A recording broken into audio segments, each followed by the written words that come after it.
Light waves. How's it going?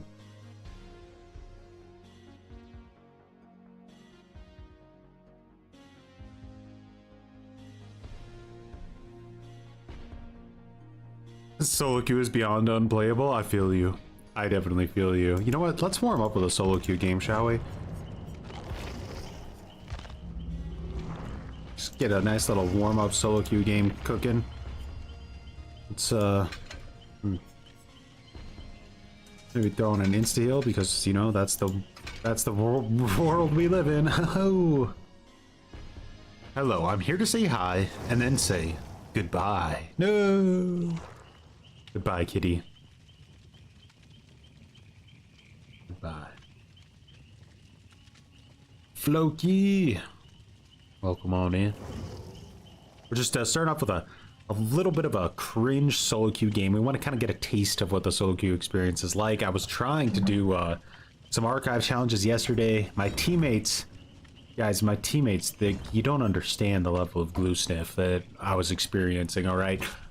We were in a situation where everybody was on death hook. We were on a 3-gen map, right? We were trying to break a 3-gen in solo queue. One of my teammates starts to get chased, and he shift W's. All right, and I believe it was Azarov. So he shift W's all the way to the other side of a 500-mile map. One of the gens is at 50% completion. All right, we got a bot because one of my teammates DC'd. So it's just me and one other real guy while a bot sniffs glue somewhere. I have no idea where it was at. One of the gens is 50% completed. It's an insanely tight 3-gen. They may as well be stacked on top of each other. I could stick my tippy toe out from one gen and touch the other one. They were so close. I start working on the gen that's 50% completed. My teammate, in his infinite glue sniffing wisdom, starts a gen that has not been even touched yet, instead of doubling up on the gen that I'm on. And at this point, I'm like, do I get off my gen that's already 50% complete and go over there and help this glue sniffer finish that gen? Or do I just commit to my 50% gen? What would you do? Is there any right answer? Long story short, we all died. Still sight, what was I cooking? Let me just stand here.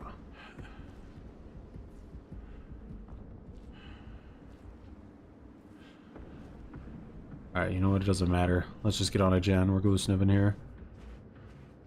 The hell do I have still sight on? It's Wraith. That's why you don't use still sight, guys. The game's like, he has still sight. Find the only Wraith player right now that's online. Shit right in his mouth.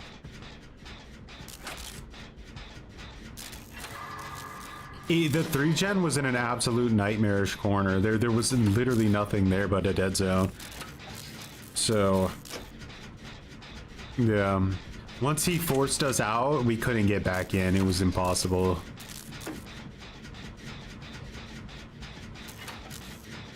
We probably could have done it if we didn't have a bot, but bots just don't work with you at all.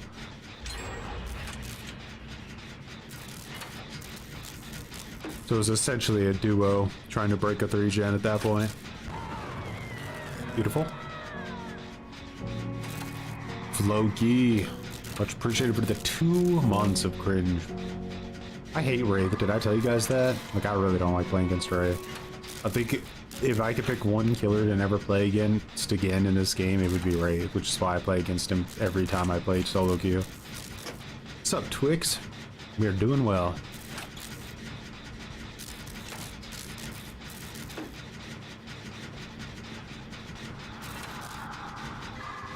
Really like your YouTube videos. Much appreciated, Pyramid Head. Wraith is boring in-run killer, who's never chase. And even the chase itself is rarely very interesting because it's very map dependent, you know, like you either have a lot of things to work with or you just have to basically pre-drop.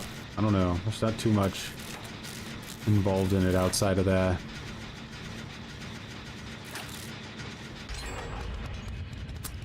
I like to use Vigil, so I'm not really sure why I have fucking still sight on.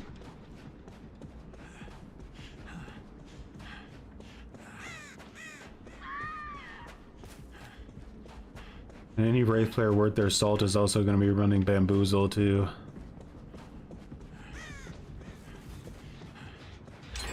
I have to look for a gen that's like...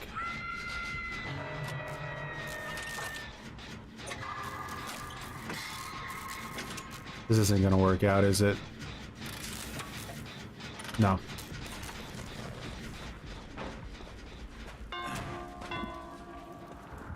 Alright, break off to Killer Shack.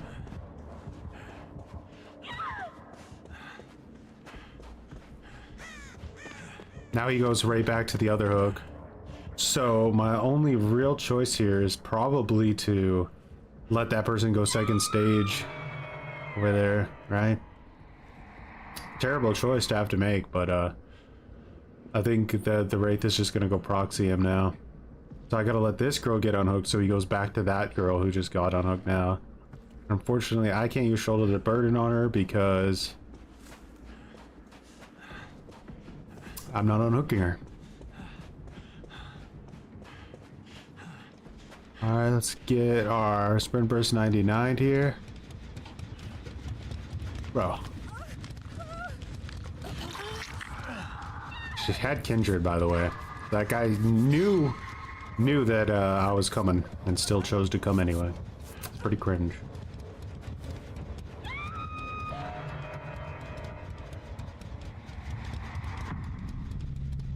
I tried, but unfortunately that guy didn't have Shoulder the Burden, so we lost a teammate when we didn't need to. My mistake. I should have prioritized that hook. We're cooked now, though. We got gens and dead zones against Wraith. So.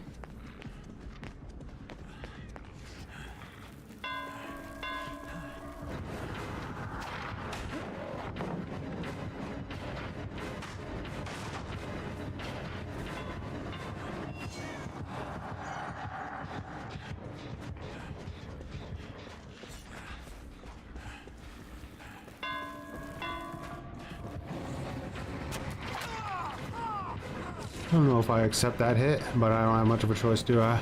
Here's the Bamboozle.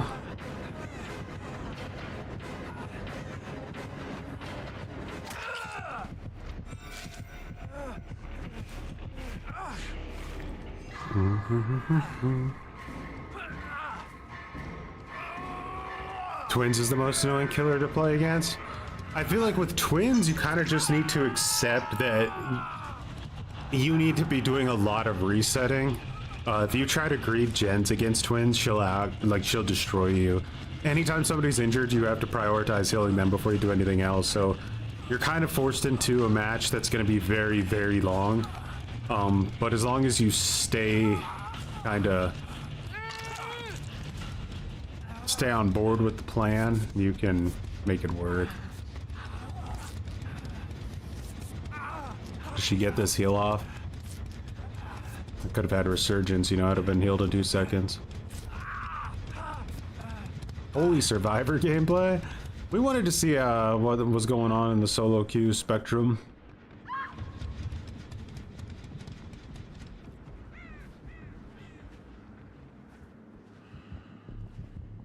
Fortunately, nothing too interesting. It's Wraith. Character that just kind of auto wins against solo queue players. Okay.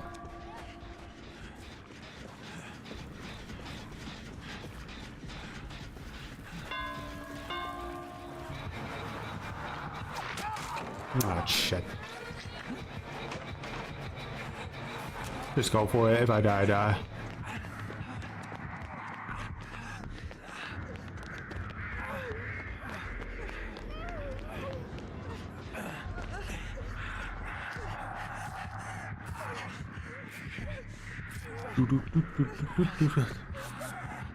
You know what?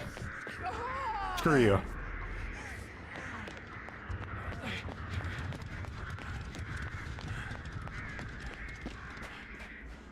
Alright. Let's go die on this gen. The way we were meant to die on this gen. Yeah, I think people would rather they get tunnel than run DS, to be honest. I missed my opportunity to use shoulder. I didn't realize that person was already on their second hook that early into the game. That kind of caught me off guard. They should have like gotten healed or something. I don't know why you stay injured against Wraith. I was like, oh, this person surely has resilience or something and has a plan, maybe sprint burst. Maybe something interesting going on. Well, it was a good plan, but what the heck are you trying, brother?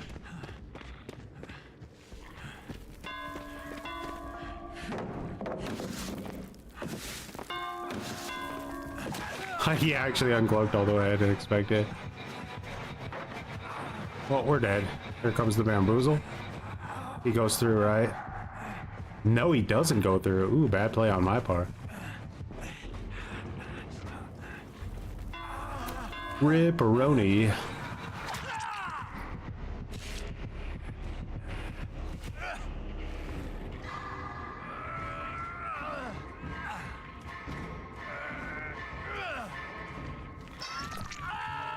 Yes, pain roll.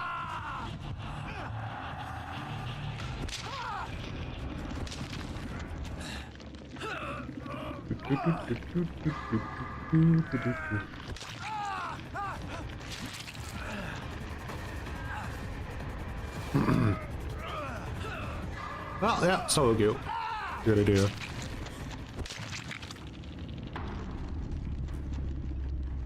Off the record, Windows are mandatory to me, so basically I only get 2 perks. I feel that. Windows is, it's very hard to play solo queue without Windows, let's be honest. Restoroni and pepperoni. That's right.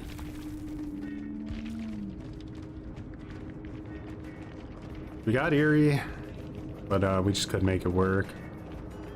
RNG was a little bit bad too, even for Eerie. We didn't really have any good tiles to like keep him even slightly busy. Much appreciated for growing some buttons. I'm surprised it only has a 20% pick rate. I'd have expected even more.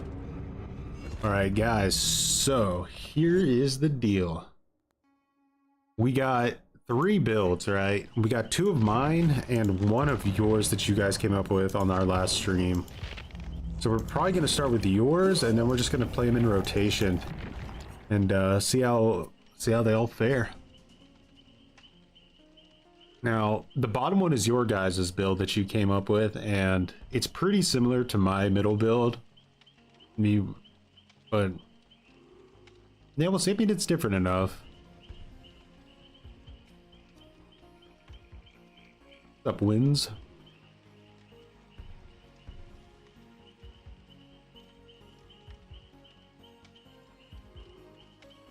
I think a lot more people need to run DS. Like, if you're the type of player that feels like you're going down a lot really quick, you should be definitely using DS, because like I tend not to be the first, like the one that gets tunneled. It's usually almost always one of my teammates that gets tunneled instead of me.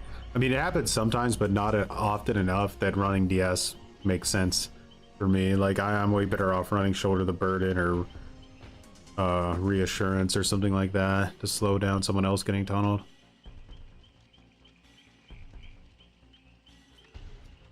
Troy was that guy in that one.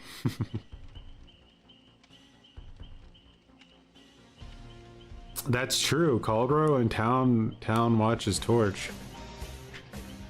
That's true. It's a little bit of a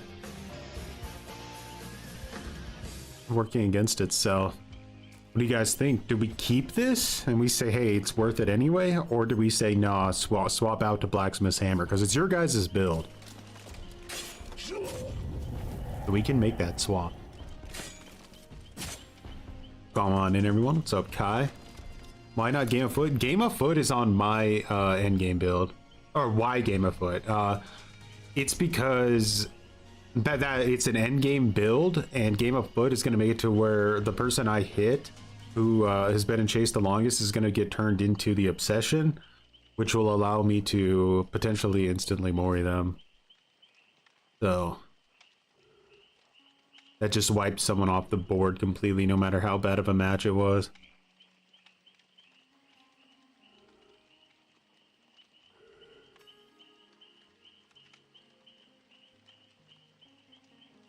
The distortion nerf, I still, even though I wanted a distortion nerf, that was just not the nerf I advocated for.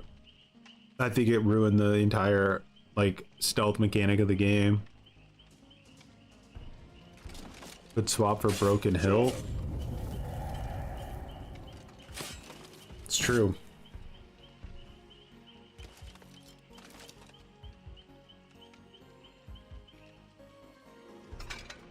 Swap it out for something, right? Just doesn't make sense to run a perk that we're literally deleting ourselves.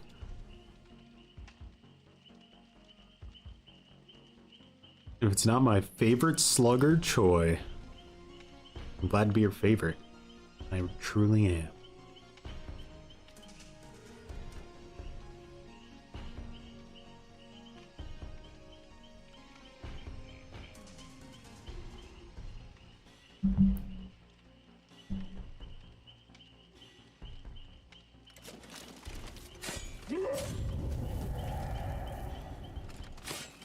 Yeah.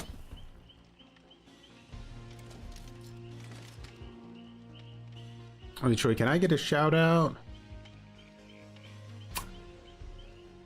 I guess you can. Wins Wiz. Wins Wiz?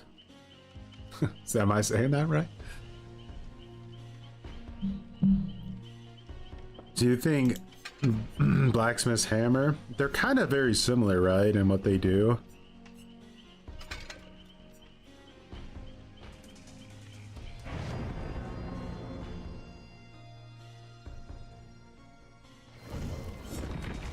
The only thing with a Broken Hill is it might waste more of their time in the end because they're trying to heal themselves through it, and then if I interrupt that or something, all that heal goes to waste. Whereas in, like, when you're broken, you're more likely to just work on a generator because you can't do anything else. Let's try that. What is your least favorite survivor perk to go against? I think it's got to be Sprint Burst. I really despise it completely.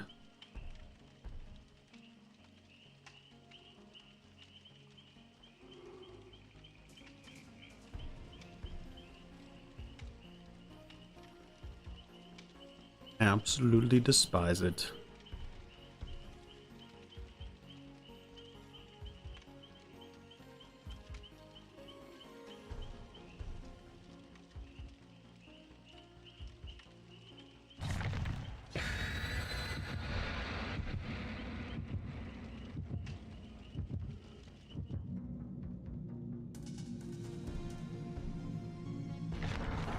God, I cannot wait to unlock the night skin in the pass. It is so good.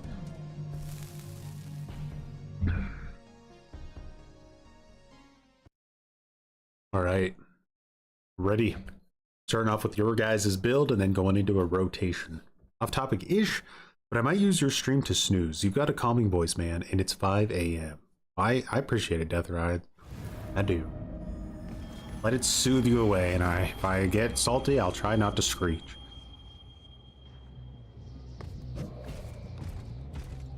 Alright, so remember the starting play of any night match is you want to send the assassin out to gens. If you hear it on, you spawn. If you don't hear it on, just cancel it and save your cooldown for the next gen.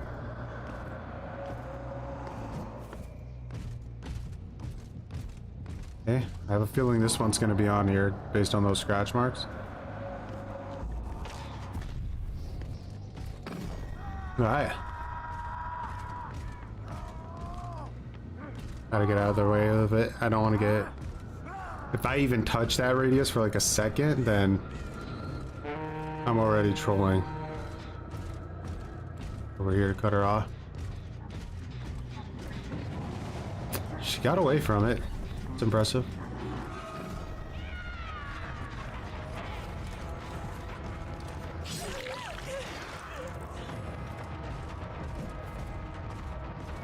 Alright, she doesn't have like a med hit now, so let's see if someone tries to get cocky and get on that.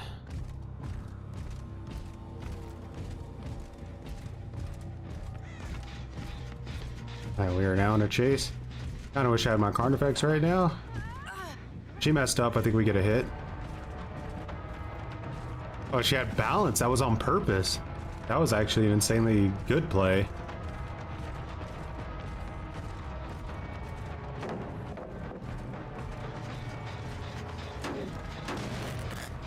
Man, these guys are doing a good job. It's hurting me not having any stealth mechanic at all.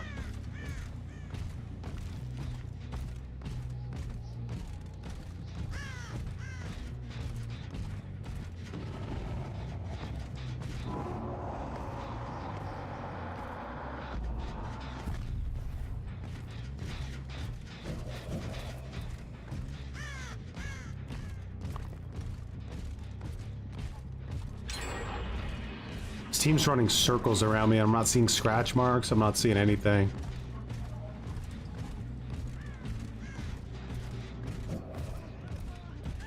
We need to commit to something here. This is just a really, really survivor favorite area here. Yeah. Got it down. Maybe we can start snowballing off of that.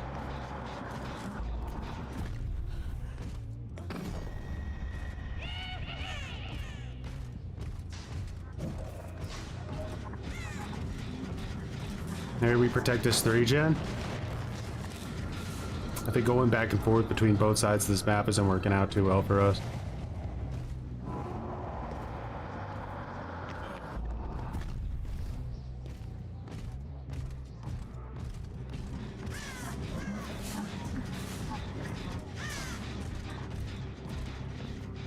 Alright, this has been worked on a little bit. Let's regress that. By rage quit.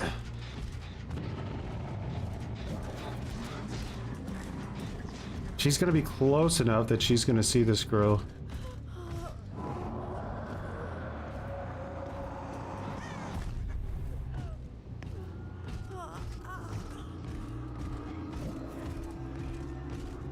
Backing off.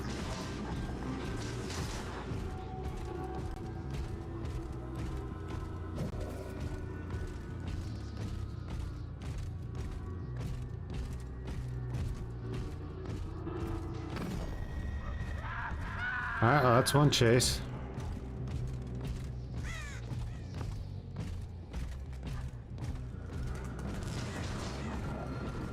They want to play Savage, we gotta play Savage back. It's just the way it is. It's just the way it is.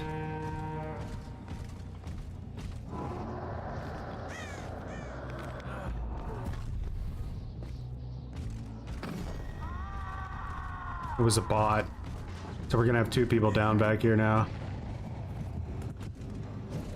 The tides are turning in our favor. Send a guard here in case they try to come up that way.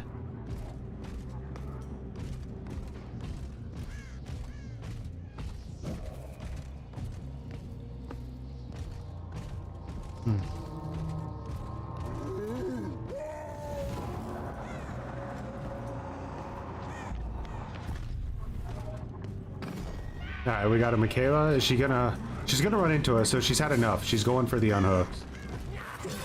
We hit her. She lost her med kit now.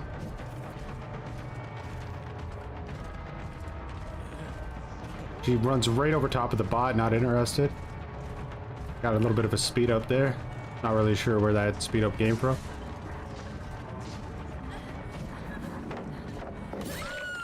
Alright, now we got 3 down. It was like live, but it felt like she got the speed burst before she went to the...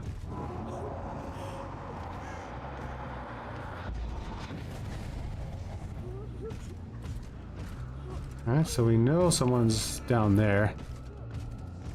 If we get a lucky hit with this jailer, it's literally game over here, so...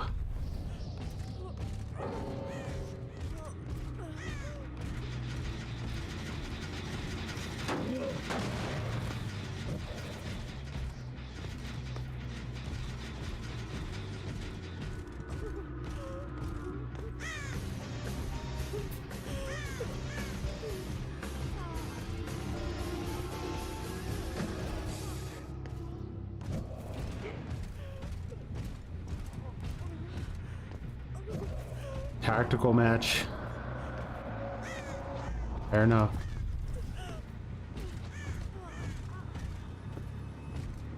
Oh. That guy just put his item down because of,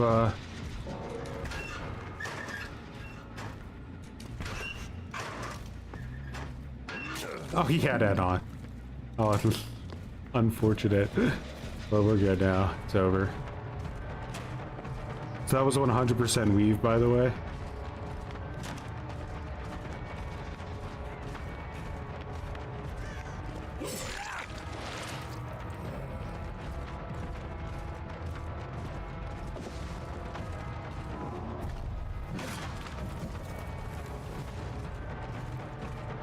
Probably gonna have another pre-drop. He doesn't go for the God Palette. Maybe he wants to do a full round to it.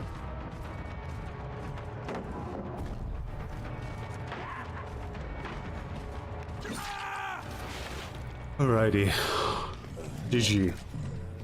Map is really bad for now. Yeah, you have to play it more cringe than I like to play, but as long as you commit to one side, you can get him in a bad situation like we did there. But yeah, as long as we were going all around the map, we were just getting completely dominated.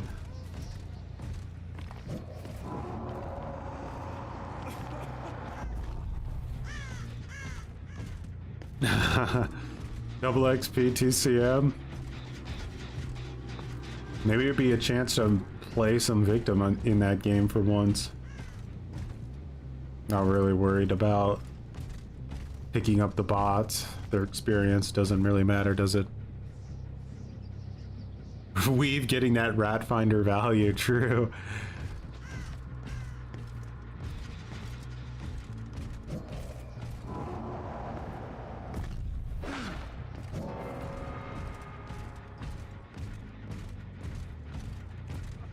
Is it worth it, my friend? You could already be in the next game right now, getting your next archive challenge.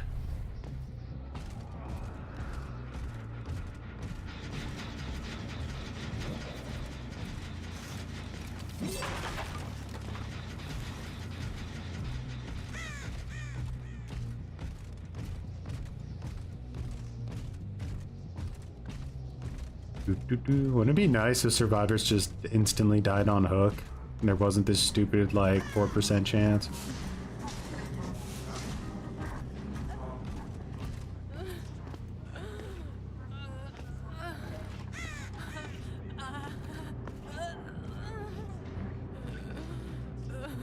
A lot of fire up. Nice. Why can't you touch the radius? So if I touch the radius of one of my guard hunts, the span of time that my guard will hunt drops like dramatically, almost instantly. It'll like cut it in half. So you have to be very careful with the assassin and the carnifex. The jailer, it's not so important, but the assassin, yeah, it just ruins the hunt completely.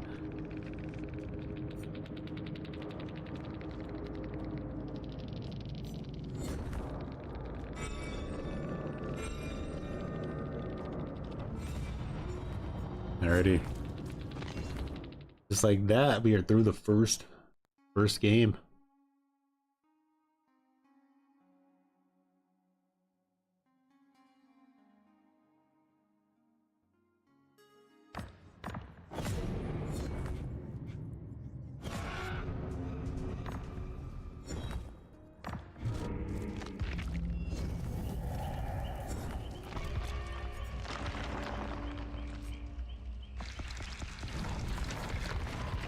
The spiteful time waste, I know.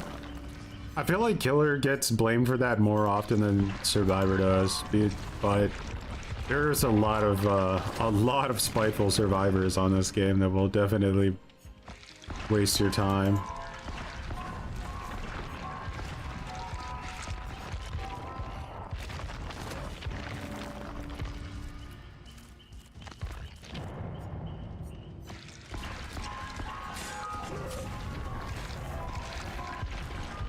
Does anyone wonder where the killer is running to on the endgame screen? Is he cutting it too close to the bathroom?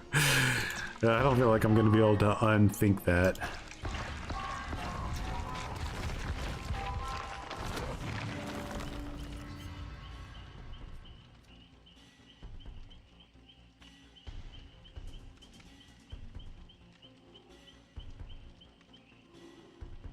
Why do I think the Knight is the best slugger? I don't know if he's the best. I think it's like a Singularity could potentially be better. I think Twins is better at slugging than Knight. But I'm just I've been a Nightbane, I think, pretty much since he came out. And the way I see it is that he just is a killer that gets extremely hurt by a lot of the changes to the game. To the point where hooking just for him specifically is not worth it. I think that's kind of a coin toss for certain killers. Like some still are probably better off like going for hooks, but Knight is definitely way more in like the team slugger side. True is taking a day off, so I'll hang out here. Good evening, chat. What's up, Grim? Come here to get all the slug build content.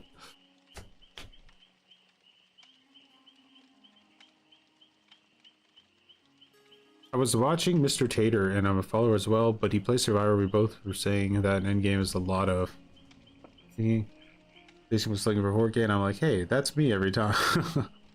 I feel like the whole on the ground thing is so annoying. I love getting 4Ks, and I feel robbed almost every time unless I play the rat catching game.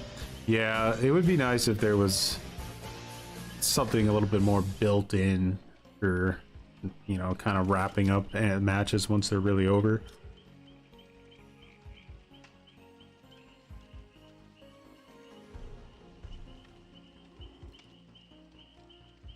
Lost Cinders, much appreciated for growing some buttons. Is the new Freddy good for slugging? I haven't really tried out the new Freddy, but I imagine he would be, because you can teleport to people healing. It's just, you know, the new Freddy is still very, like, not high tier, let's put it that way. So it's going to be very difficult for him to deal with like decent Swifts. I think they're probably gonna bully him pretty hard. Came back to this game this week after not playing for like 4 years. Damn. That's definitely a bit of a slope to have to climb with all the new perks and new killers and all maps. It's probably the single biggest issue with games as a service, right? Is that like you can play a game like I like Rainbow Six Siege a lot, but I feel like it's impossible for me to get back on the game and start playing it again after not playing it for like a few years. Like I kind of get the urge, but then I'm like, well, like I got no idea what's going on in that game. And to make things extra confusing, they just like remade every map in that game. So it's like the same but different. So it just messes with your brain completely. Feels like the game suck now for killer. You have to play very, very aggressive in a lot of your matches as killer. Especially with MMR, just constantly pushing everything to the max.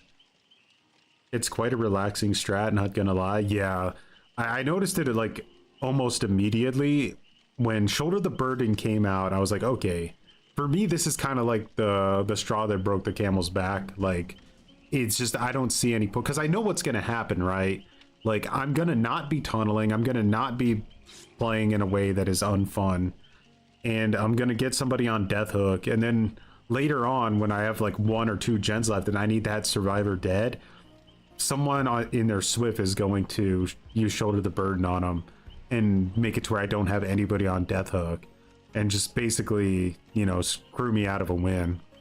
And of course that did happen, and I'm just like, nah, we're gonna try slugging and seeing how that goes. And then once you feel it, how like organic and how much better it feels to just go for slugs than it does going for hooks, it's really hard to rewind that. So Behavior put themselves in a bit of a pickle because I feel like once Pandora's box is open, it's going to be kind of hard to shut it again. Even like nerfing Shoulder the Burden wouldn't exactly fix the issue, because that was just the last straw. Slugging is meta now. With a lot of killers it is for sure. Why tried to preemptively kill off a survivor because they were running straight to a gen every time they got unhooked. Fire and forget gen missile launchers. you with TCM, you wanted to play and couldn't get back into it. Haven't bought any of the DLCs for TCM because, bro, there's so much I missed. I remember when Bubba was required and no one wanted to play him. Yeah, those were the days. Bubba, I think, is pretty much still required, just because of the way the game plays. Even though I know what you mean, he's not literally required, like you can play without him, but you're just sabotaging your team so hard by not having a Leatherface. Shoulder the Burden is stronger if you use it against non-tunneling killers. Exactly. It's such a badly designed perk. And the funny thing is that like years ago, I made a video that I think I still have uploaded on the channel where I talked about reworking garbage perks in the game and making them useful. And I talked about reworking Blood Pact into a perk very similar to Shoulder the Burden, but I had some caveats in there that actually made the perk kind of make sense, as opposed to how it is now, where the survivors have way too much control over it. And the counterplay to it is absolutely horrendous. It's literally, it's literally to like proxy camp and tunnel is like counterplay to Shoulder the Burden, so it's kind of like self-defeating in a way. Light feels like he was meant to slug. I know, with all the momentum.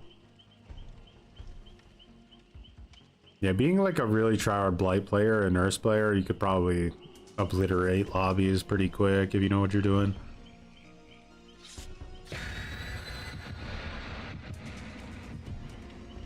The TCM developers are really a special breed.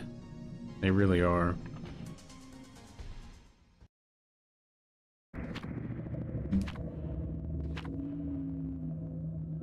Alright guys, we're going to McMillan. I think I put your guys, or I forgot to take your guys' build off, so we might just play it again.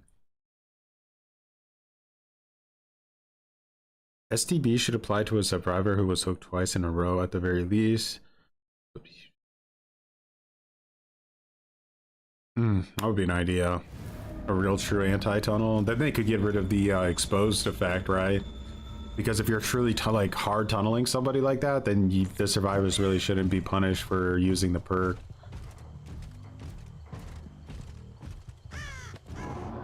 So that would make sense.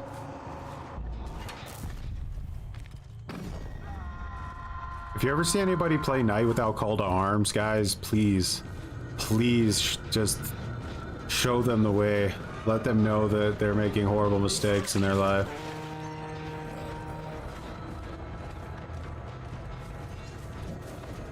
Nice, we got it right on the tip.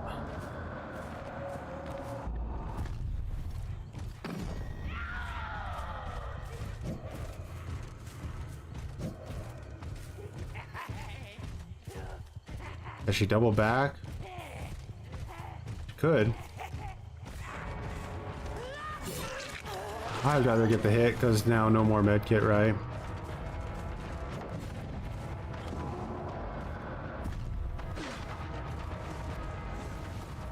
Read you like a book? Oh, that's beautiful. Brother. Come on now.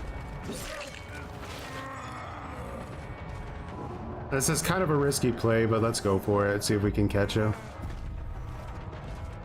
Nice, we got him. Now, we have a pretty good radius of aura reading around there. Dude, what are you doing? You might make it. Nope. It was close, though. That was very close. Alright, sounds like someone's over here. Let's try to box him in. We have a pretty injured team here.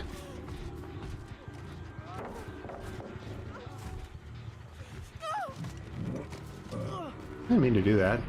Somebody put up a boom. Do you guys think it was exponential? That would be a crazy play, right?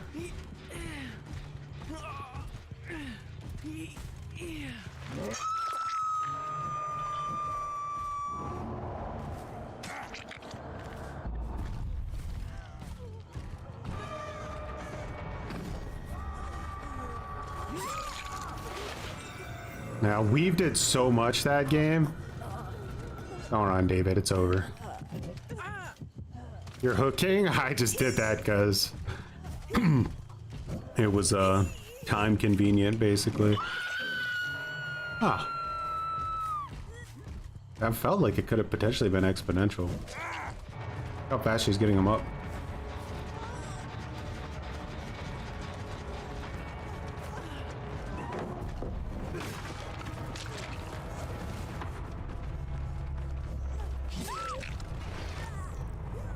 Did I just see David for some reason? I did, because of the flashlight over there.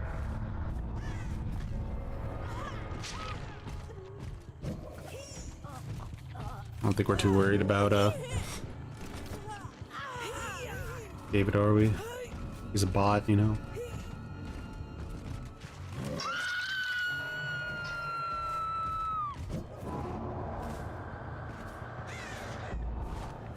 Five gens, guys. We dominated them with your build.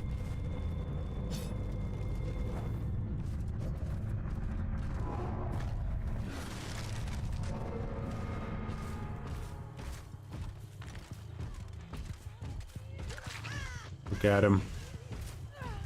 So innocent.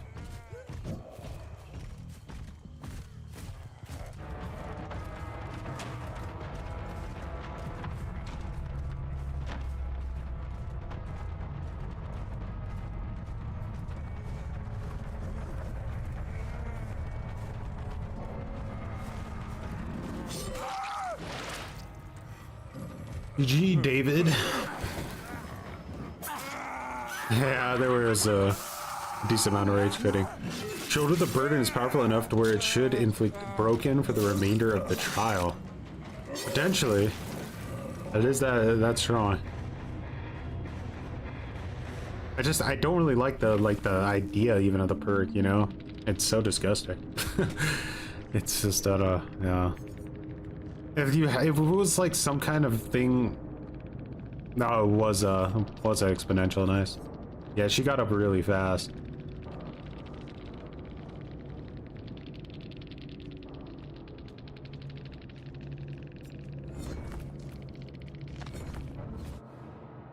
This is a band-aid fix for tunneling, mind you. I'm main survivor. I play both survivor slightly more, and I think STB needs to be a true anti-tunnel perk. Yeah, and like you said, there's ways to make it a truly anti-tunnel perk. But it's not. That's never really the case, right? It's not anti-tunnel. It's anti-kill, and people frame it as just don't tunnel. But it's like, I get punished by this perk even if I'm 100% not tunneling. You're forcing me to do something that's pretty much impossible, which is perfectly rotate 12 hook states, or well, what would it be, 9 hook states or something. Kind of silly. And again, it buffs Swift almost like exclusively. Small buff for solo queue, but mostly a humongous buff to Swift, which is like, why? Is that really the way to go? I don't know. Sounds kind of silly to me. They can be used aggressively, yeah. Like, DS is in a way better spot now because, like, for anti-tunnel, because like you can body block with it, but then you're still at least slugged, you know, and it's kind of obvious you have DS. Off the record is way more cringe. You just shouldn't have collision when you have off the record active. You can't use it to body block. The game will just continuously get more sweaty for everybody with MMR. That's just what MMR does. Road chase with 2 different survivors? Oh no. Alright guys. Well, let's swap this so I don't forget. Let's do my build. Let's keep yours updated so that we know.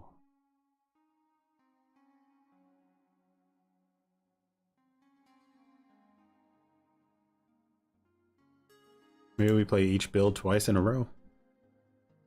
Stupid.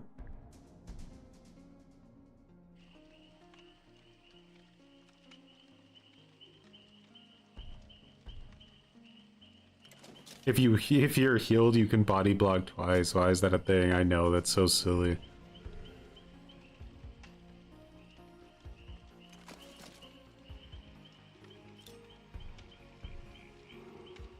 One of the craziest nerfs to me was Pop Goes the Weasel. Like, I legitimately think Pop Goes the Weasel has to be the healthiest gen defense perk in the game. And the fact that they try to de-incentivize people using it is crazy.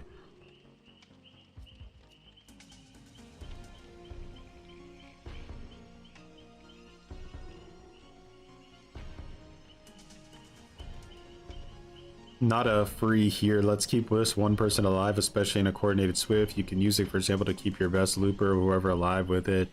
Yeah, or, you know, like, you could do gens so fast that if, say, your entire team has Shoulder the Burden, like, just as one perk slot, no matter really what happens, can force the killer to either have to hard proxy, which if he's hard proxying, you can then use like reassurance, have like maybe 1 or 2 people with reassurance on the team, and you just can basically take all of the options away, something you'll never be able to do in solo queue no matter what you know, try to coordinate. S tier killers are good with it, so let's nerf it. That's the way to go.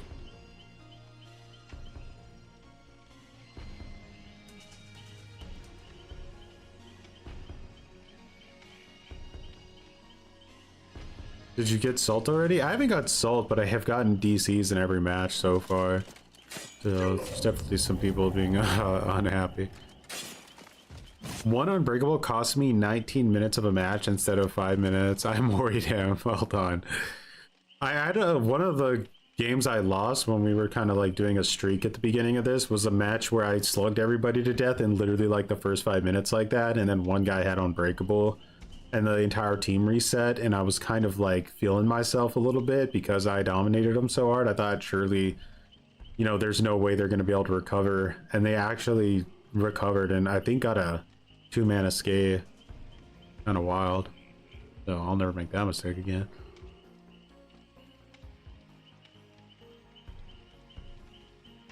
Is that the Far Cry 3 Blood Dragon OST? It is. It's an amazing OST.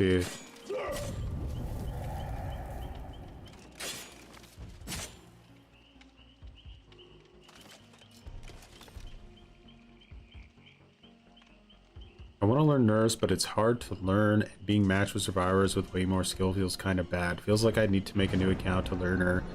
Yeah, you could like potentially play against bots just to kind of get the muscle memory down a little bit, but yeah, either I think no matter what, there's going to be some level of suffering there. People have just, you know, there's so many tryhards on this game that have thousands and thousands of hours who've played against nurses that are like pixel perfect and still manage to get down to like 2 or 1 gen, which is just crazy if you consider she can teleport halfway across the map and through any wall, and it's still barely enough to keep up with gen speed.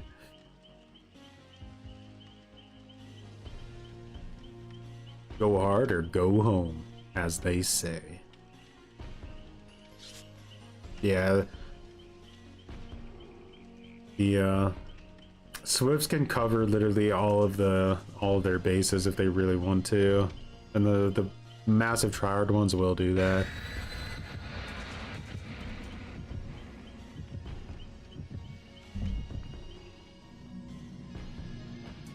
My first game on PTP Freddy was literal sweats who teabag and sent me to RPD. There's a lot of that on PTBs nowadays. Dude, look what happens in this game when you don't run like anti-map offering. The survivors literally pick the map you play on every single match. Every single game they pick the map. It's kind of like so stupid. Like, how do the devs not see how stupid it is that the survivors would literally choose what map they play on every single match now? Usually because they're P100s and just have so many, it's like, why not use them every time? They give them away like candy, and there's so many bad maps for killer. If they get like an exponential, you know, on the second floor of that building, I probably just lose the game. It's that strong. I don't think there's anything I could do. Cancel that. I really don't like this map. I think it's really badly laid out.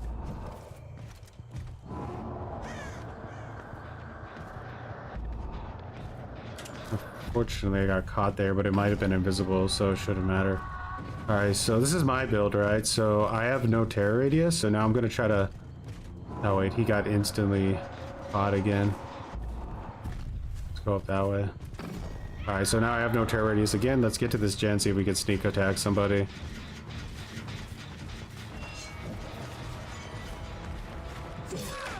Nice.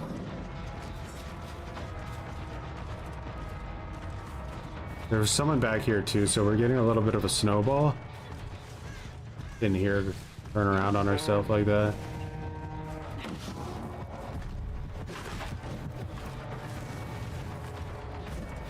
Alright, so I want to send this out here.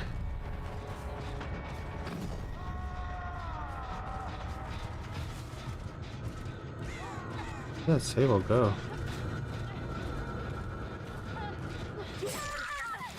Alright, she got injured. Now let's try to send this like somewhere out here. Grabbed her. Question is, does she still go for the pickup?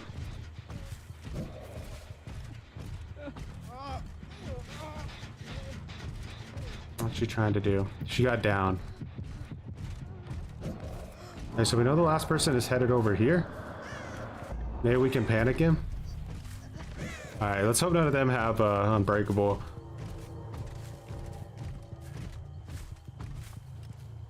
He's gonna want to get past me.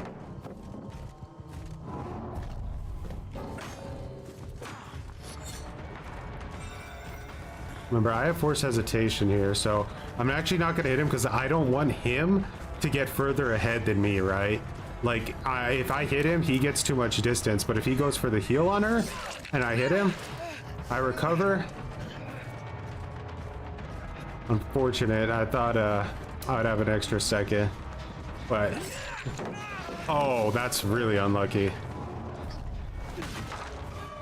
That is really unlucky. I think it's literally impossible we lose this match, but they have definitely all the right perks there. That's why he got her up that split second faster too, is because he had will make it.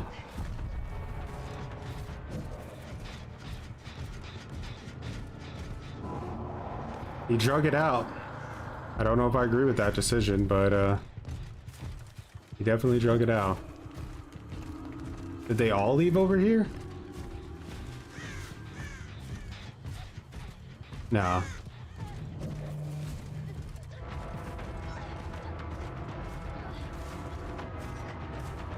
Alrighty, guys. Your decision. I'll humor it.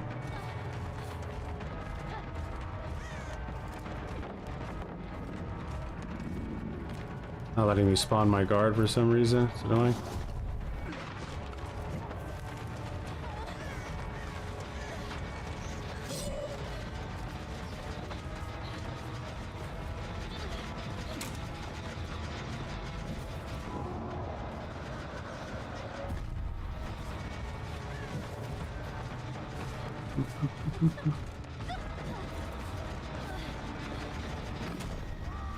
Well, good luck. Okay. I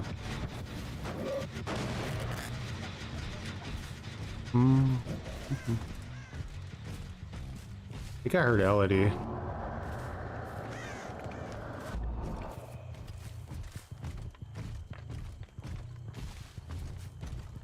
Yeah, the smart play would have been to hit her, but they both had he had the one perk in the game that countered that. So there was no right option. They both had endurance.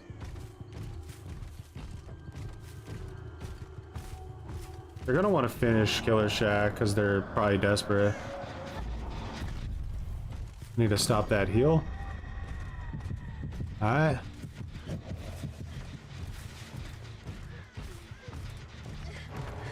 Look at the forced hesitation. She can't move.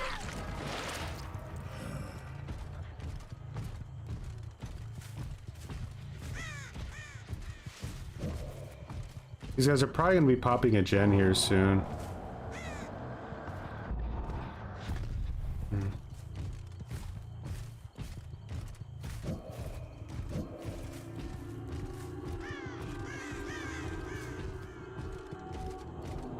Someone's over there on the right.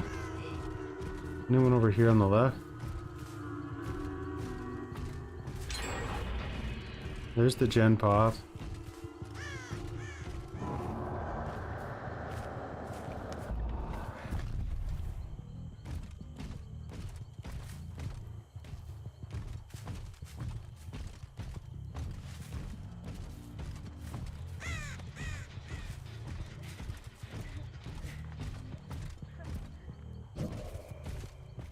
Alright, she's up.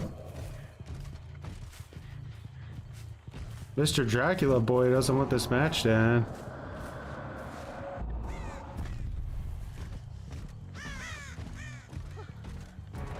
There he is. Alright, he's gonna get her up. She has sprint burst, unfortunately, but this time we go for her instead of him. With forced hesitation, he couldn't get away, but he still had endurance, unfortunately.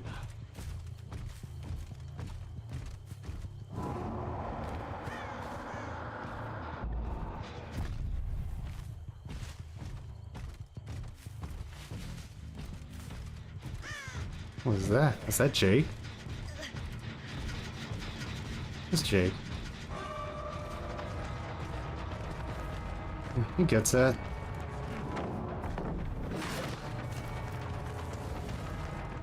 Comp cornering by a bot, huh?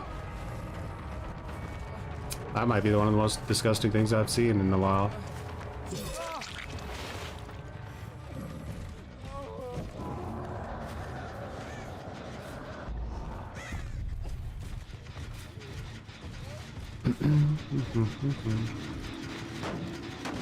Posture check? Oh god. Ah.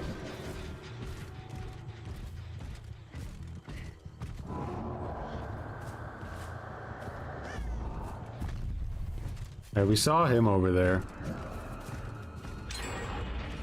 We know she's over there, so she's gonna want to rotate to get Jake. And he's gonna stay on the gen most likely. Do we try to keep him a little bit busy with the Carnifex? He was gone.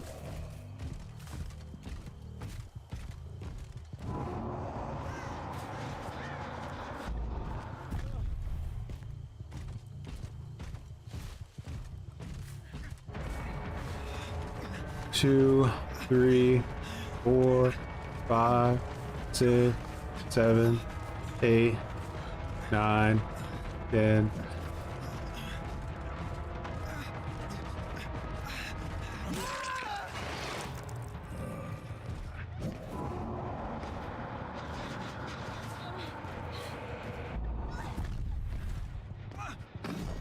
Alright, she gets hunted. Let's go see if we can find Elodie over here, maybe trying to push a generator.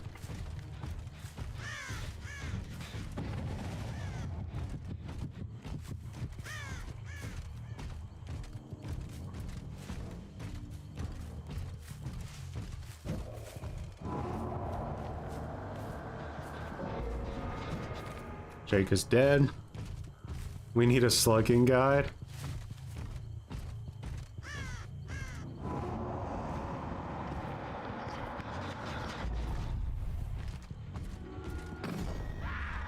She got him up, and then he went right back down, and now forced hesitation, guys. Look how slow she is. Come on, you could do it. You can make the pallet, I believe. Come on, come on, come on. Nope.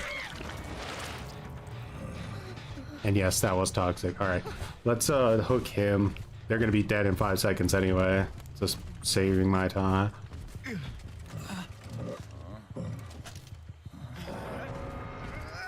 Actually, you know what, brother? You like prolong this match by so long, I should honestly just reward you with a Mori, huh?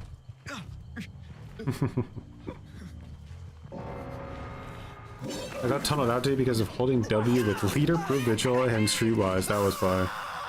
I know OP strats with OP perk. You could do some devious things with streetwise. If I'm gonna get 34k, but with Nurse, I get bullied. I just want worse players when I try to learn Nurse. I mean, it would be nice if that was a thing, right? But unfortunately, it's just,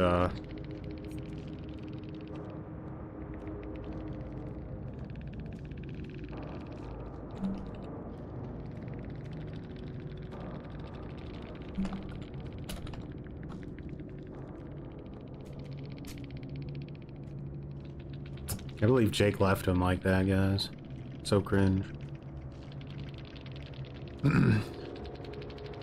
Is MMR per killer or is it shared both? You have a shared MMR and also a per killer MMR. So like your highest per killer MMR will affect your general killer MMR, and it'll kind of like bring all of your MMR up across the board, but it won't be as high as the killer that you're highest with.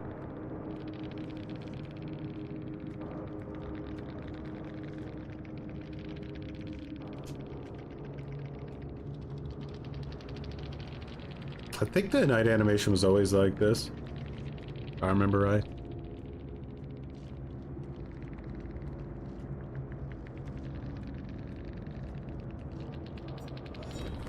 Man, what was that exactly? That was We'll Make It, right? No, it was made for this. That was what it was. Okay, I thought it was We'll Make It and made for this at first, but then I realized later on that it was only one because the Elodie didn't have endurance as well. Wait for this. Made for this and Iron Will, two insanely strong anti-slug perks. Insanely strong. You sound a bit dejected. Let me check the audio. Testing.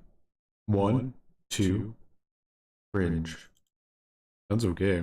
Not sure.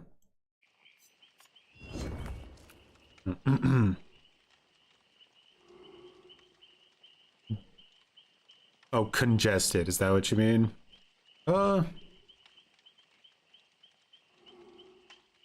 It's kind of hard to say. Just a bit, like, permanently congested right now.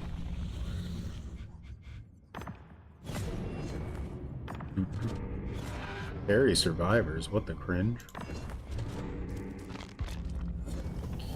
Okay. Let's,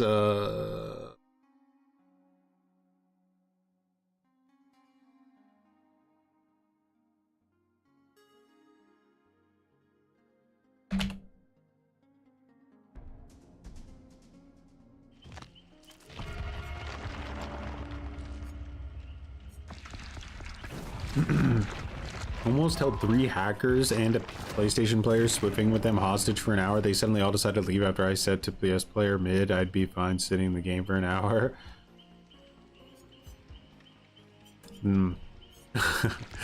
Yeah, they probably didn't want to put their rage hacks on, because like I was looking at the cheating software today, and like there's like a part of the cheating software where they're literally like, if you use anything on this part of the cheating software, you'll literally be banned instantly for basically using it. So really make sure you want to use these hacks before you go through with it.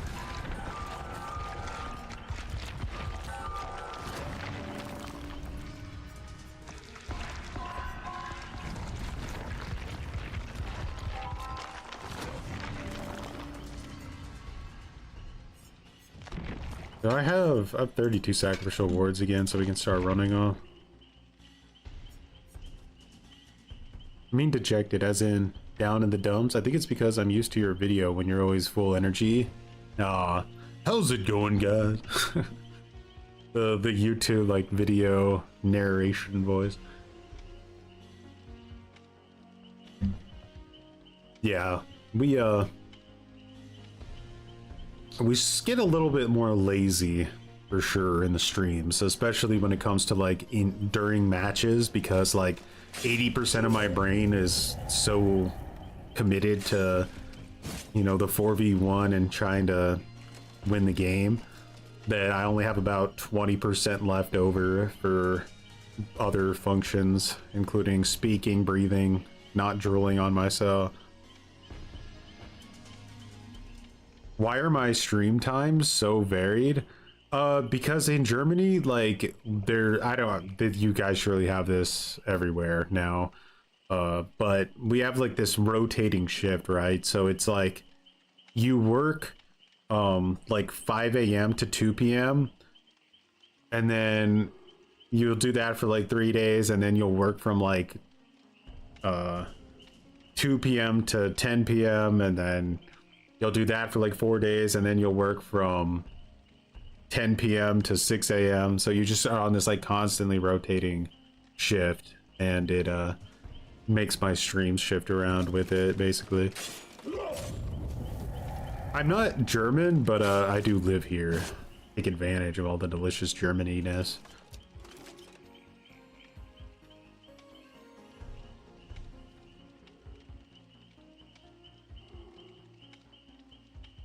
And hook, I couldn't open the gate, couldn't vault, and the gate insisted I should open a locker. Why? And hit zombies. Nice.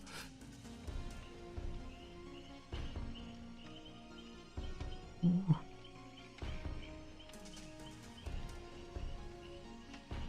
Oh, what would be the official title of it? Like a technician? I think? Like a technician for a company.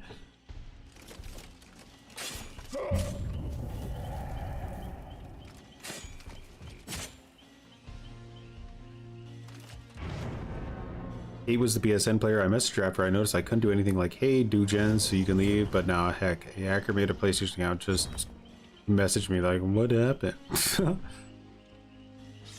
I didn't see anybody cheating. What are you talking about?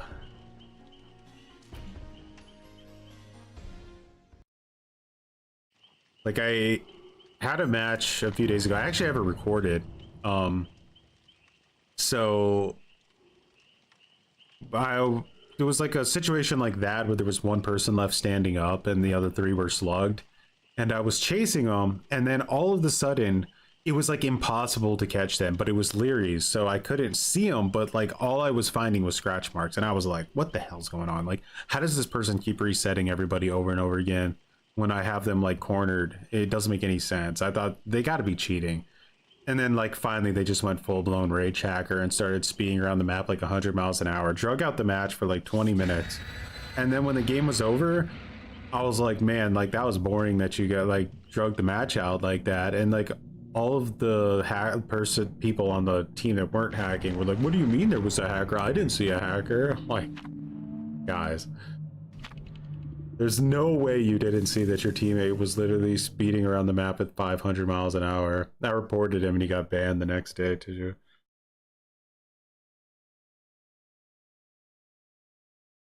Technischen ein weiterer Austausch. I got a little bit of that. My German is absolutely terrible. Hey Troy, can you give me a trash survivor build? I want to suffer today more than the normal solo queue. Do like the head-on, quick and quiet, inner healing. With that one weird alien chick perk where she doesn't make any noise in a locker or something. Go for it, meme it up.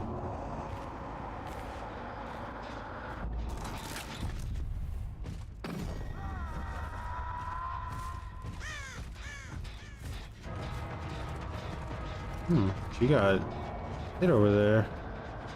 That's interesting. That means I can get a free down, basically. Oh yeah, sprint bursting, huh? I could down this girl. Is it worth it? I don't know.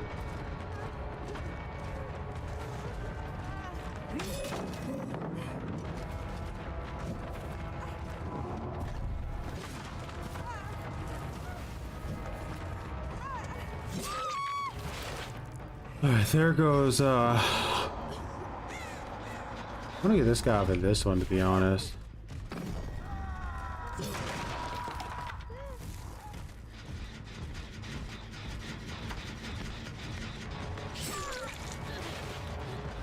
If he could get hit and maybe my card effects is off cooldown and I could take advantage. Nope, never mind. She just did some crazy pathing. Send the jailer over there to prevent anyone from getting too close. Is that the movie theater? No, I was over there.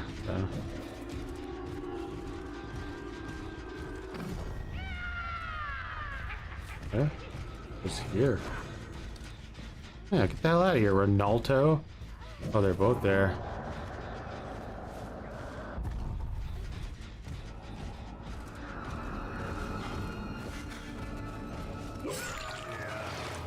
You giving up? Cool. Bro got behind me, huh? He took advantage.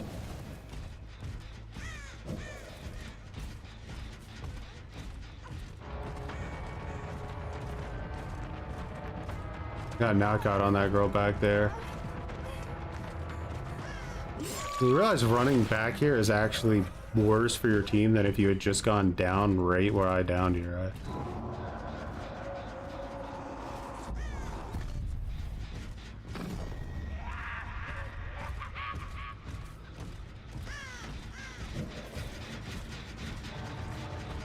Bro, you better hope Sable doesn't go down. You got a lot riding on you, Ronaldo, considering you're injured. Good luck, brother. Push away from Killer Shack. He has a really, really strong towel here. Oh, we had an unbreakable.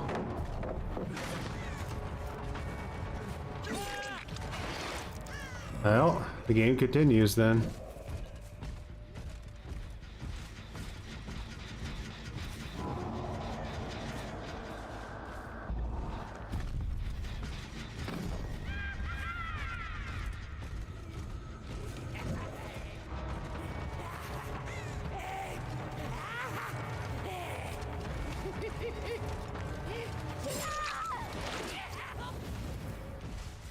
All right, Jake.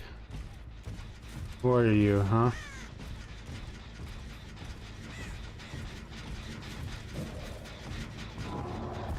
Oh. He's just there. Bro, like literally AFK. You hook if you get 4 downs or just let them bleed out? Depends on the situation. If I can, I'll always try to hook them. Because it's not my goal to Borthon them to death, and being slugged is extremely boring. So, yeah, I'll try to go around it, but I have to do it kind of like, I don't think it even matters. That Jake is done anyway. Let me hook someone else.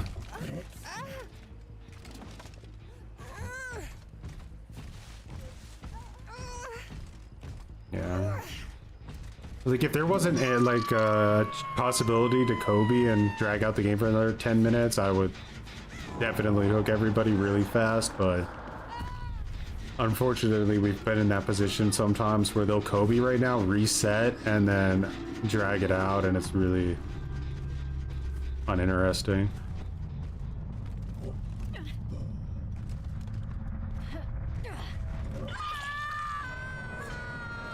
Did these survivors do something mean or something? No, I was just kind of trying to prove the point of how they need to make hooking better, you know? Like, because I'm not even joking when I say, like, the majority of these matches that we are winning, we probably, or not the majority, but a good chunk, like easily half of the games we play we could lose by going for hooks. And it's just like that design is bad, right? And it would be, the games we do win would be way more difficult to win as well. So it's not just a simple matter of winning or losing, it's the whole entire games themselves would just be way more stressful. I agree, there should just be a kind of like a quick concede, the game's over, show the Mori or something, and just get on with it. Kind of how they did with the base kit unbreakable idea. Like, this whole thing where everybody lays around for 10 minutes is just probably the worst part of all of this.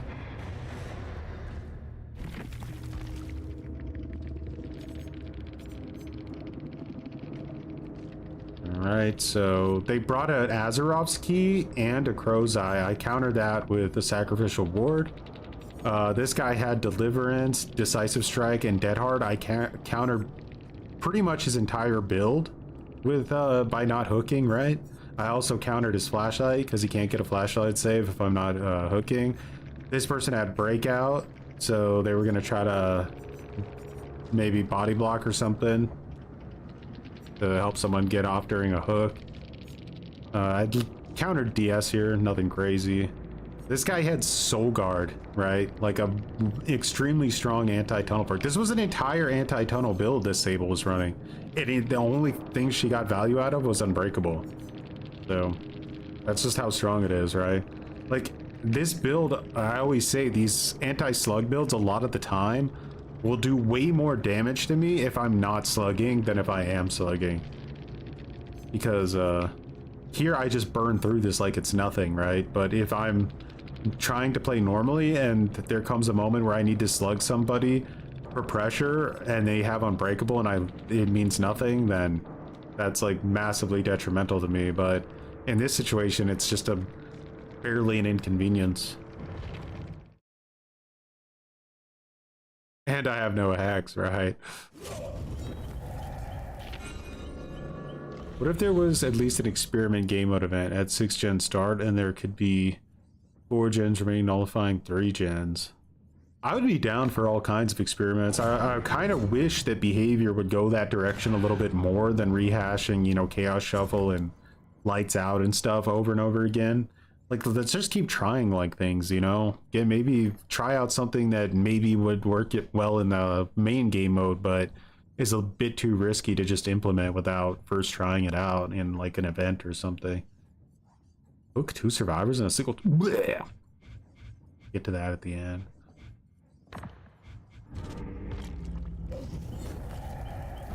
All right, let's go to... So these are, again, these are our different builds we're trying out, seeing how they all work. The bottom one is the build chat came up with, and the top 2 are the builds that I like to use. So, we're gonna swap this out now to my endgame build, and we'll see how that goes. This is the first time I'm using the buffed Remember Me as well. A little bit buffed this build. I don't get the stealth on this variation. I really like the stealth, so see how that works out.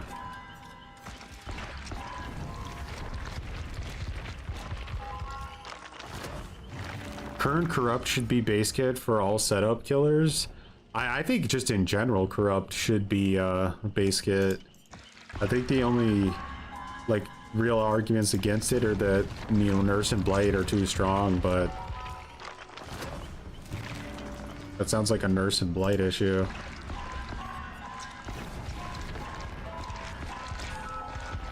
One thing I've definitely noticed on this game that I haven't really heard many people talk about is that if you use Lethal Pursuer and you see the survivor spawns, you will quickly realize that sometimes matches are just rigged for you to lose based entirely on the survivor spawning RPG or RNG. If you see all the survivors spawn in 4 different corners of the map, right, and you spawn dead center in the middle, the game has set you up to lose that match because now you have 4 survivors working on 4 different generators, so no matter what decision you make, you're most likely going to lose 3 gens in your first chase, and it has nothing to do with you, it just is pure RNG. When eventually good luck at the matches, my cat is snuggling me and it's hard to keep my eyes open. Aw. Good night, and good night to your cats as well.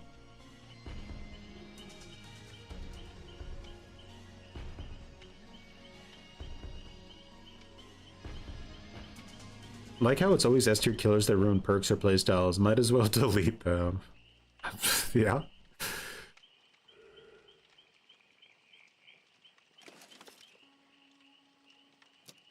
I know, right? Any survivor that runs that offering is trolling themselves, their team so hard.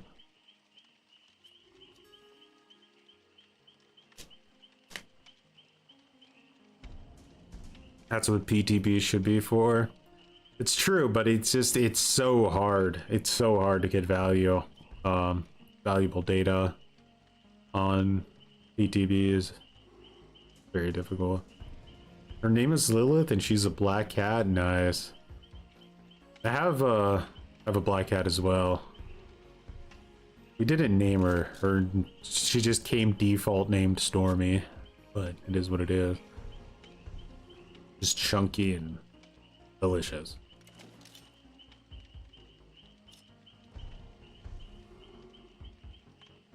Is that first build still meant to be a slugging build? Yes. My idea with the endgame build is that you should, or at least I feel like I should win the vast majority of all of my games through slugging anyway, even without perks. So the idea is that, okay, if I do run into a really sweaty team, like a really sweaty team that's able to beat me even with my slugging playstyle, then after this super annoying match of, you know, getting slugged, now we get to an end game and it's like a whole nother match on top of it. So like, how difficult is that actually going to be to win? It sounds pretty annoying. I would have to have a really bad game. Like, they would have to obliterate me on gens. You guess you level above first to get them to slug. Franklin's, because so many of the survivors now are running crazy beefy medkits that you just need to slow down their heals. And if you knock their medkit out of their hand, then they need someone to heal them. So now they're grouping up, and that makes them an easier target for slugging. So, and that just kind of goes into your snowball. If you don't have Franklin's and you hit them and they shift W off somewhere, they're healed again in 8 seconds. So all that time commitment was for basically nothing.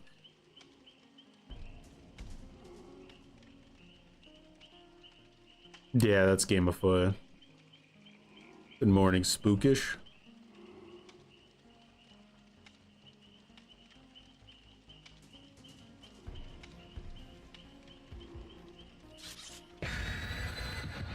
Yeah, like they did some nerfs to Freddy, right? Which you have to wonder, like, does that make sense? Like, I don't know if that actually makes sense to nerf Freddy.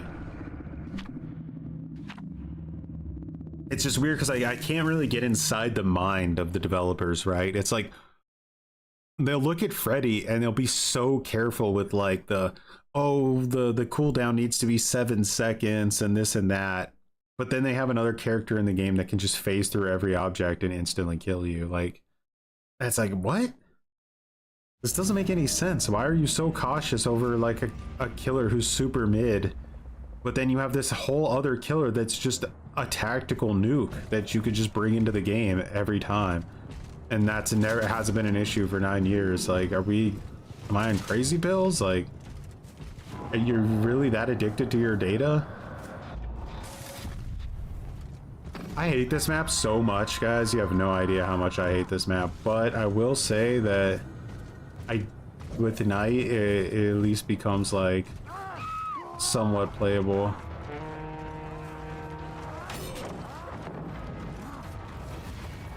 She had sprint burst, which is why my assassin couldn't get any value. I'm gonna trick her with this and see if she shift W's. She does.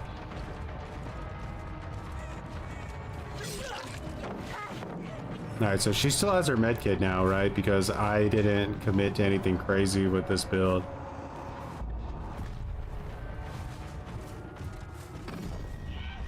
Alright, on wake, gets hit, and then he wants to jump down, but I'm here. I'm here, Alan Cake.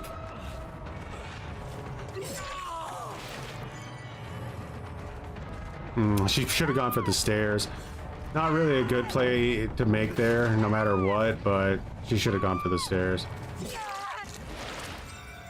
Alright, so we see that girl running around.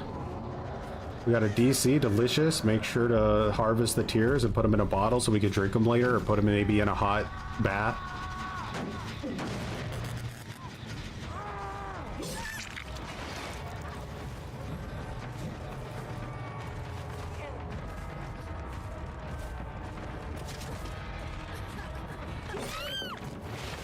I almost feel sorry about this.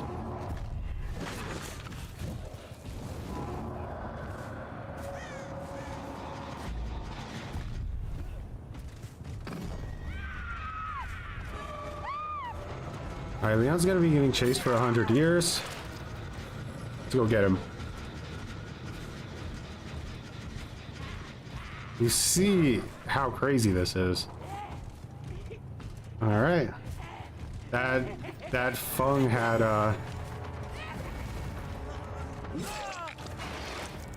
Alright, so this guy now, we actually are gonna hook this guy, because what we just saw tells us that he's gonna go down very quickly in future chases.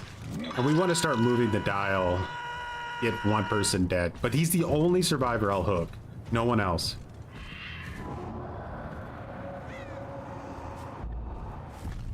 I think they are still going around this way. If I could push someone into the assassin, it'll be really nice. That's another Remember Me stack. Alright, this guy's up here.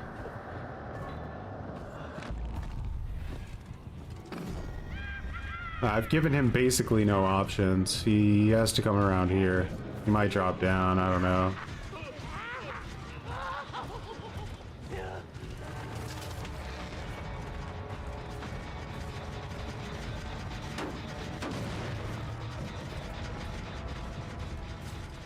I got a little bit too bloodthirsty there with all the...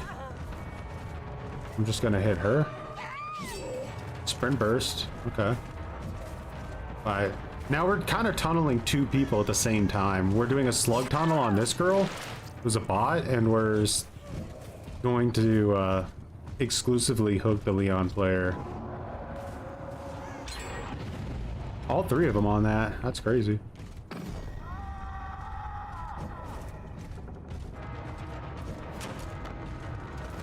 Now, you never want to chase in this building. It's horrendous and makes no sense to do that ever.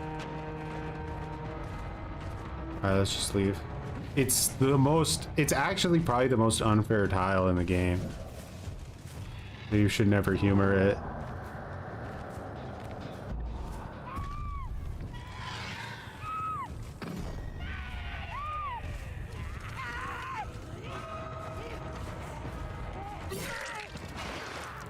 Alright, that's 5 Remember Me stacks. How many stacks can you get of Remember Me now?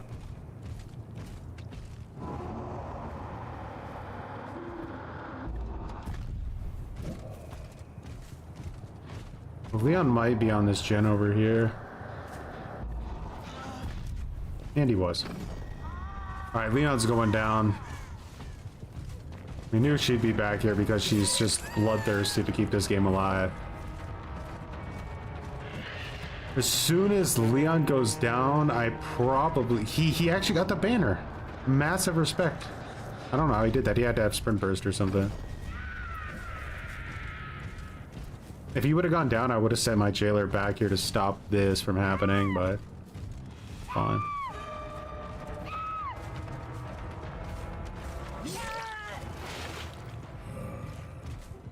There's no scratch marks. He's still back here somewhere. Right?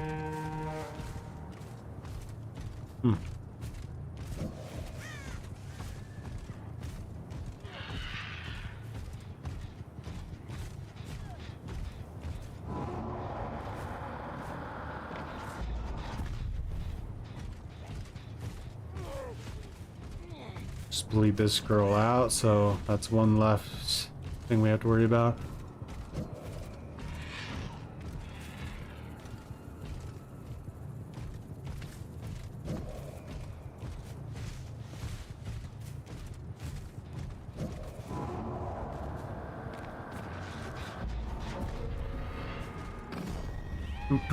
Now it should be pretty easy to finish this off.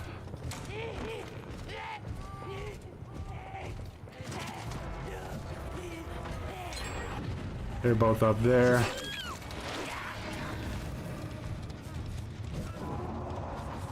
He wants to heal, but I can actually start a guard hunt from down here.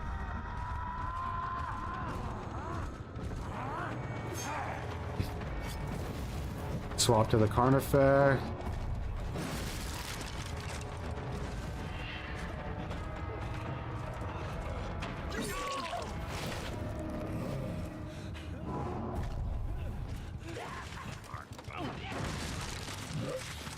It's 5 max. What is my favorite map? Good question.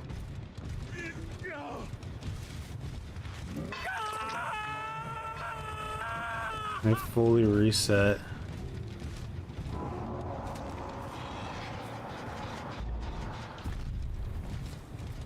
This is weird. Did you fully reset, huh?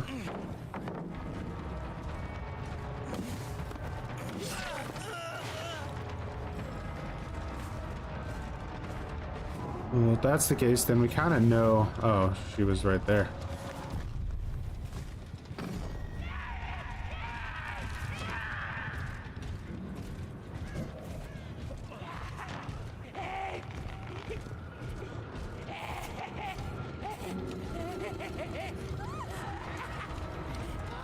Can you hit her, Jailer?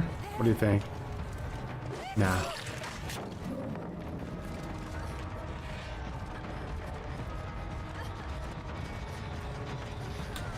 Do you think she baits this pallet? Oh, it's not even here anymore. Never mind.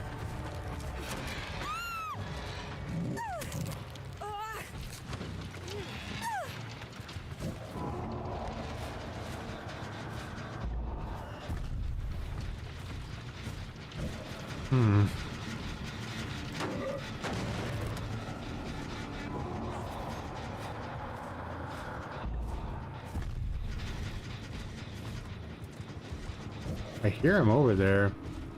I'm not sure where he's at.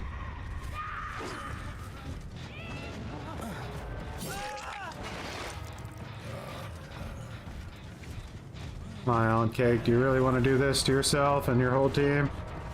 I think it's better to just finally accept that it's over.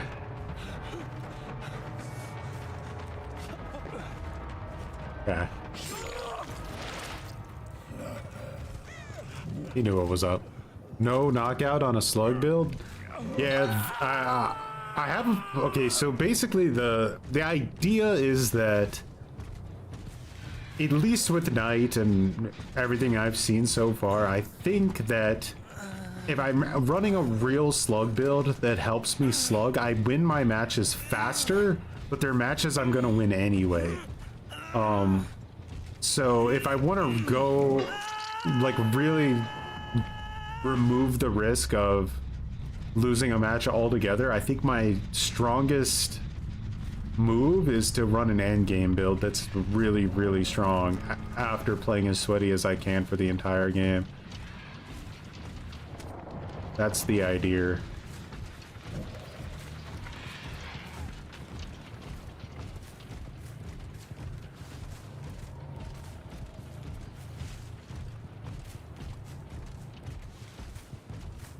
There's so many things that have, like, kind of factored into slugging being better than hooking. And I guess someone who's played so much killer in this game, it just feels so much better now.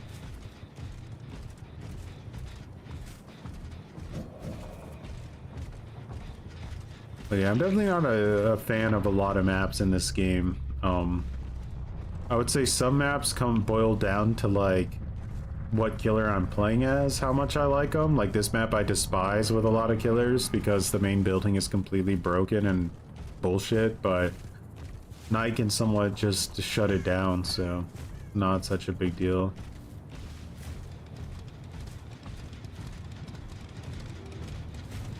Not sure where the scroll crawled off to.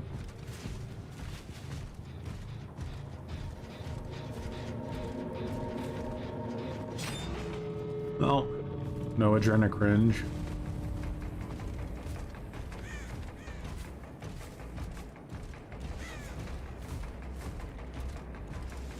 I guess bleed to death.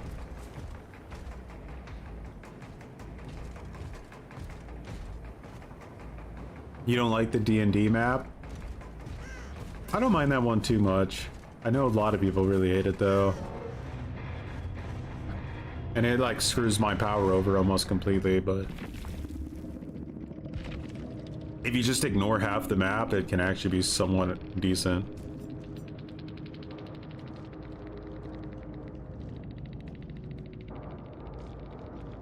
So what did we counter here? Anything? I mean, hope, I guess. Fung had a complete anti-slug build, so that was interesting. Countered hope. And the girl rage fit that off the record. Not a super crazy meta game.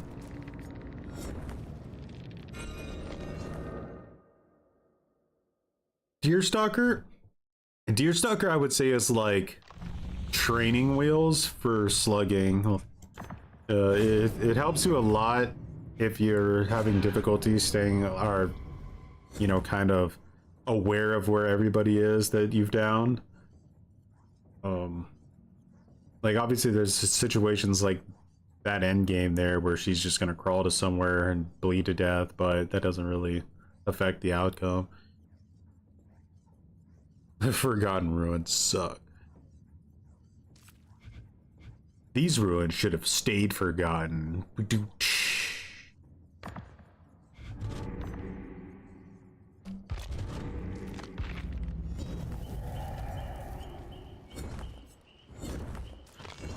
Enjoy this night skin while it lasts, guys, because when I get that new night skin, I don't know. I don't know if that thing's ever gonna leave my cheeks.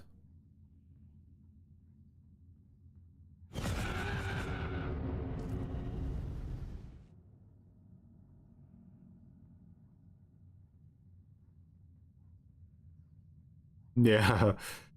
Yeah, I guess I under-delivered that a little bit. It's feels like a very, very strong map if you just hold the top.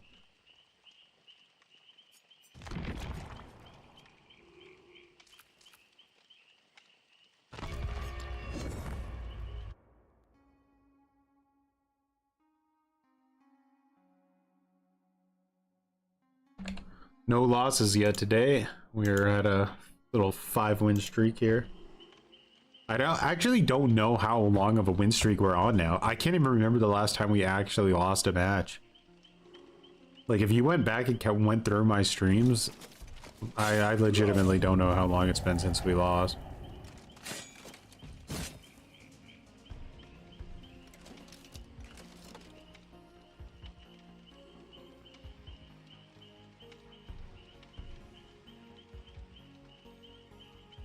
Kind of wish you didn't start playing again, it ruins the nostalgia a little bit, yeah. Definitely does. Why not Blood Warden over Game of Foot?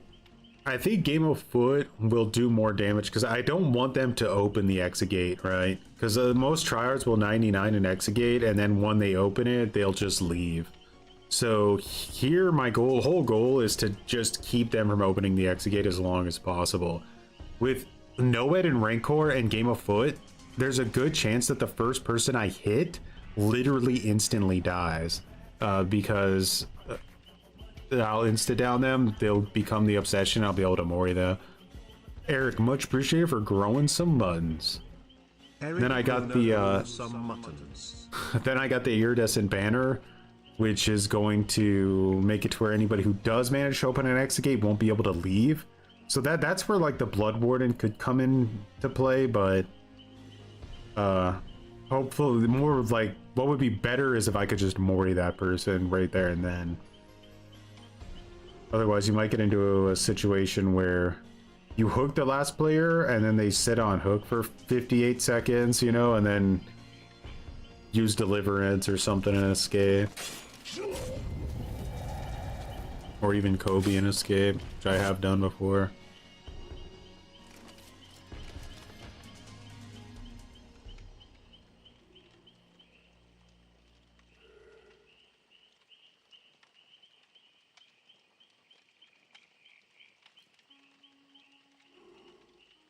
Huntress doesn't have a more axe add-on anymore. I think she still has Infantry Bell. Am I wrong? I know they changed her add-ons, but I still thought she had a Infantry Bell.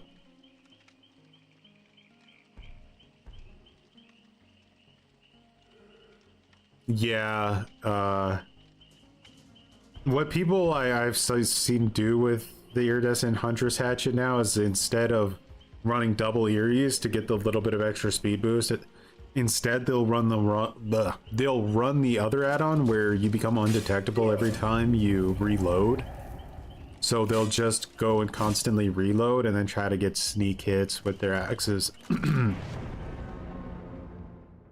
Are you full slug only, or you still choose one person to tunnel just to get pressure? I'd suggest the second. So what I do is, if I notice somebody is a really weak player, I'll hook them if the situation allows me to, because I know that most likely they'll die faster if I'm hooking them, but only if the situation actually allows me to do it. Like sometimes, you know, if I go for that, I'm gonna get pallet stunned or flashlight blinded or something silly, so you'll just not do it. But yeah, the stars align and there's an easy mark that I can tunnel, like start hooking, even if they shoulder the burden them or something, because that's the big fear there, right? Is that, you know, you only hook one player, but you have to hook them 5 times because of shoulder the burden. But you got to really make sure they're weak. You never want to hook a strong player ever, because you're just enabling probably 20 different fucking perks that are going to destroy your life. I'm too far away from Killer Shack. I don't want to. Gotta know the distance. Alright, there's 2 people in there, right? So, let's see. Alright, the sprint burst girl goes, there was 3 people in there. That's crazy. That girl had sprint burst, so we can pretty much guarantee that we're not going to get anything for that.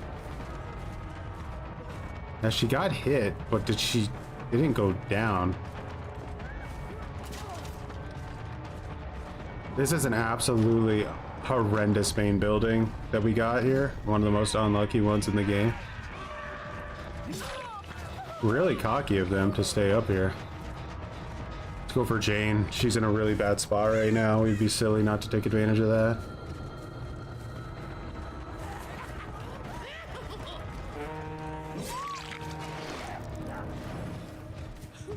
Let's send our Carnifex in to start regressing that. And maybe we can get this upstairs. Alright, that's gonna chase her out. That girl's healed. A nice injure. All of our guards are on cooldown now, though. Let's break this. Might actually be better for us.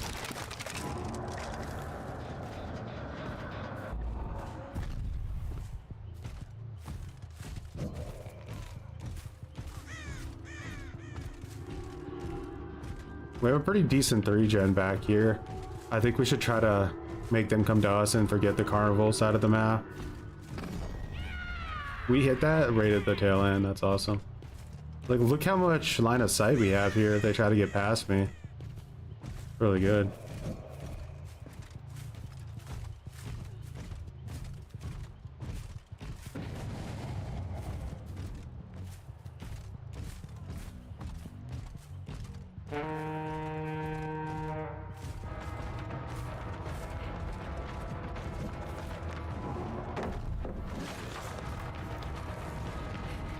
We got a lot of distance off of that, more than I would have liked. Our girl's back up, but we know she's around here, so let's see, maybe we get her. It doesn't look like they went left, so let's try right.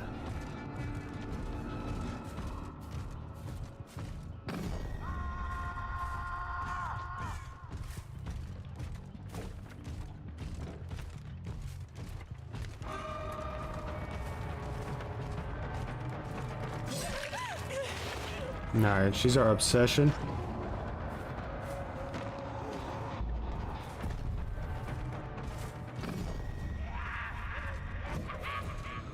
Oh.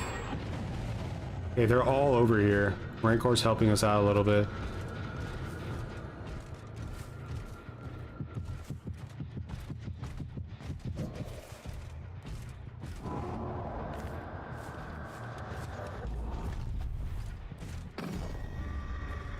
That girl went down for her. Now we got 2 people down.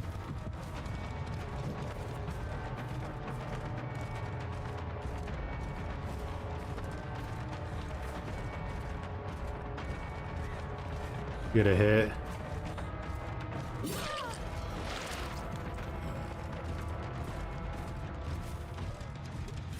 Alright, since they were all back here, it's possible they were working on this too.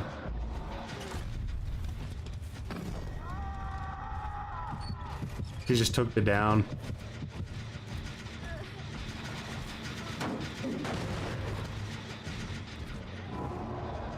Okay, someone's trying to go back for this girl.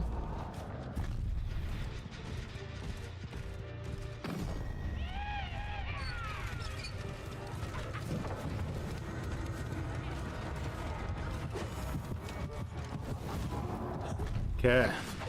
Now we are in an ultra strong position. We see scratch marks as well. It's over, guys. Never mind. That girl had unbreakable.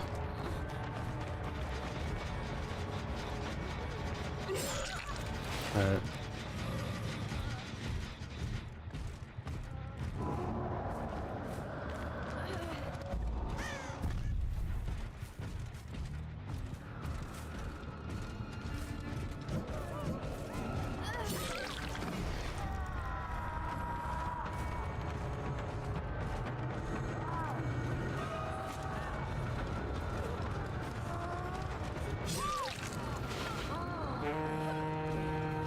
Alright. It's over? I think it's over. Jeez. You haven't played Night since his rework? His rework was fantastic. It was really bad at first, but they made some adjustments, which I may or may not have had some input in, and yeah, it's really nice.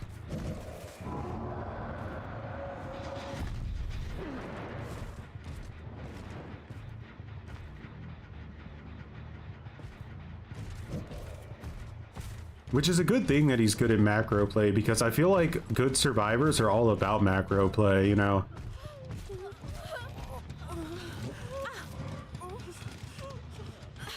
Like, it's not really about looping, it's about knowing where to shift W, knowing which gens to focus on.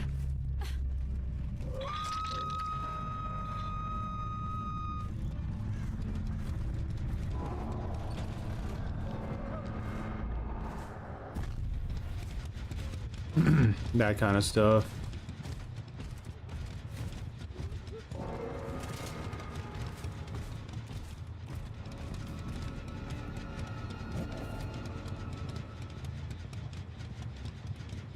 There we go. The story continues.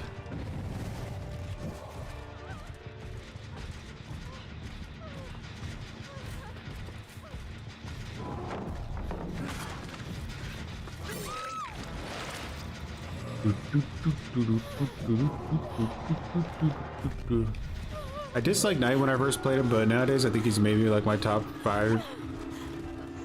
Nice. He should be too. Did you see that skin he got in the past? I had to make him go up at least a few tiers.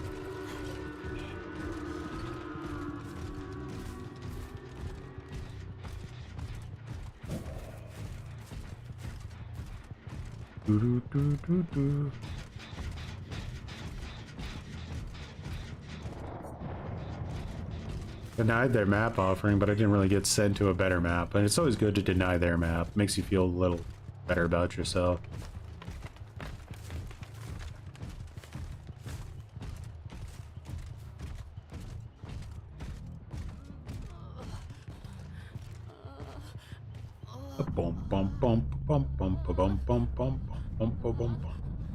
Look at me, I'm a controller player. I can walk this slow. No keyboard and mouse player knows the power of that.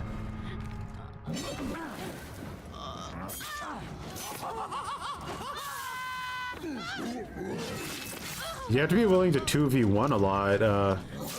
I mean, I should say 2v2 with the Knight. You know, you don't want to always be chasing the person that your guards are hunting. A lot of the time you want to send your guard off to do one thing and you do another thing, be in two places at once.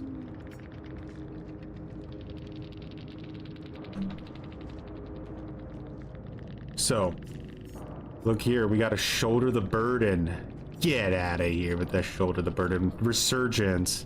Look at, like, this is prime perks that make me not ever want to hook somebody, even more so than like DS, because that's just tunneling. But like, Resurgence and shoulder the burden punish you for hooking. They literally just flat punish you. You're just getting punished, nothing else. It's a crazy, really just not well thought out, in my opinion. Like, Resurgence was really good at 50%. 70% is a joke. Like, that's insane how fast you can heal yourself off of hook, on hook. Then we had someone who, we countered 50%, well, Soulguard didn't get any value because we didn't have a Hex. So we countered DS and Deadhard by not hooking her, and she only has Unbreakable, right? This is a funny build, I like that. Vigil with Sprint Burst and Fixated? Guys, do you know how many times you can Sprint Burst for that? That's a crazy strong build, so I'm not surprised that's the person who put on the map offering.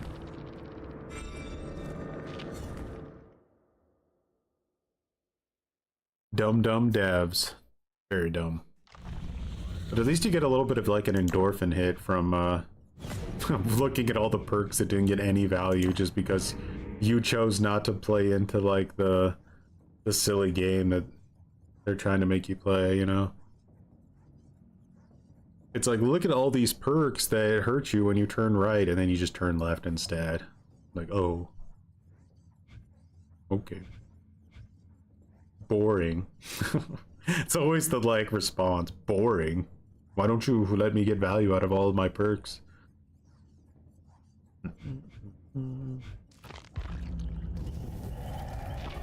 Alright guys, we're going back to the your guys' build now. We're resetting.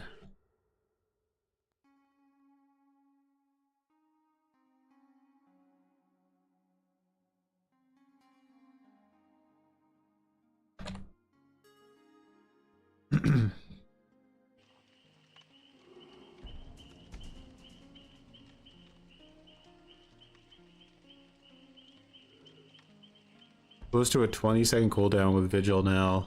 It hurts to even think about it.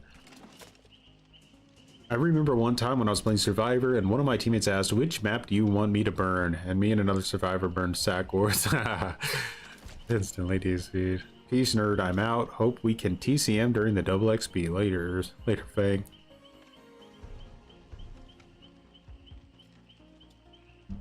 I think the only killer, or family member I should say, in TCM I don't have maxed out right now is Hands, because I kind of like swapped my build after they got rid of a scout. But man, Hands is so boring to play now, guys.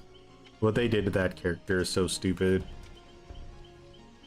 I saw Spook and Jukes last night. It was like, bro, I got on TCM since the first time he got on TCM since the game basically released, because he felt like playing it. And he got it. He shortly searched probably to play Victim, would be my guess. He sat in a lobby for like 10 to 15 minutes.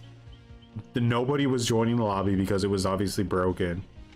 So he backed out of the lobby, got a DC penalty for it, and then he was just like, I'm never playing this game again. It's like, yeah.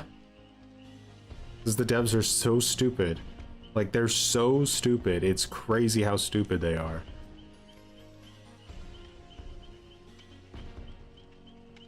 I can't think of any job ever in my life I would be allowed to be that bad at without instantly getting like fired for it.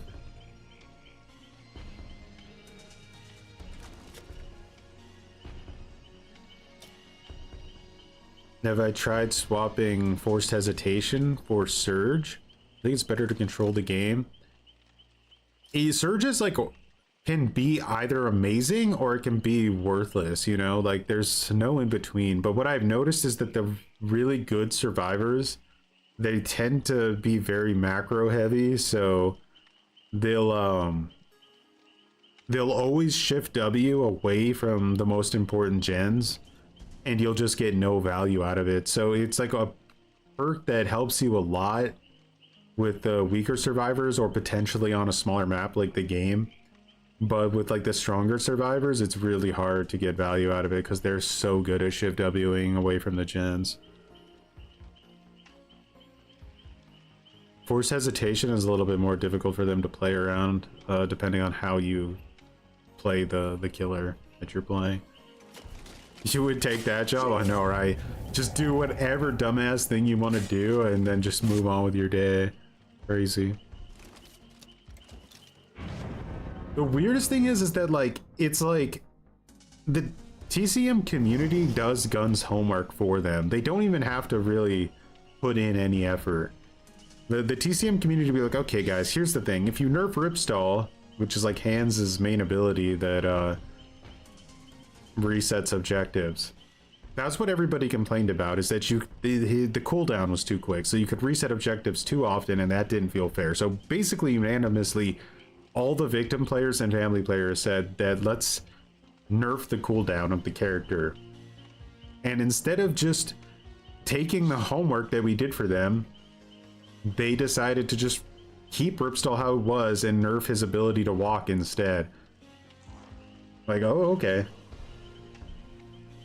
I feel like they're not just stupid. I feel like they have like some enormous egotistical issues with making decisions about their game.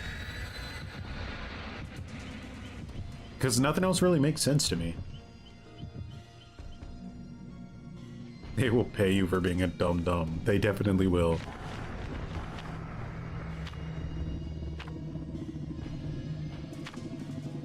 Yay, no map offering.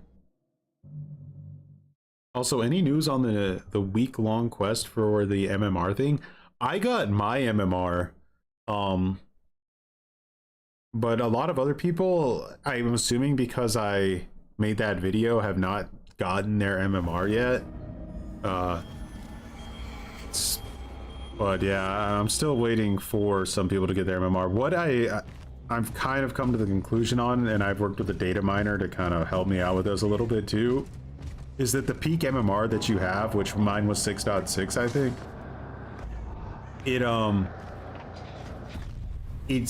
it goes beyond maximum. Like Behavior's MMR that they have doesn't have a hard cap like the matchmaking MMR does. Oh, he gets that for sure.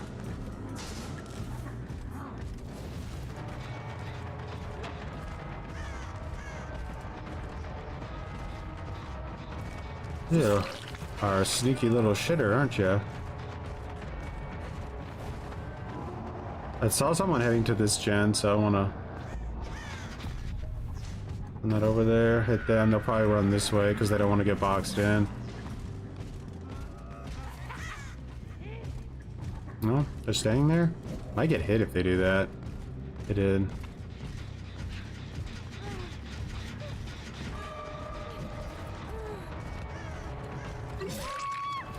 Alright.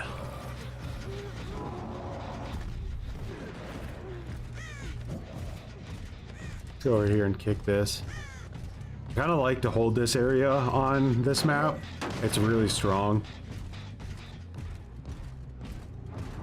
I can reach a lot of gens from here too. If they're not on that, so I'll cancel it. Always cancel if you're not going to get value.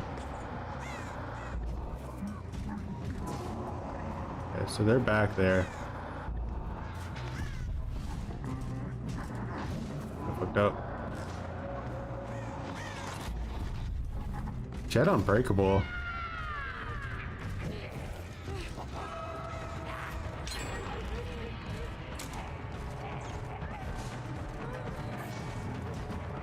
She's trying to shift W out of that area. Whoa, huge frame drop for no reason.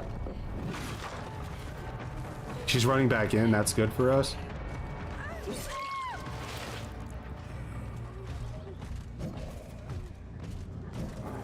And we just want to hold this Kate back here and just make it as difficult as we can for them. Well, do those gens, guys. They're running towards me. I wouldn't recommend that.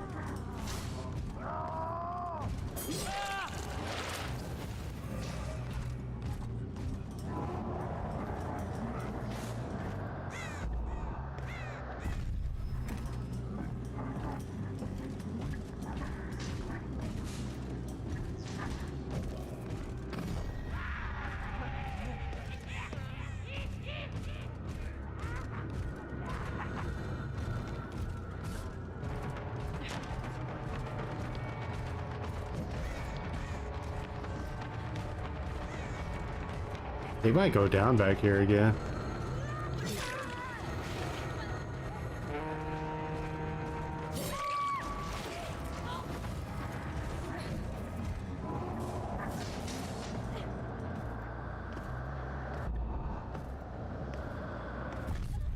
Oh, they're both there. That's huge. It's actually huge.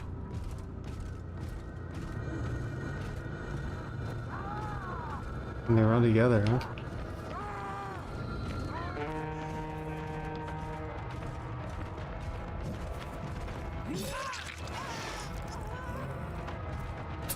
I don't have forced hesitation here, so I gotta be careful.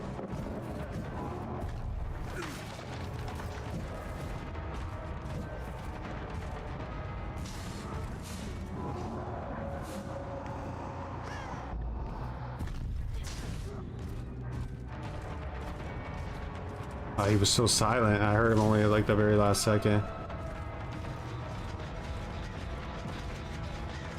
Yeah, Jen's pretty close to being done. I don't think she has anything to work with here, fortunately. Start regressing that over there.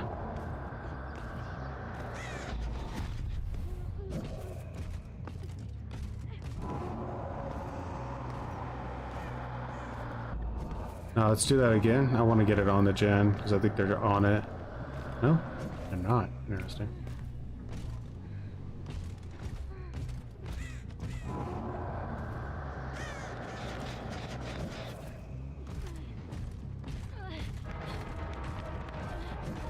Bro, how are they making no noise up until they get the person up? Have you noticed that? It's so weird. They literally make noise right as they get them up. Every time.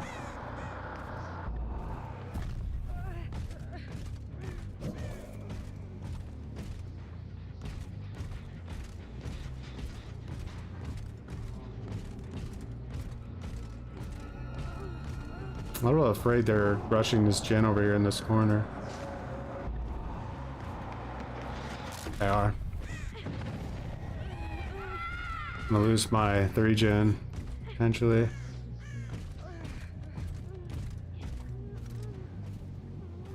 Can't let this girl go now. If this girl gets away from me, we lose the game, potentially, so...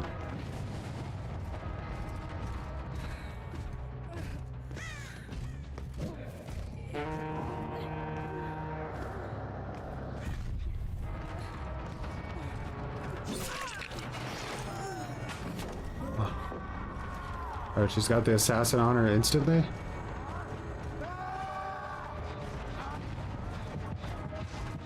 They're down. Like, Surge would have helped me a lot this game, right?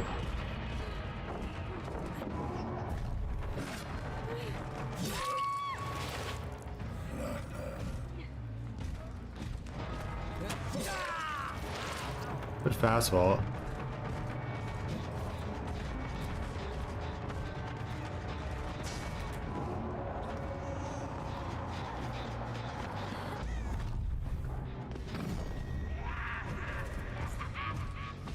Knockout. That was knockout 100%. Just saved my anus there.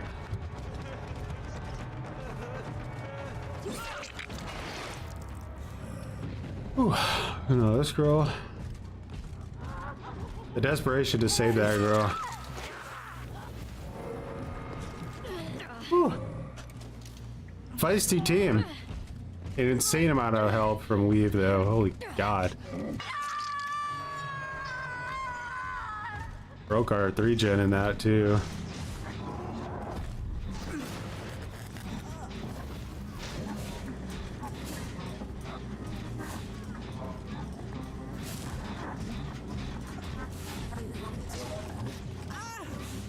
Knockout and Colorado, you're right.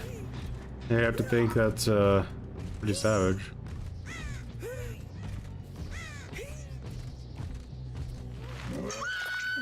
You think so? Could be.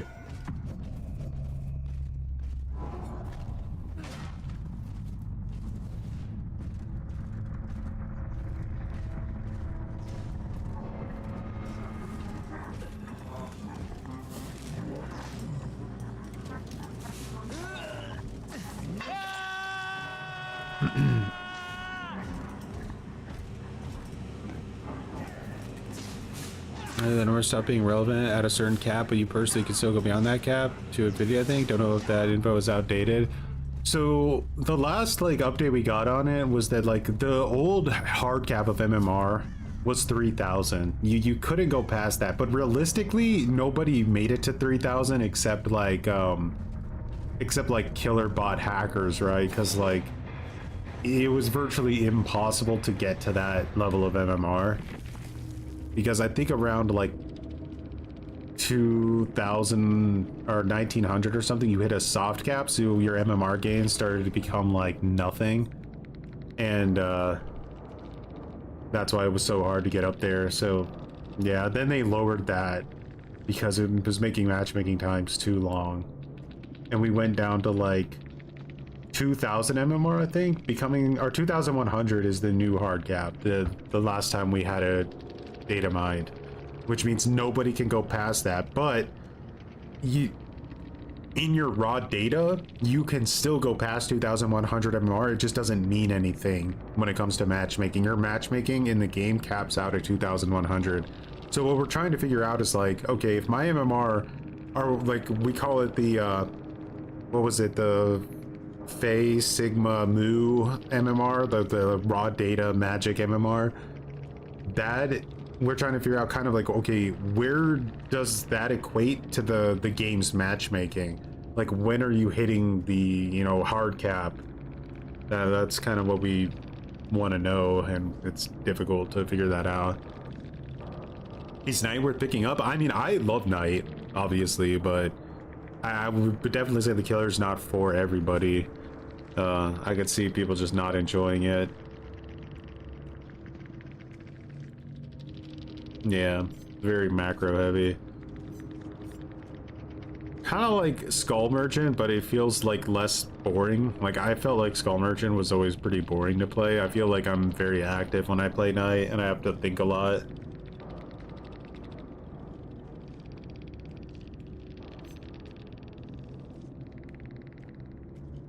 Yeah, essentially. There's no like cap on that. It's just your what behavior sets as the matchmaking parameters, where it stops mattering, basically. So counter off the record, DS, adrenaline, because they didn't get to Endgame. I mean, blast mine, I don't know, right? Because we don't get too many gens around here. We did have a mate for this in there. And I think the reason that girl was getting up so quick was because she had Unbreakable. Mr. Ghostface just redeemed with a harambe strategy. Oh my goodness. Are we pulling a harambe?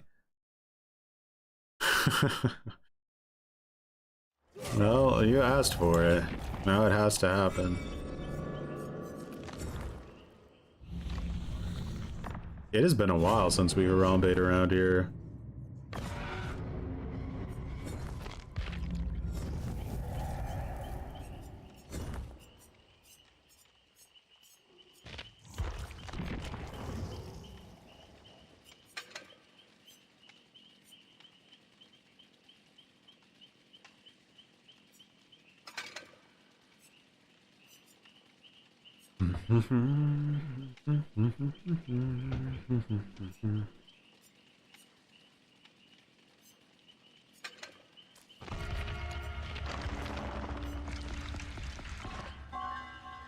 What is the harambe strategy?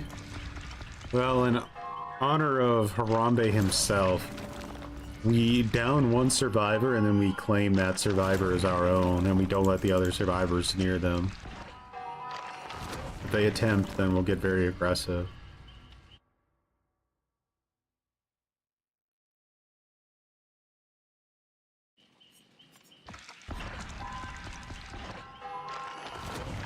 It's the only way to keep Harambe's memory alive.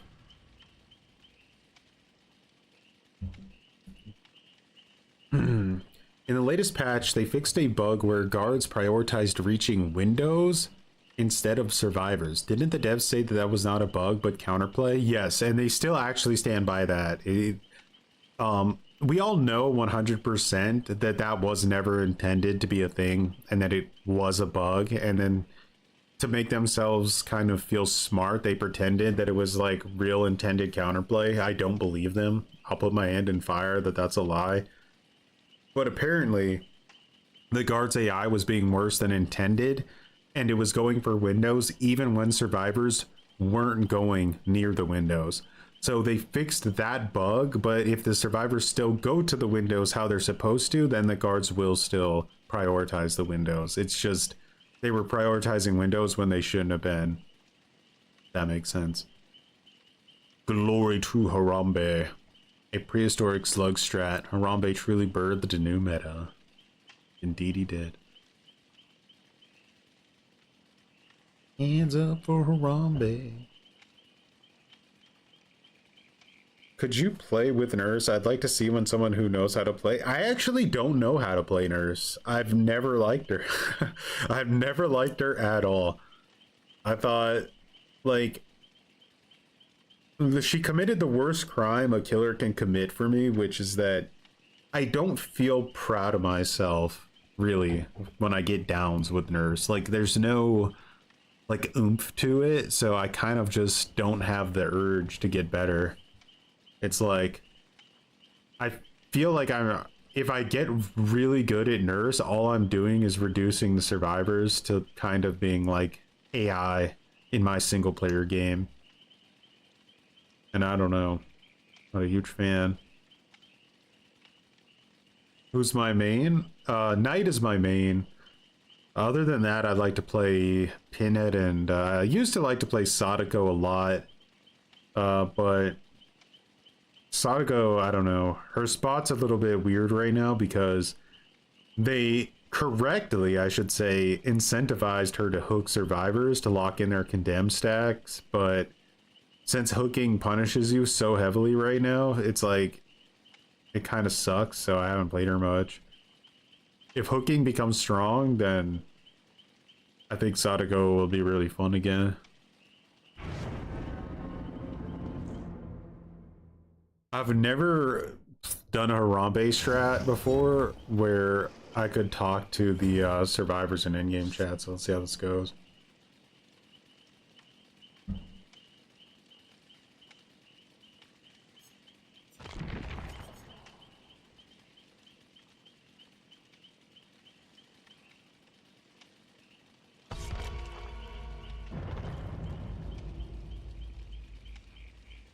Hello Choi, any new videos coming soon? I'm currently working on a new toxic TTV video in the works right now.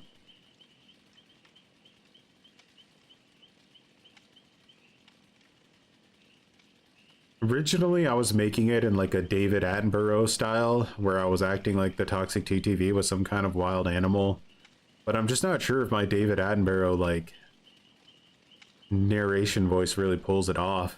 I don't know. So yeah, might not commit to that one idea and just do it normal.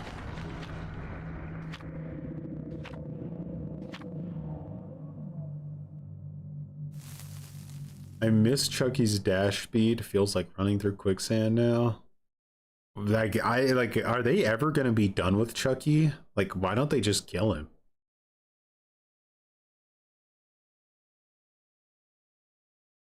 I've never just seen a killer that I didn't feel like he was problematic be hated so much. I have no idea what I missed. But I definitely did not get the memo. Okay, it's Garden of Cringe. So this could be really difficult. We're probably gonna have to go for an M1 down. I doubt there's any chance we're gonna get a chainsaw down. But the goal of Harambe is not to win the match. The goal of Harambe is to win the war and honor Harambe. Being in here as an M1 killer is painful.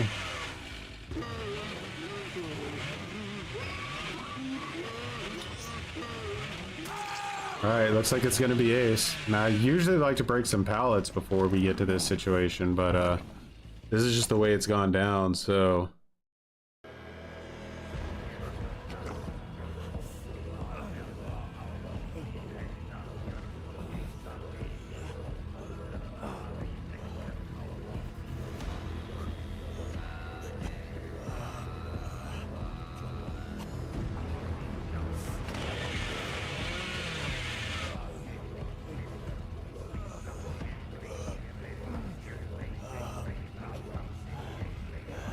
Stay back. Stay back, Steve. It's mine. It's my ass.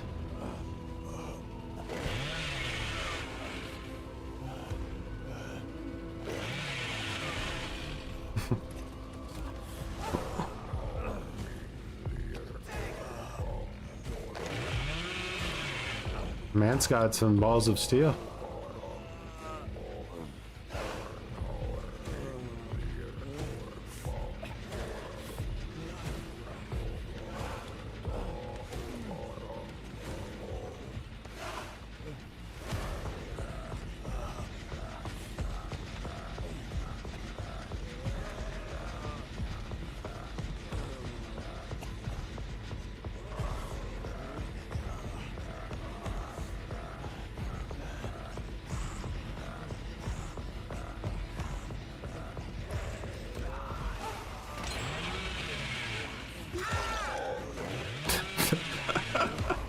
I don't know what that Steve is cooking, but I respect it.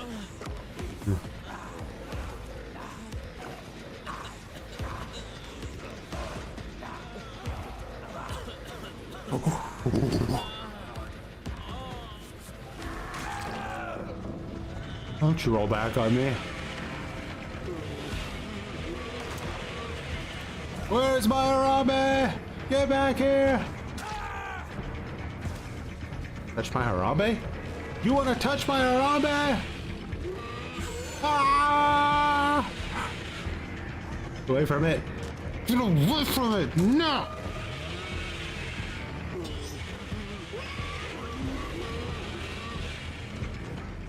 Ooh.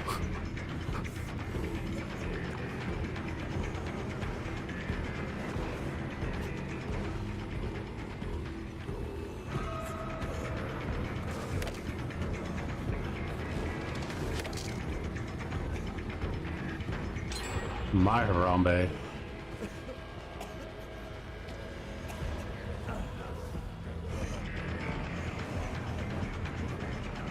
Accept it. It's over.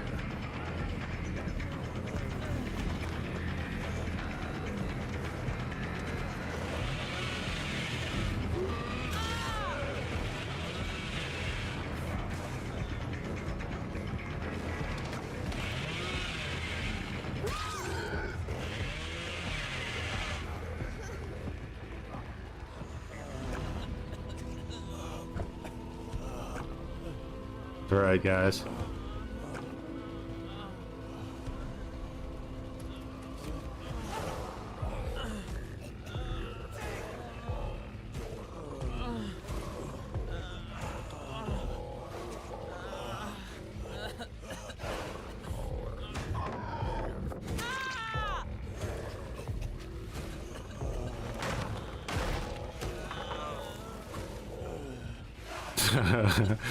I don't think so. I think I'm just hitting walls.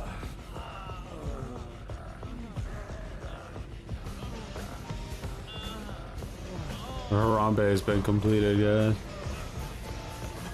Victorious Harambe.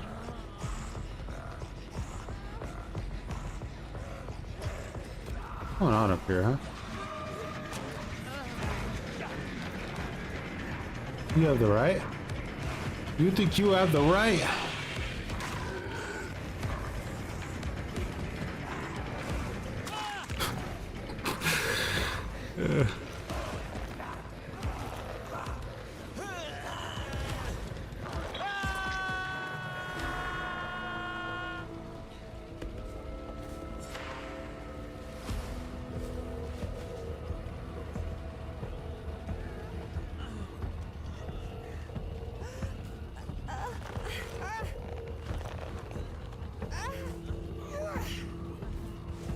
Nothing like a successful harambe to bring home the bacon.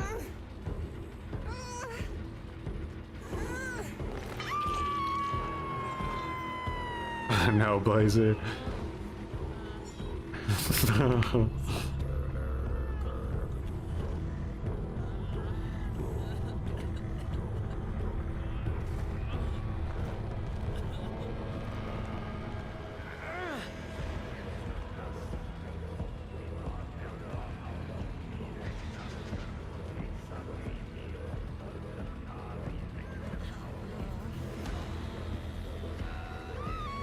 Damn it.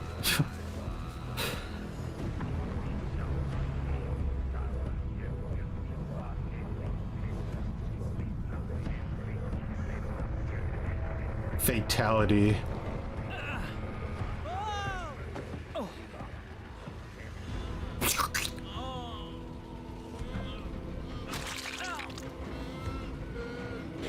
They said they fixed crouch tech, but they actually fail.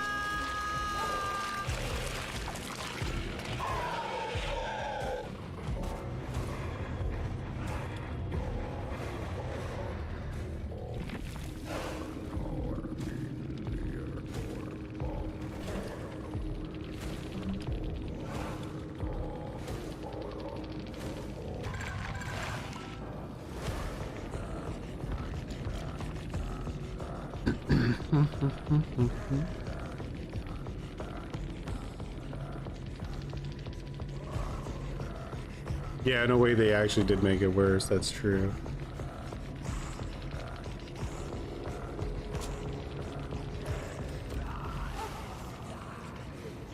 Of course they did, right. It looks too funny. Yeah, the harambe strat is just quite malicious.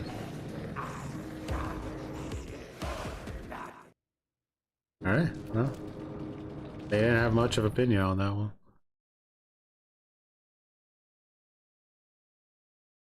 They simply got harambe'd and moved on with their lives. Like anyone should.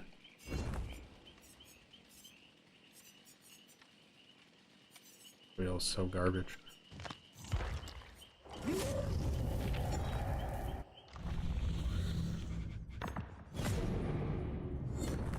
Play the blight. Ew.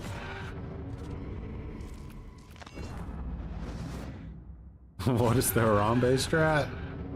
We you know, just downing survivor and sitting on top of him. What the heck was that fighting noise? I'd always do that. Look at this blight skin. How buff this dude is.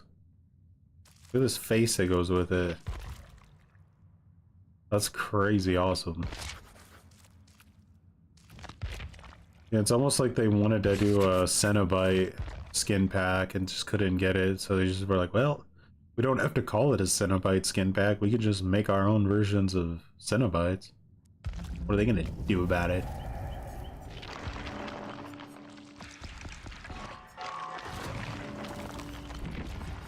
Alright, so did we mark this win down? No, we didn't. Yeah.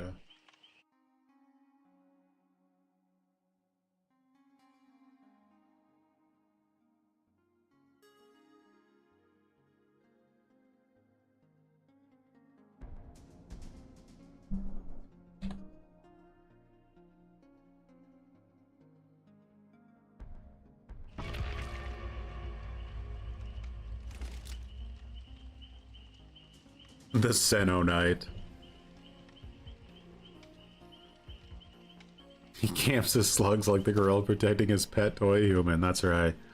And make sure to always tell other streamers too that they should do the harambe strategy. I don't feel like we should just have an exclusivity on this one. I feel like harambe should be everywhere. Any Huntress match? I probably would not do too well with Huntress. I wouldn't be as bad as Nurse, but the players out there that main Huntress are so cracked. Survivors are so used to playing against like the absolute best Huntress players. I don't have it. I do like to play her in like 2v8 though. when it's more casual. I don't have to have like a stroke trying to play her. And this is gonna take forever to get to, what is it? It's like page 40 or something, isn't it?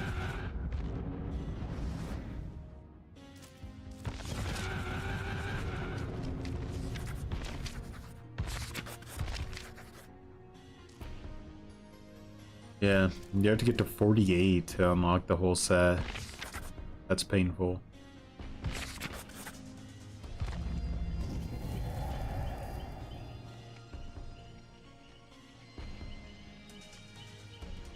Yeah, Cenobite skins for all the like killers. Like we just recently unlocked the plague one. Like Cenobite plague here. Well, I think Blight and Knight have the best by far. Huntress is pretty decent. I think I can actually see them here if I go to like... if I just turn the filters off. Yeah, these are the Huntress ones. So there's like the... that off?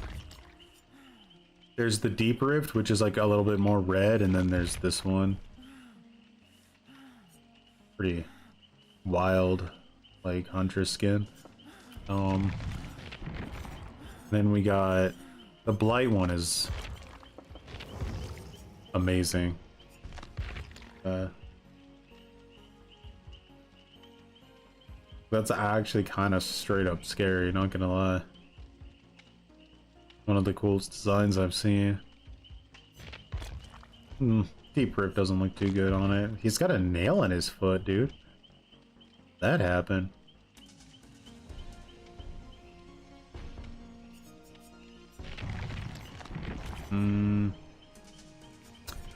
Legion got one, but I don't think it's too good. Check the like Knights. This is the Knights Cenobite skin. Really good.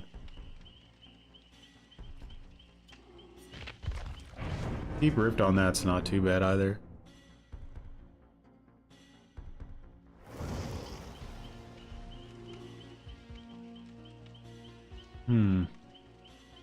Which character? Huntress?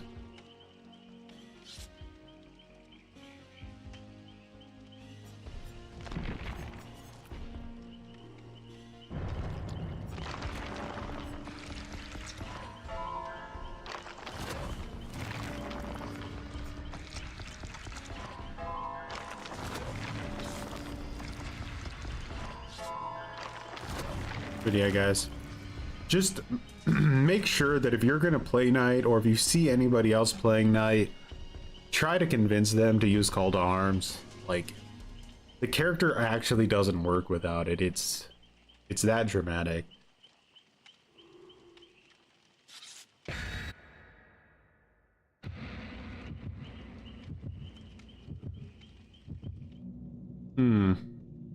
Potentially.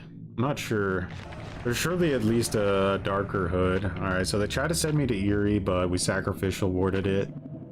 Get dumpstered.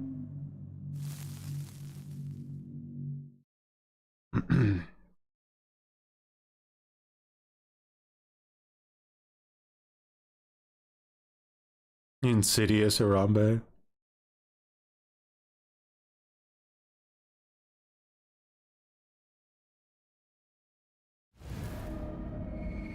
This is where our sacrificial ward sent us last time.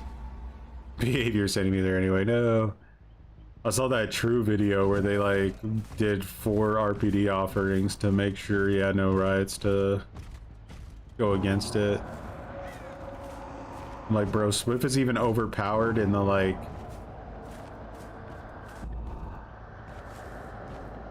Interesting, I don't hear anything on those gens.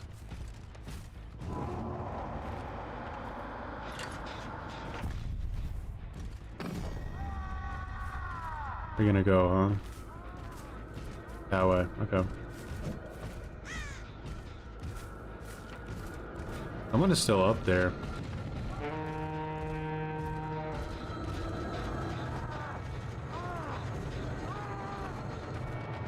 Balanced.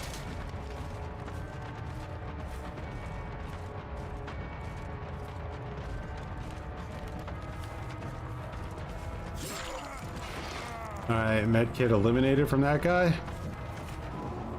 That's a W.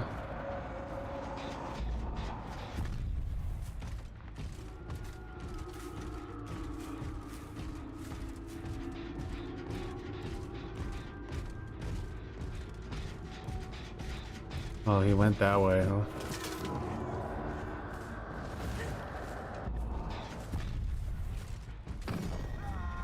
Ah, get your med kit.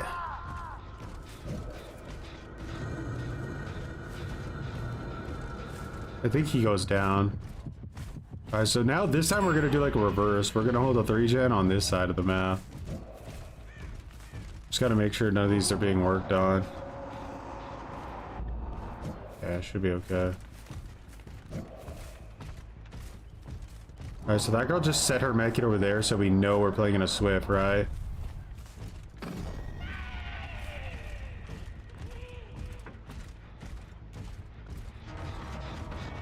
Another balanced landing.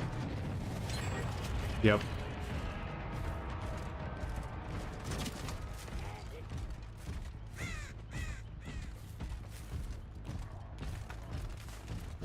And they are playing against a Swift here.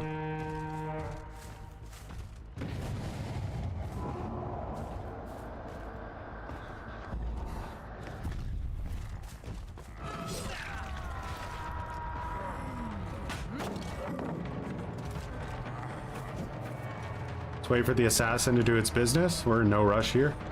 We're just wasting his time.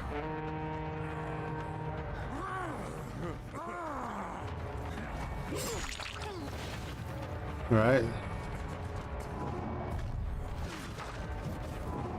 Send this out this way.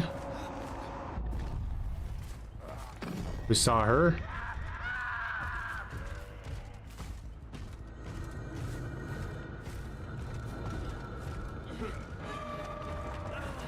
Oh, he gets balanced.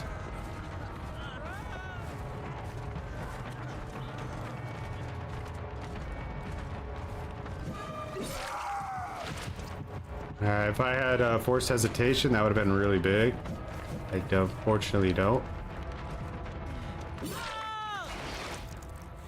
Alright, if I see this girl's aura for even a second, this game might be over. So she needs to be really, really careful where she decides to go right now.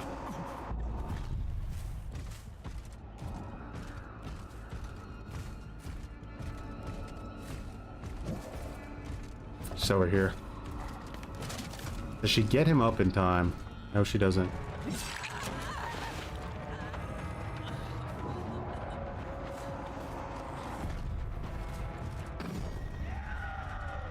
Alright, we're gonna let David go because he's gonna be getting chased for a long time.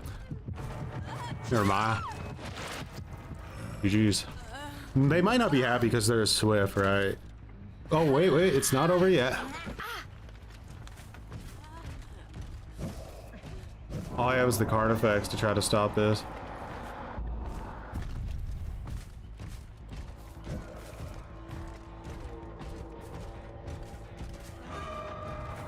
Alright, the fact that he's shift Wing me away makes me think that Michaela might also have Unbreakable. Because it seems like not a play you would make otherwise. But we'll see.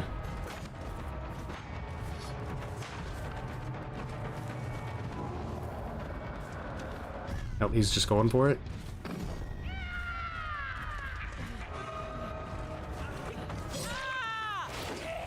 Alright. GG.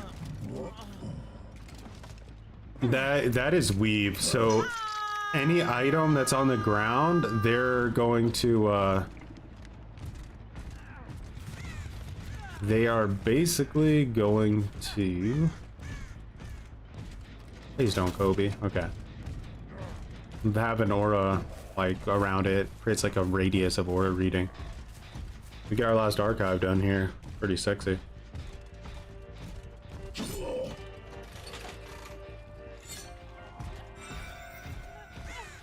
You I can't pick up unfortunately because I already dropped you. Sorry about that. We would like to find is probably that guy's gonna bleed out in 2 seconds, so let's go for our friend over here.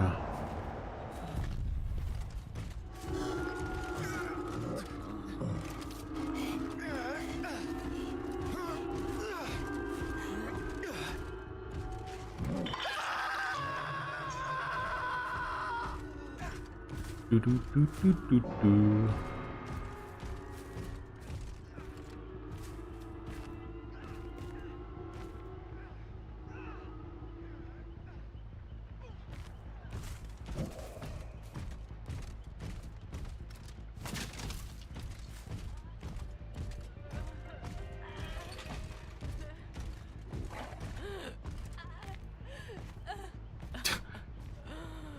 It's the developers. I would love to just moor you, but I gotta wait, you know? Nice fingernails, by the way.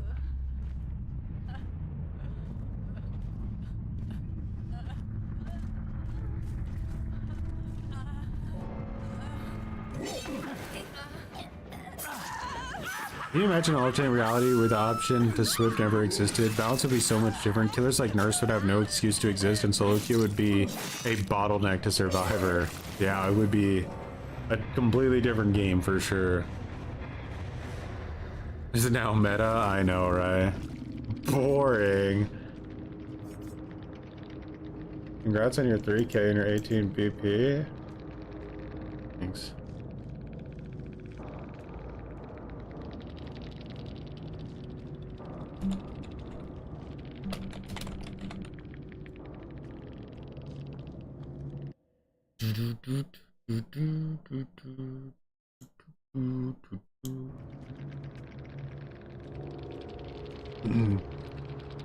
The game would be dead with no Swift? 100%. They have to have Swift, but they have to have Swift and also accept that it brings issues in the game.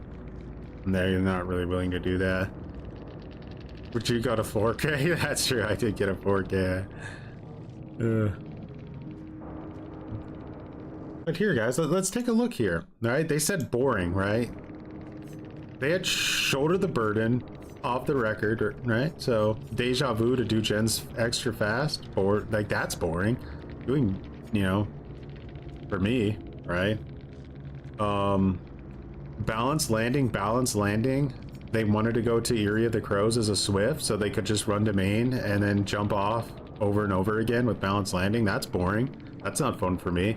Shoulder the burden to make sure that they could deny whoever is closest to death. That's boring. Babysitter and borrow time. So basically when this person unhooks somebody, like what are they moving at? Like, I don't even understand. They're moving at like 20% extra movement speed for like what, like 40 seconds or something. And then they also had Dead Hard, Made for This, Dead Hard, Deliverance. This person wasn't using Made for This for anti-slug. They were using it to get extra value out of their Dead Hard. Like, this Swift tried to cover all their tracks, right? And be as cringe as possible. And my build just literally dumpster countered it. It dumpster countered their whole setup here.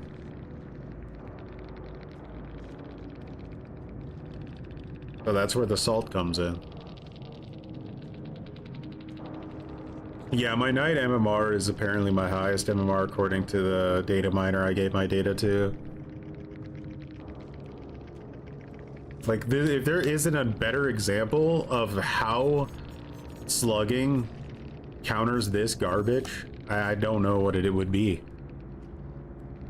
Like, they had so many, like, you know, what would you call it? Like safety nets in their builds. So many safety nets to shit in my mouth. And yet, they didn't get to poop at all.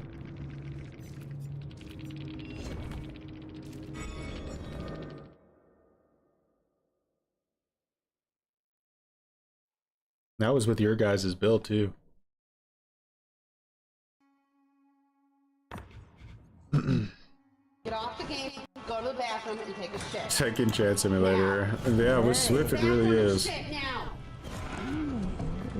mean, I did all of the page 1 and page 2 doesn't come out for 10 years. Go to the bathroom. Go to the bathroom.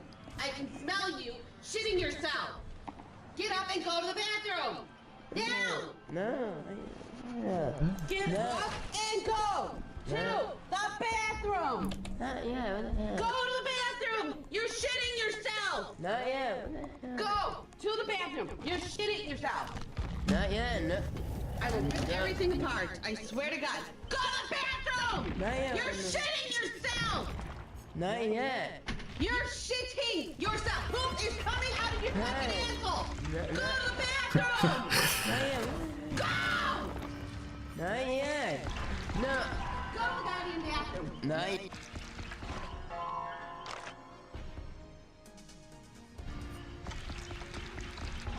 No, not yet. That soundbite's always gonna get me. That's a good one. That might be the best. Anti-hook perks get stronger while anti-gen perks get nerfed. Only slugging remains. It does. And I was actually finally starting to really consider, okay, like, what do we do to try to, like, fix this, right? Because we've obviously, I think, kind of proven that slugging is just way better. It feels way better. It just is what it is. But obviously we don't want the game to be based around slugging. We want the game to be based around hooks. So, like, what do you do to make the game based around hooks and kind of just chase, right? And I think the starting point, at least where you want to start, is you want to make it to where when you're slugged, you can die faster while you're slugged. Because that not only kind of addresses the issue with slugging a little bit, but it also fixes like issues with people being cringe and bleeding you out on purpose and all that garbage, right? So they should just put that in anyway. Like if you're slugged, I think like hold a button down, maybe you crawl faster or something, but you bleed out like twice as fast and then you die. Okay, so they do that, but then they also make hook perks better simultaneously. Start there. That's like should be your starting point, and just see if that's enough to kind of move the dial to where it's not such an issue anymore, and then go from there. But yeah, I think if you try to be too aggressive with this, it could backfire pretty easily. Like making base skin unbreakable or something would be a disaster. Yeah, you're chasing way more. It's way more fun. Like, hooking feels really sluggish and horrible. And you feel like you barely have enough time to even walk to a hook before people wiggle out. Like, they... Like, fired up should almost be like base kit. Like, just pick people up faster, agitation them to a hook. Like, these almost shouldn't be perks. Like, you lose so much time just through the act of hooking somebody. You lose like so much momentum. Oh. And if they want to keep gen speed how it is, which I understand they don't want to make gens longer because it's already kind of boring, then they got to look in other ways to kind of make up for that time that you're losing. Would it be better if killers were able to do what they did before in 2v8 and just stomp the survivors into a hook? I mean, from like a balance point of view, it would be better, but from like a survivor fun point, it wouldn't, because like a lot of survivor skill and the things that they find fun are, you know, trying to get flashlight saves and stuff. It's like some of the only real skill expression survivors have outside of just chase. So I understand it, but they've continuously made it easier and easier and handholdy to do those things. Like a flashlight save used to be pretty difficult, and now it's like so much easier. Now you're almost relaxed. As long as you're in the right position, you're pretty much good to go. The timing doesn't really matter so much like it used to. Yeah, picking people up takes way too long. Fired up really makes that nice. Like, but that's the ish, right? Is you like, say you want to run fired up and you want to run agitation to make hooking feel way better.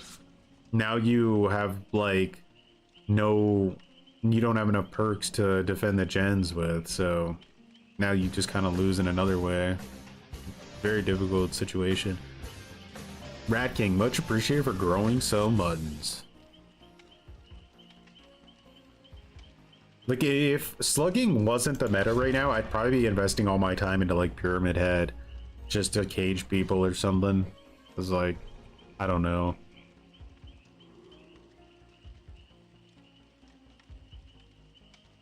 I would come up with something else, right? you can't just nerf slugging and think, oh, they would dust your hands of it and that killers aren't going to find a new way to adapt and some other cringe way to win all their matches, because they always will. So it may as well be incentivized to be healthier.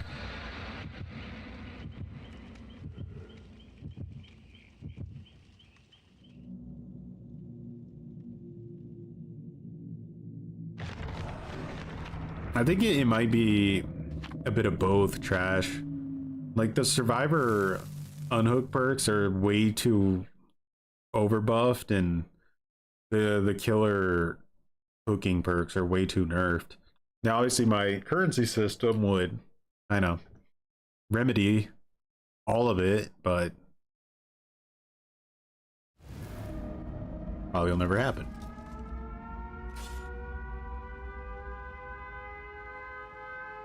I've quit DBD before. Like, it doesn't panic me to quit playing DBD. The when Made for This was like hard meta, I straight up quit playing killer. I was like, I'm good. I'm good. I don't want to play this garbage. Like, I don't play S tiers, so I'm not gonna just get punished and for existing. Alright, if I'm a little bit closer, I think I can pull that. Midwich is actually kind of a difficult map for night. God damn it, I wasn't close enough. That sucks.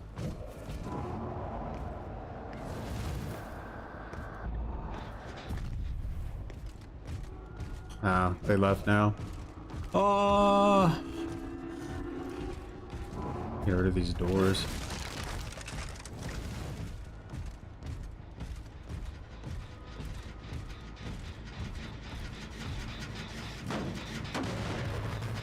Knight's biggest weakness is Shift W, so when you play a map that's literally just Shift W on steroids, it can be painful.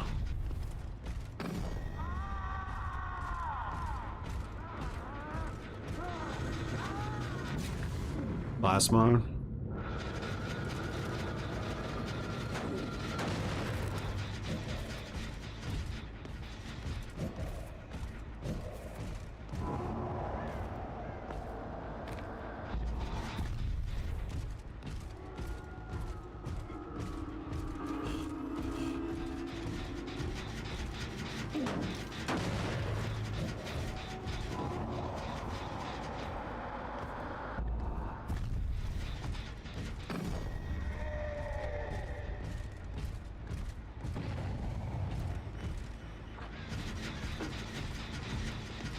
Did I see somebody here?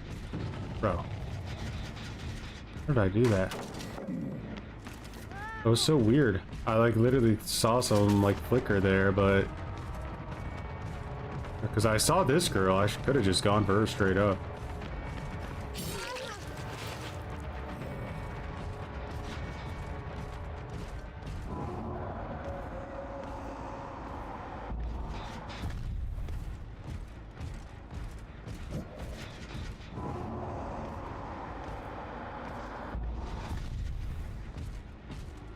That doesn't hit them out there? There's no way. How did you know? Oh my god. This isn't looking good, guys. This might be our first L.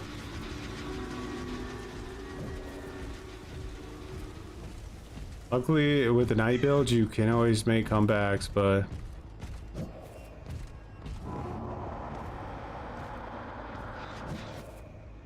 I think that outside gen is lost because whoever's out there is like an expert stealthy shitter. Sprint burst away.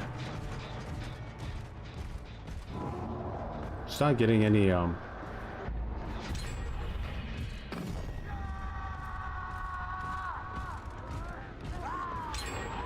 There was another person on it. My guard, even though it's under me, will lose like chase too, so probably won't down her.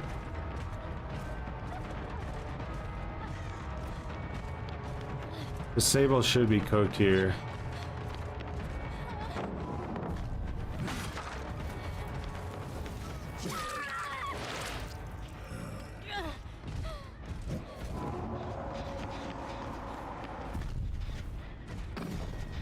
This arena, there's sprint burst, probably has vigil too.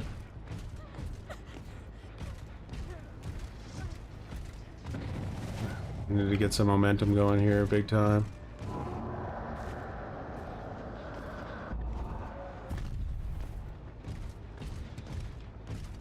Maybe I should have just tried to hold one floor.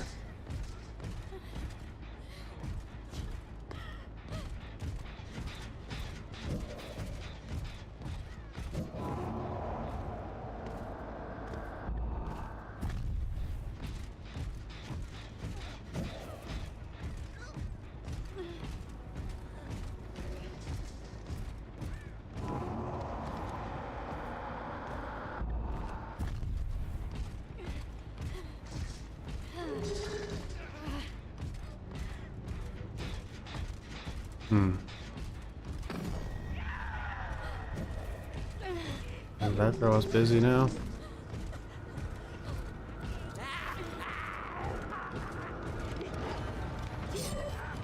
She ran through me.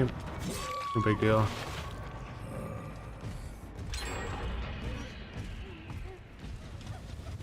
I'll drop down.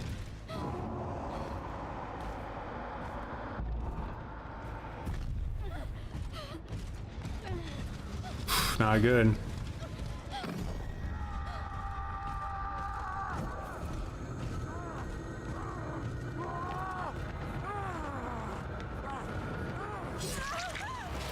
Box.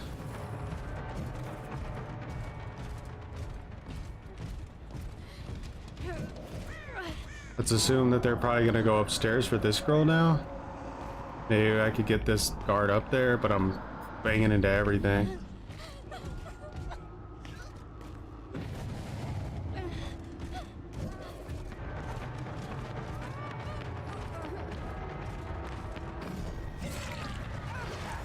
Alright, force hesitation might come into play here. That was sprint burst, that's why she still was able to get as far as she did.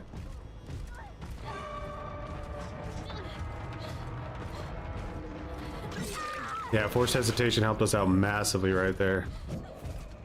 We're starting to get pressure. Game is getting there though, we need to be careful.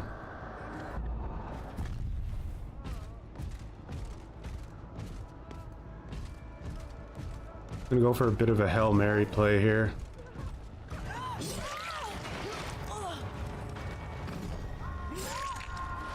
May have worked out.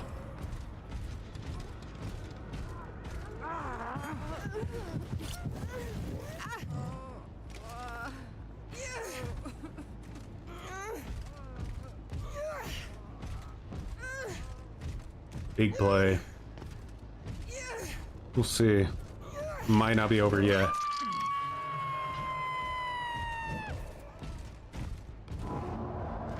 Force hesitation did so much for us there, guys. That was like insane how much that purchase did for us. Yeah, I do have that knight helmet. It's pretty cool.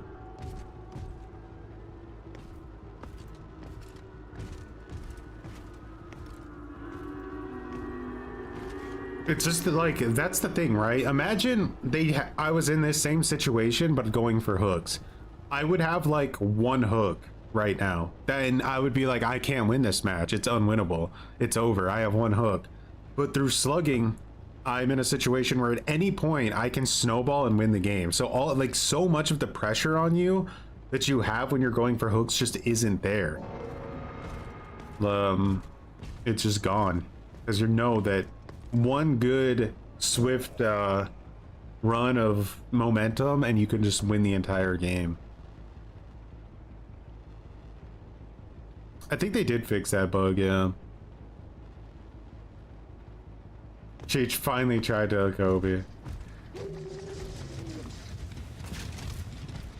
I'll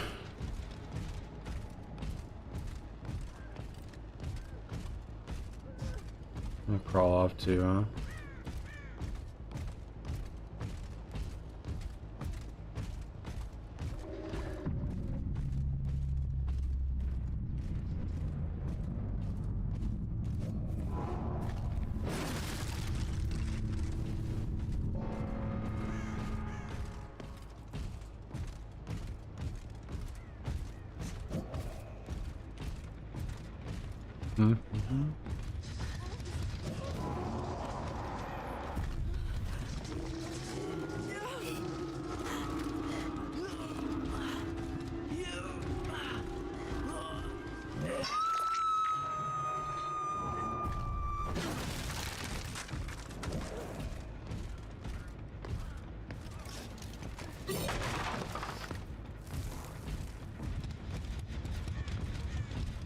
I gotta run away so she doesn't unhook herself. Ah.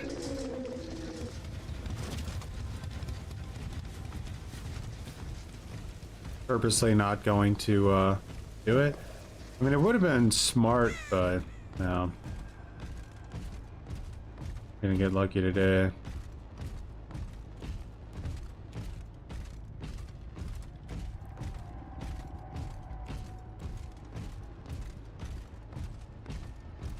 GG's. You despise driving? Yeah, I feel the same. I'm not a big fan. It can be fun sometimes, but other people kind of ruin it.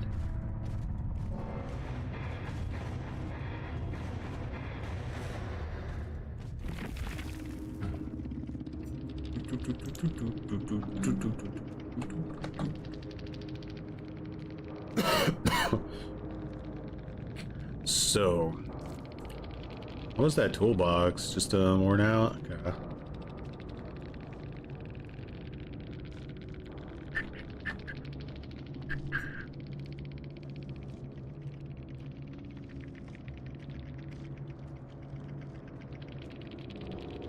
Wholesome interaction, guys. Wholesome interaction.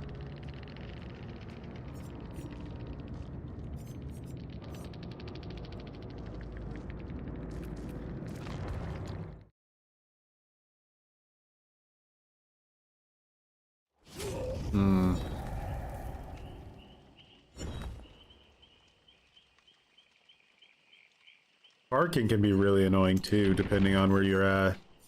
And add a whole nother factor of annoyance.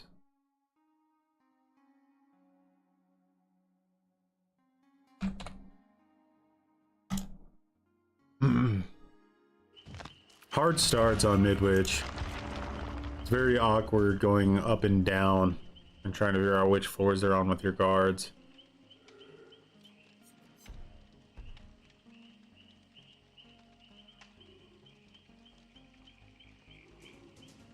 Parking in Berlin is an adventure. Germany has some absolutely crazy car parks. Like, I've been in car parks here that are like 20 floors deep, and every single floor is massive and filled to the top. I'm just like, as an American, I always thought Europe had way less cars and that like so many people were using public transportation, which is true, but like it doesn't mean that there still isn't 20 million people driving.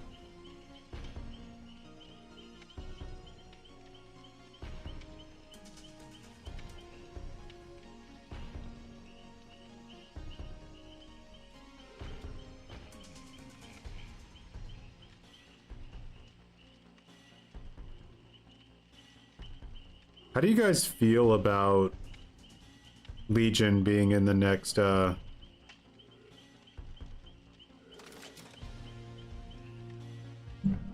next 2v8? Do you think that's going to be a problem?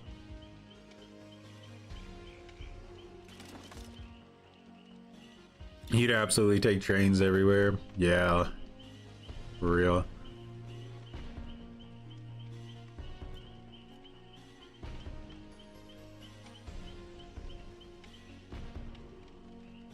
Kind of depends where you live too, because like if you go to like in a train in like one of the major cities like Paris or Berlin, you're gonna deal with a lot of nut jobs.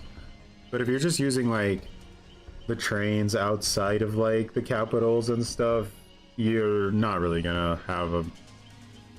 There shouldn't be any weirdos, not that I've ever seen. Everybody's usually pretty chill. The worst thing you have to worry about is somebody with like COVID sitting right next to you, just coughing directly into your mouth every time you try to take a breath.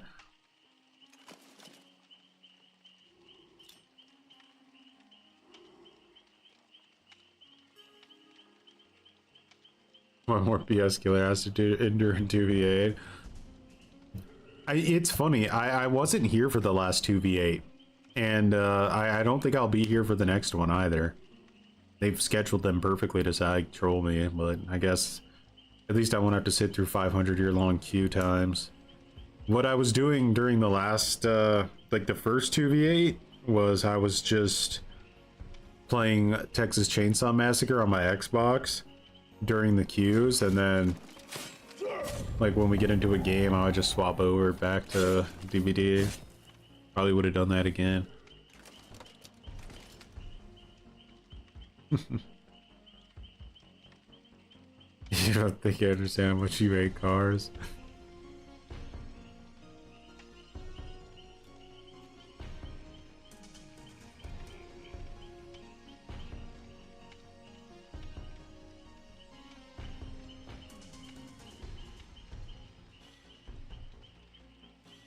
Germany has like this cool thing. I don't know if they have it elsewhere. Oh, get rated, nerd. Welcome on in, Vercon. Much appreciated for betraying your entire community by bringing them in here to our cringe factory. Hope you had a good stream. Come on in, kick your slippers off. Vercon just betrayed their entire community. Yes, I did. Also, much appreciated for growing some muttons.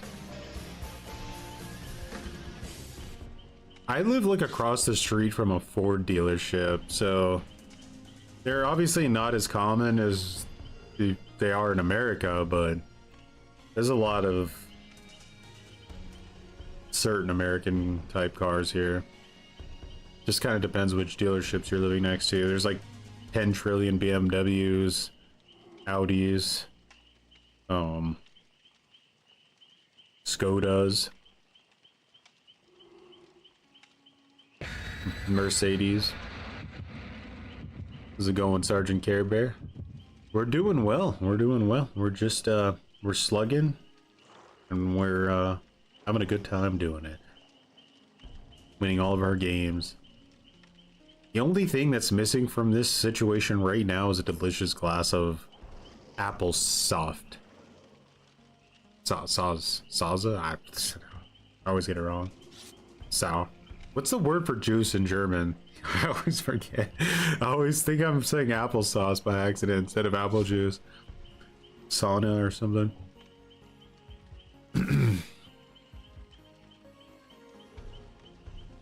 The massive trucks and SUVs. Yeah, that's true. There's not so much of that in Germany, at least. North America has no idea what a small car is. Yeah, they're like, well, I'm gonna buy this small car and put monster truck tires on it. That sounds like a good idea. What crazy is Mercedes and BMW are luxury in the States, but just common in Germany? Yeah, very true. But BMW drivers are still very much BMW drivers.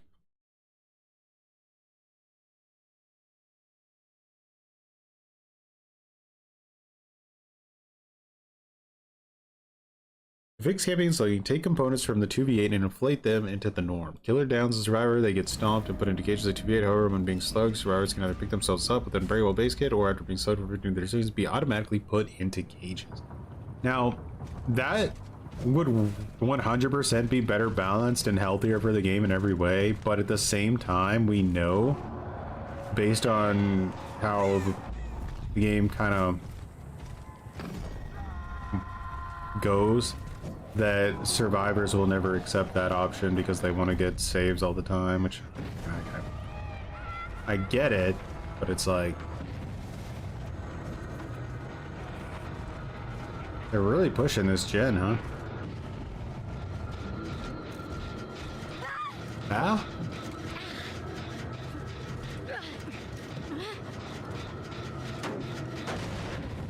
That would be funny if grabbing her slowed the Dwight down so much that he got hit by the jailer.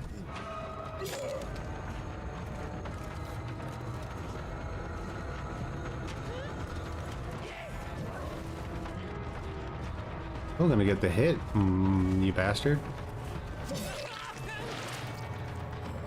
He's just moonwalking over there.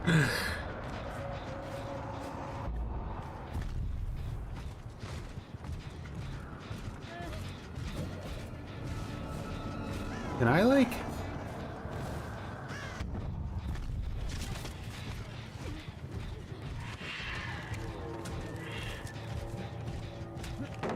What?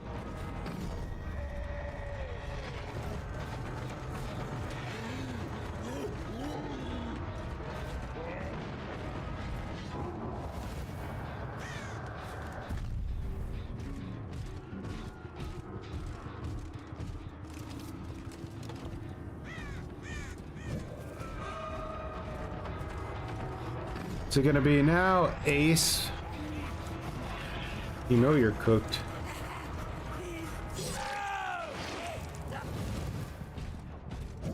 Alright, I'm gonna try a strategy and see if it works out. Never saw that coming, did ya? Did ya?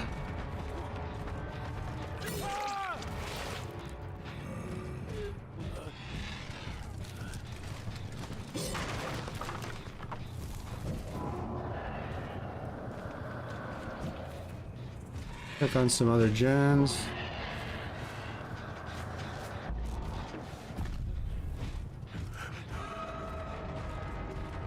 Too bad we didn't get her with that.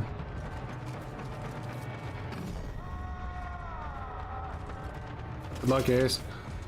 I'm gonna go stop this girl. I should shift W it out of here. Another dimension.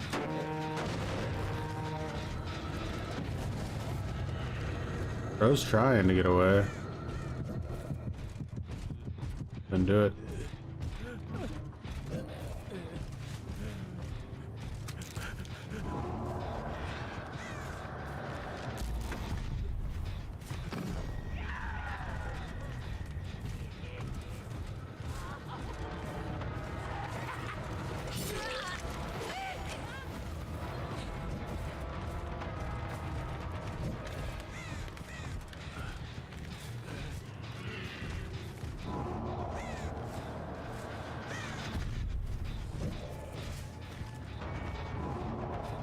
Bro, silent as a butterfly.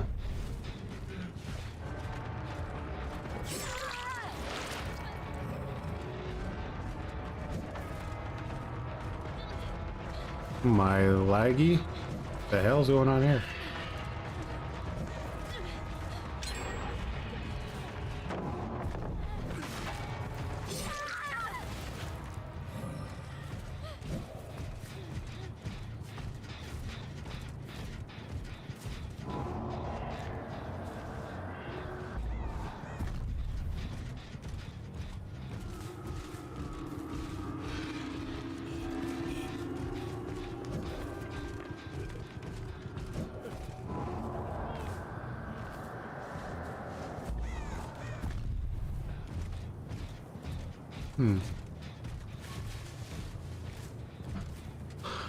Getting to the point where it's starting to feel like it might just be worth it to kind of harambe this one guy to death. Here somewhere. There he is.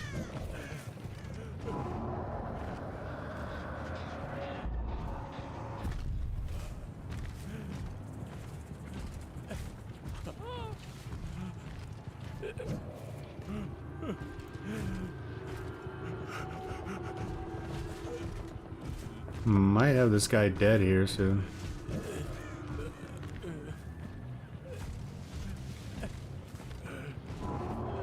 See scratch marks over in this area?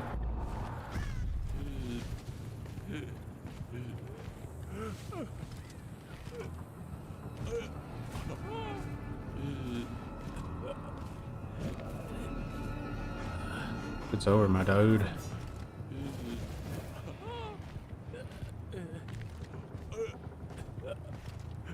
If their desperation play is going to come in, it's going to be soon.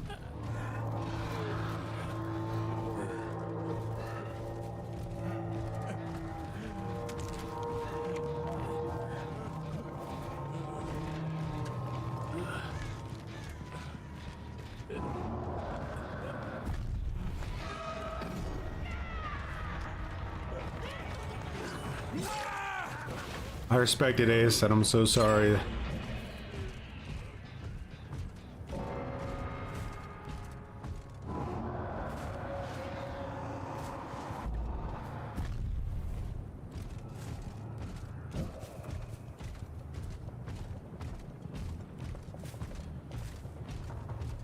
Good morning, GV.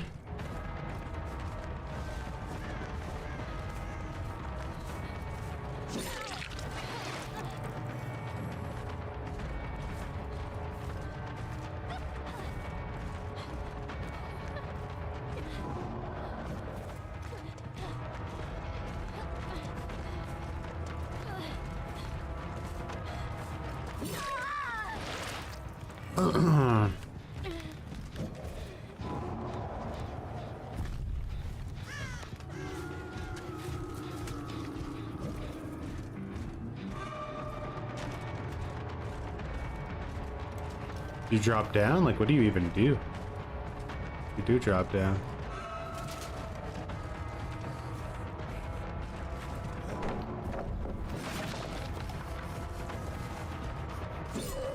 Whoa. Nice pullback.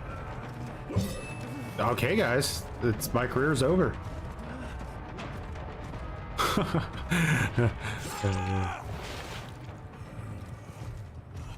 Oh, it's just moving a little bit 1% too fast for my brain to handle.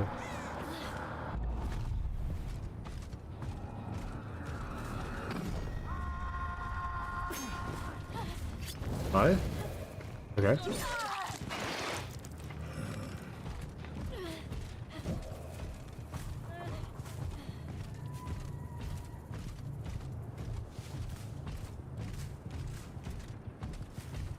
Probably like lightweight. It's insanely hard to track.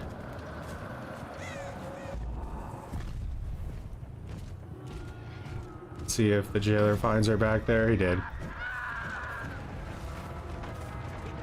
Alright, we're living.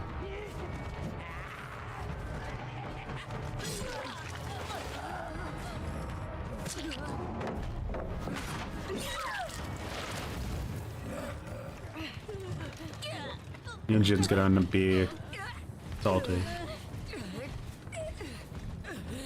BMW drivers, if they're not in front of you, then you're literally may as well be in Death Race 2000 because you're their enemy. I agree. Houndmaster is in a horrible state. Every time I play her, she's buggy and just feels really jank and horrible. I hate it.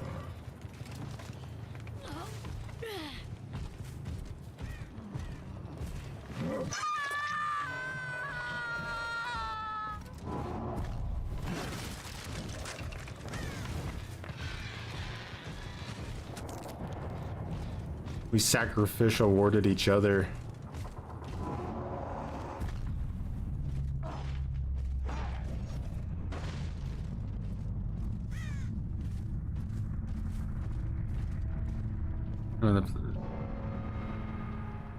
The killer dies in real life. Well, I'll see if they can code that in.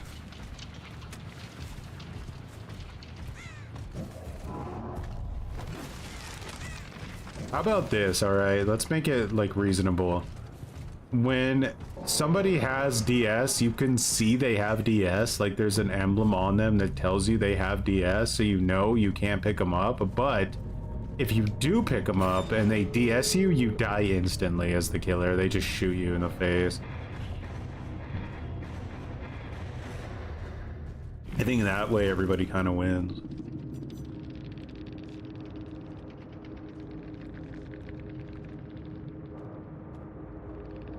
That tutorial in there.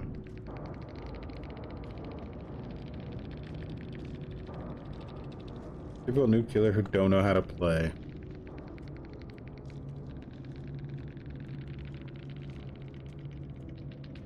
Carried by ping. Okay.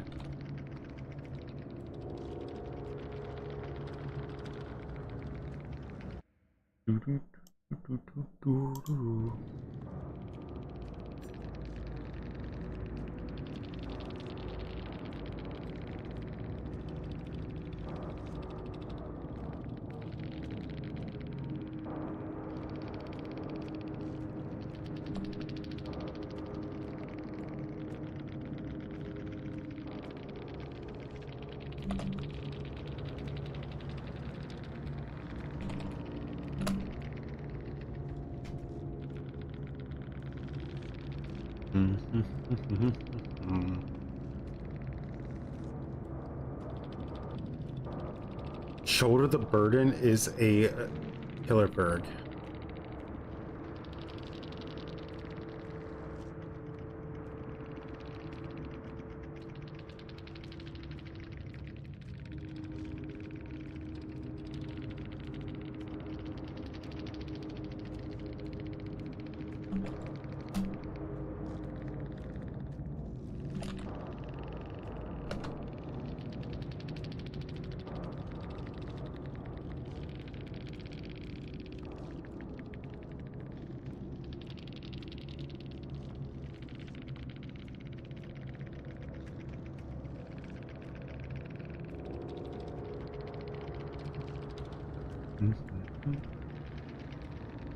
Oh, he thought I meant save the best for last.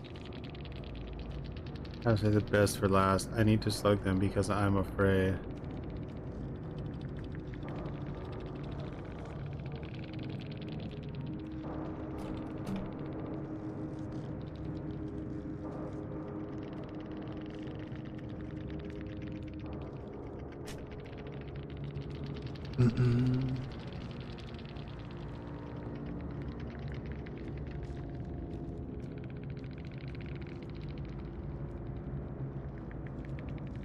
Thanks to assume your cheat.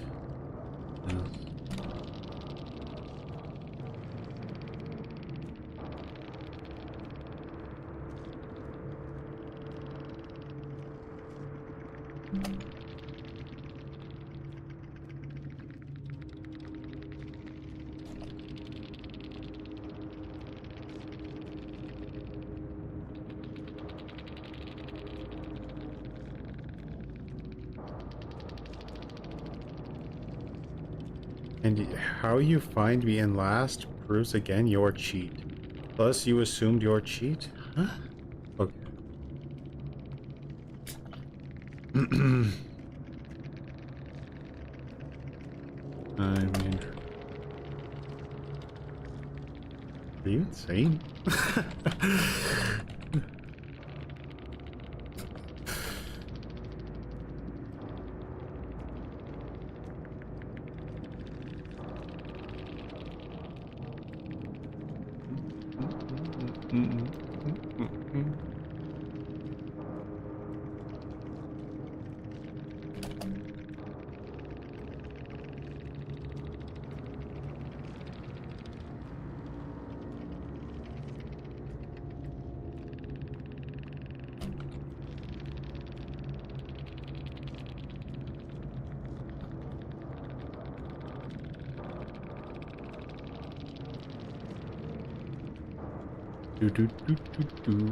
Your cheat.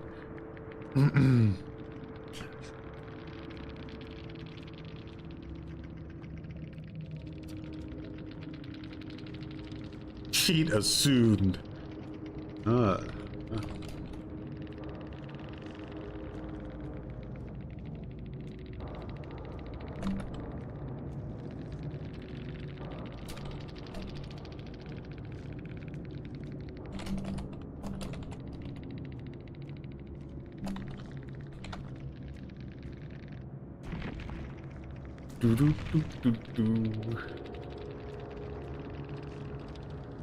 This guy just makes things up in his own mind. You said you know our perks before the match. Like, yes, dude.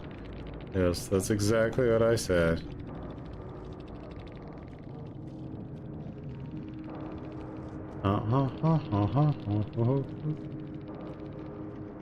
You have go to the burden and wonder why slug. You STB, he's literally repeated it. He said STB is a killer perk and then tried to pretend that I said save the best for last later. Wah wah wah, survivors have killer perks, nerf them please. What?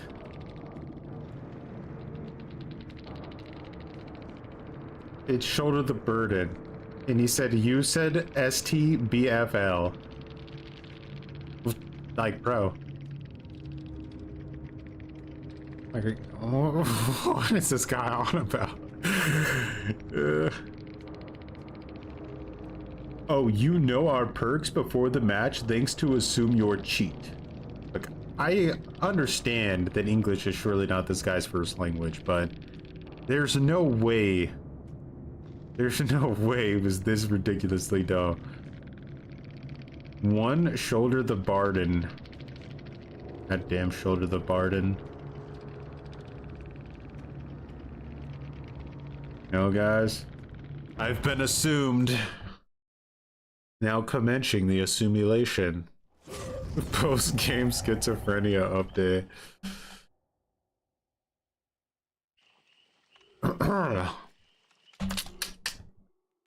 Well, that was a real special one. It's definitely not one of the people you want to hear, but you kind of do want to hear with like in-game comms, not gonna lie.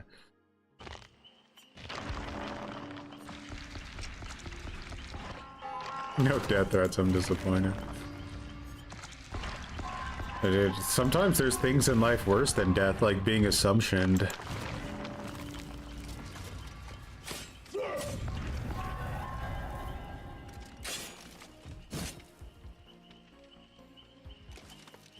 What servers do I play on? EU. She assumed you were a new player and tried to shift her perception to match that idea. Oh, he doesn't know perk names. Oh, he's cheating and confessed. That person was trying very hard to make an argument out of them just being salty that they got dumpstered. Like, okay, dog. You know, it was probably solo queue, like, your teammates weren't as tryhard as you. Sometimes you just gotta accept that and move on.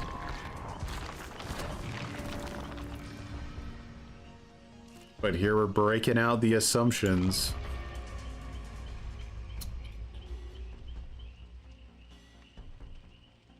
They teach you in the tutorial how to pick up survivors. 0 hooks. What flex is that to say 0 hooks? Like, yeah, dude, I'm playing for hooks. What is this, 2017?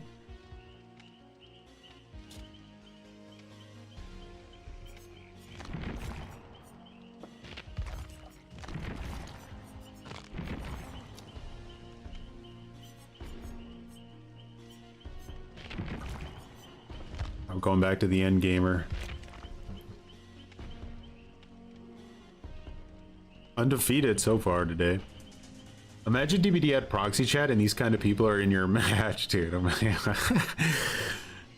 it'd be so savage.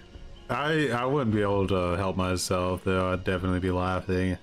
I should probably just make them saltier. Do I have every night skin? I don't think so. Like, there's like this one's in the past, this like doggy night skin. I think there was like a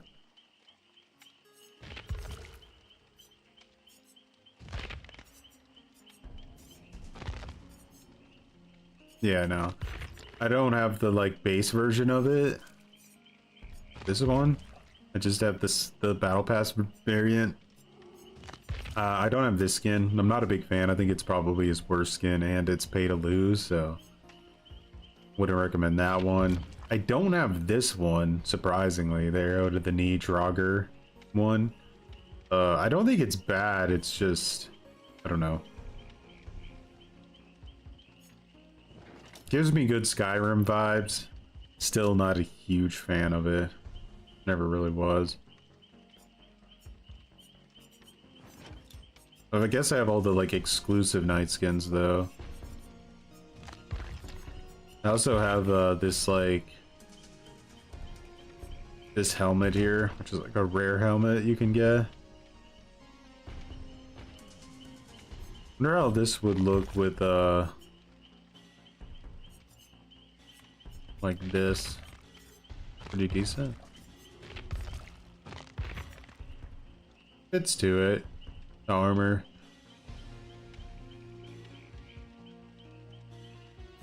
It's very high head though, so they can see you over a lot of loops with that.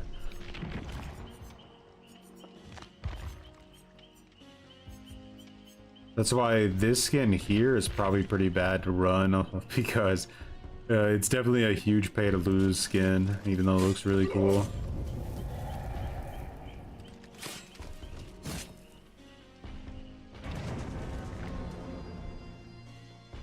What's your estimated win streak with this place? Oh, I'm not sure. If you consider maybe we play like 12 games a stream or something like that, we got to be up there in like the 60s already.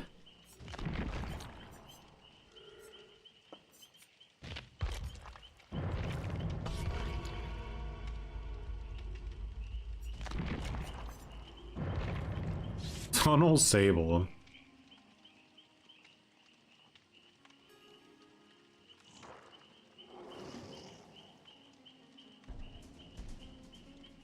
This group looks like they're ready to give it to me. You guys feeling that vibe? It'd be interesting if we got to eliminate even a single build from because we're swapping the builds, right? So if we got to swap even a single one of these builds out, it would be progress. Right now we're still winning with all of them. King Wolf doesn't like that one either. Yeah, you're really hurting yourself, especially if you use the torch, because believe it or not, you're trying to rely a decent amount on stealth throughout the game. So yeah, you definitely do not want to be using that one if you're using torch. But even in loops and stuff, it's still gonna hurt you.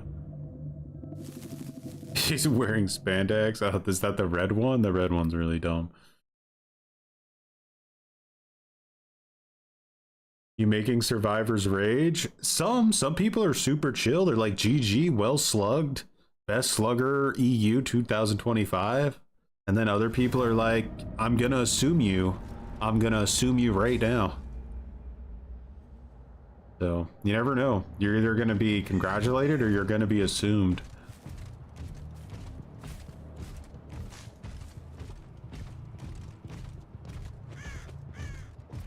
Map's a bit awkward, I feel like. I hope they didn't see me, but they probably surely 100% did. Yeah, they did. Shit. Hope they're not on comm, scringing it up.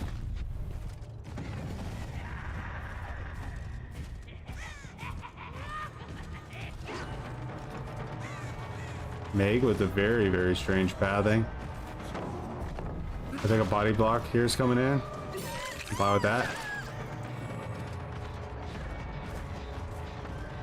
You guys feel like there's a need to protect Meg here? Why is that? Why do we want to protect Meg? Let's just make some dead zones. I really didn't think she was going to be able to pull that angle off. Credit where credit's due.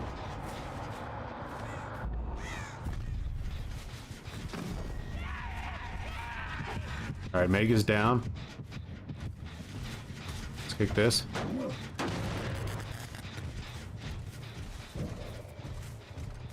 I don't feel like that other person left this area, right? You guys think they did?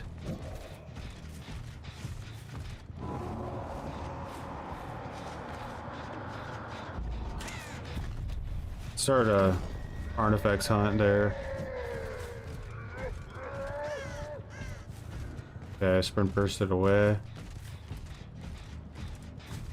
I kind of like to stay back in this little area, this little cubby hole here. It's a really good choke point. Hard to get past.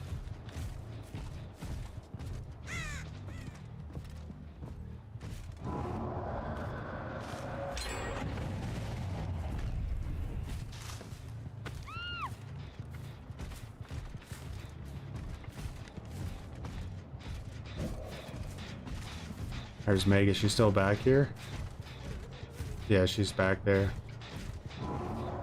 Send it back this way. I don't care if she runs in.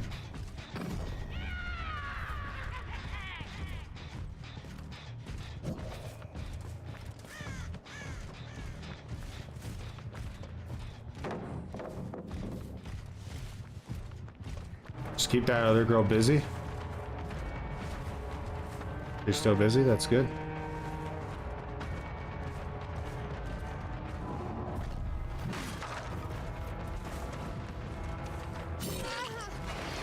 You going for it? It might be.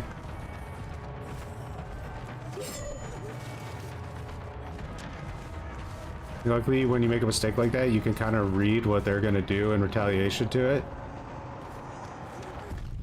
You got her up.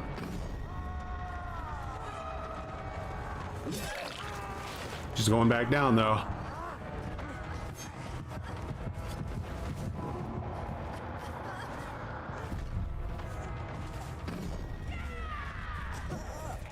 They made a full team-wide effort to get her. That was the jailer on that girl, so let's get our assassin back while she's busy over there, and then we probably need to try to get a guard to that hill, because I have a feeling they're going to go for a gen now. I think they're going to give up on Meg to some degree. Alright, so let's get up to that hill. Full-blown assassin. Sprintburst's the only thing that can save her. Does she have it? We went up the hill. Maybe she had balanced. Maybe that's why she likes that hill so much. Commit to it. It's fine. Go back. They play my game. I don't play their game. That was the cringiest thing I could think of to say in that situation.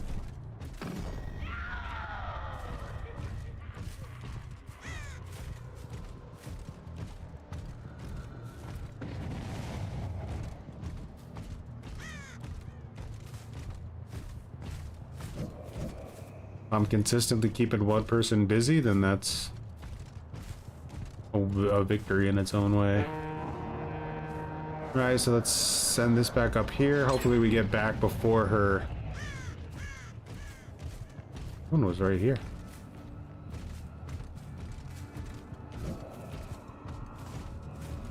You don't get seen by that assassin, yeah? Interesting. Would have thought you did.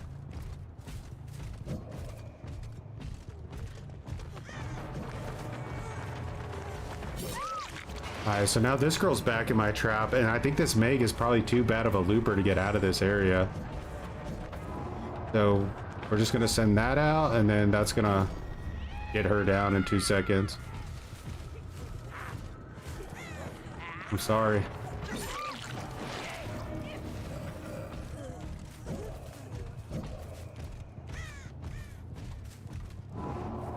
If I don't hear anyone on this, I'm kicking it.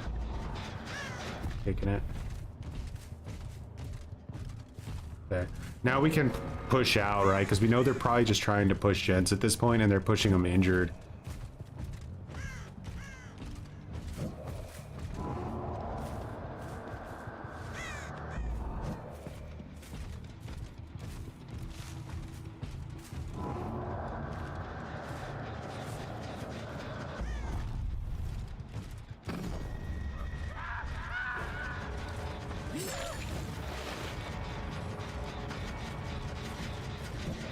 Where'd that other girl go?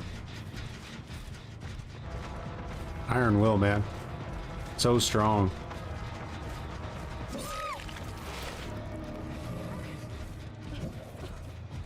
So what we want to do is we want to assume that she's going to try to get around this way, right? We were right, but unfortunately she beat us to the punch. Did she beat us again? I think she did.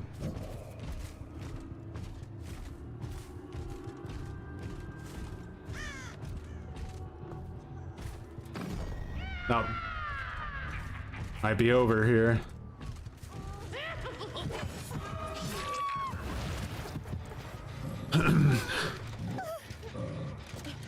I probably could have, but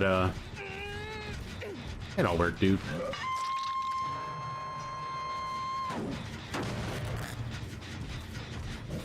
See, that's where like a big difference is going to come in. If you're playing against a team that doesn't really care about getting everyone out alive, if they just want to complete the gens, then you can be in trouble. You're relying a little bit on their altruism here. But then that's why I like this build, because if you do go up against a team like that that only cares about getting a 3-man out or whatever, like sacrificing their Meg for the greater good, then you still might be able to clean up an extra kill or two in the end game.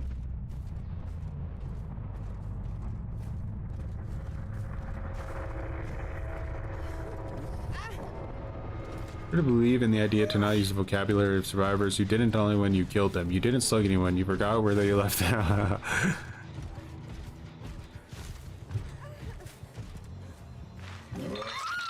Interesting idea. Mikey. GG's.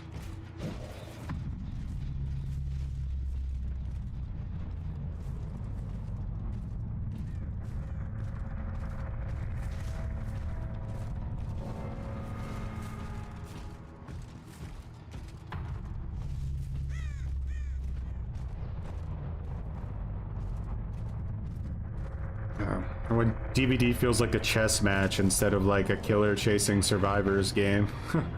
You know, the devs have fucking failed completely in that regard.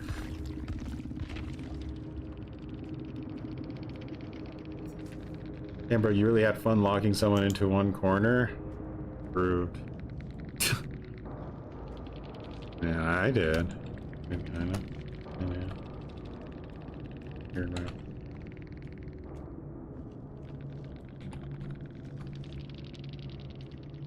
The chest knight. Yeah, pretty much, right?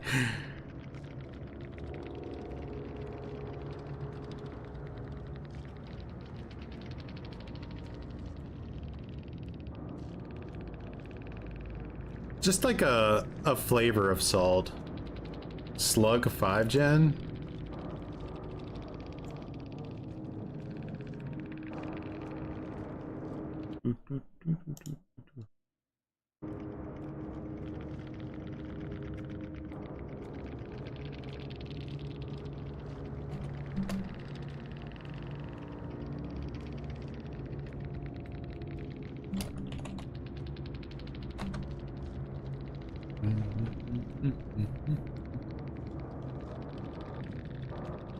I had to protect those gens, damn it.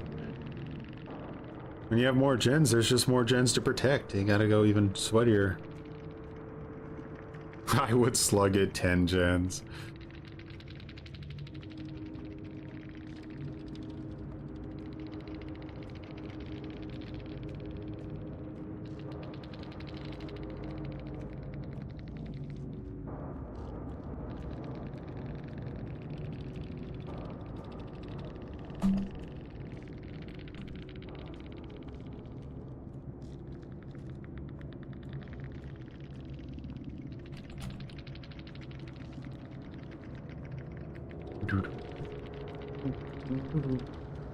The Sable lost to a bot. You guys don't? Yeah, it's true.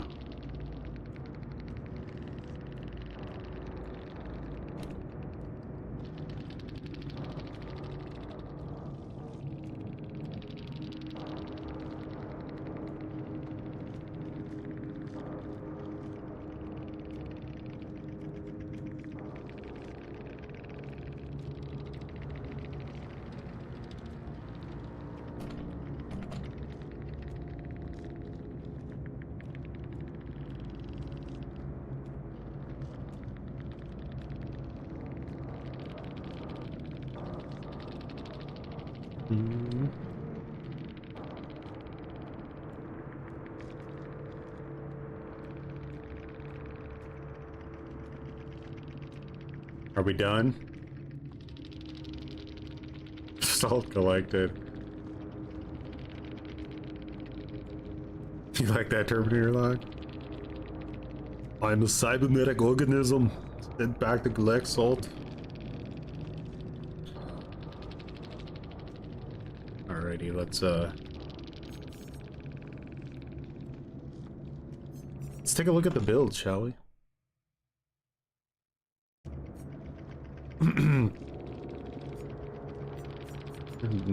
Deliverance. Deliverance always feels really good to counter, like, really does. I hate Deliverance. Yes, we'll make it. I felt bad that this was definitely not a really like sweaty player, but they probably grouped up or got backfilled in. And I'm sorry, that's just DBD is not. It's not a game for you anymore. You know what I mean?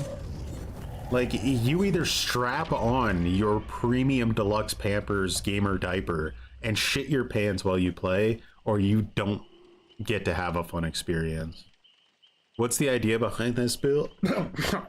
What's the idea behind this build, Joy? Had a little mini stroke there.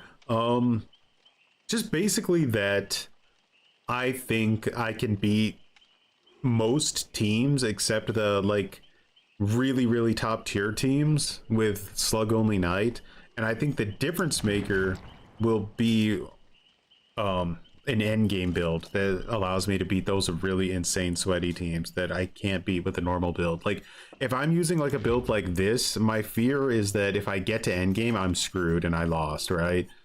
But with a build like this, we have a whole nother game to play after they make it to endgame. And I'm hoping they're so worn down by the match itself that this is just too much and it just overwhelms them. That's the idea.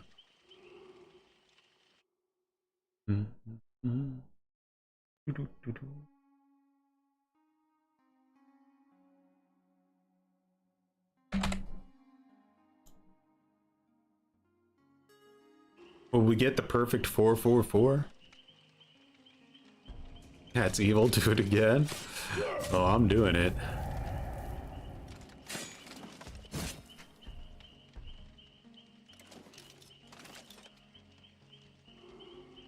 And for those who do not know, I have separated you guys into two different groups, right? The YouTube community is hereby known as edgelords. So if you see, you know, on the screen who like the latest edgelord is, that's basically the last member on YouTube. And then on Twitch we have cringe lords. So there's a little bit of a war there, you know, for my affection. I this way I can see which community loves me more. You know what I mean?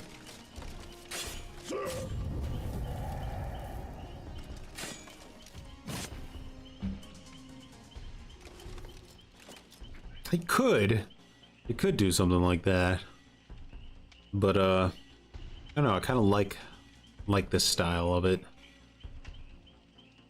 It's like the build I think is most unbeatable, the build that seems to be the most efficient, which is like the middle build, and then your guys's build that you put together in our last stream, which one you thought I would get the furthest with, which is pretty similar to my second build, but you do notice a pretty significant difference with weave. And colorophobia is a hard one because you don't really know how much value you're actually getting out of it.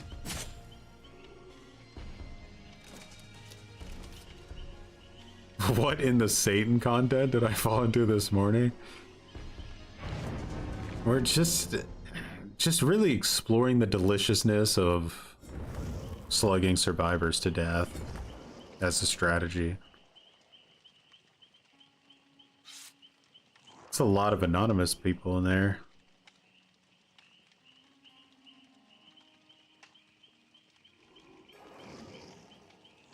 Solo queue won't win, then the endgame part takes care of Swifts. Yeah. What would I sacrifice if I put knockout in the top build? It's kind of hard, right? Because it all works so well together, right? Like, for example, say there's a fully healed survivor in front of me when we get to endgame.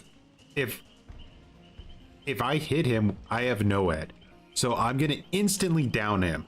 If he was the survivor who had the most time in chase, he's immediately going to become my obsession. And then I'm going to be able to immediately Mori him with Rancor. So I have all those three perks working together. Then I have Remember Me to make sure they can't rush and exit gate while I'm killing that guy. So like that's like a lot of different synergy going on. They just wouldn't be there otherwise.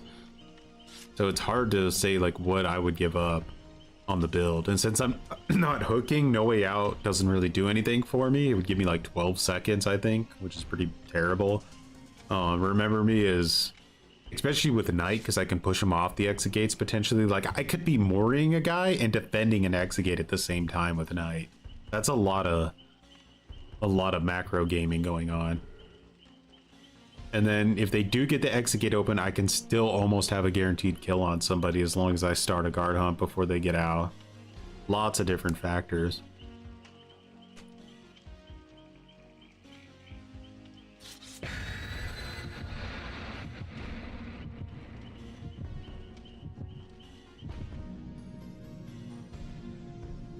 You can't wait to regret your decision.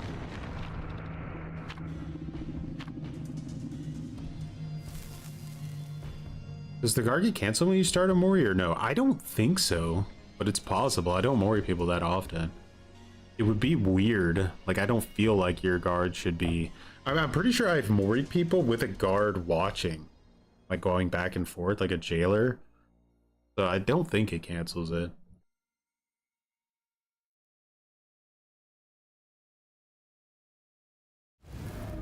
Earn a joy, huh? Alright, they want to make me work for this one.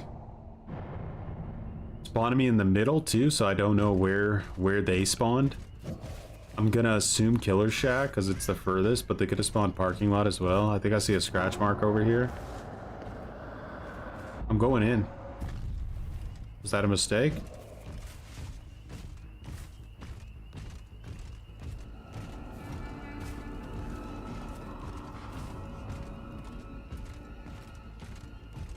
There she goes. Let her go. Just let her go. Someone's on that. Bad start. Lethal would have been good this game.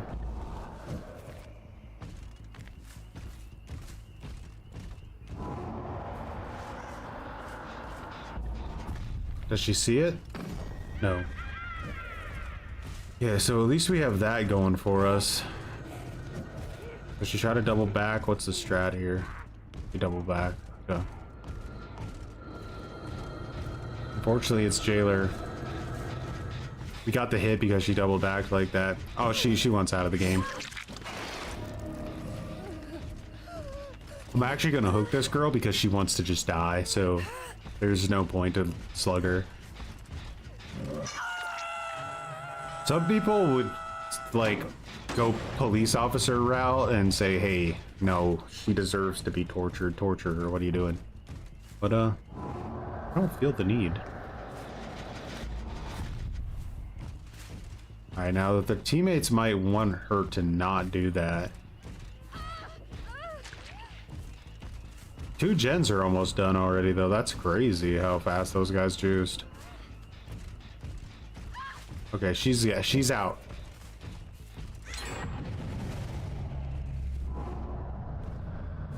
Guys, I don't even want to go over to that area anymore. I don't like how you guys are being so feisty. Jeez, it's like she just kept getting faster and faster.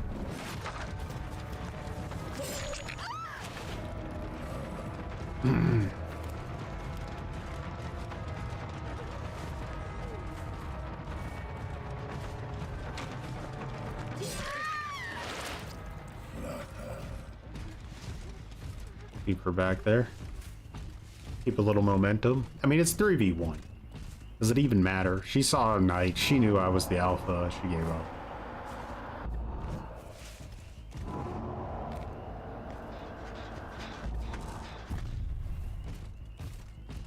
Bro, how did these guys just always avoid it? There we go. Man, there's some super...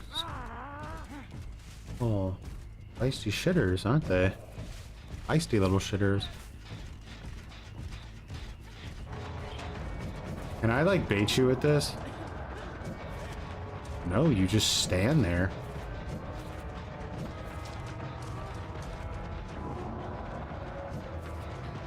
Interesting plays. So if I do that, what are you gonna do then? Nah, I'm gonna go this way now.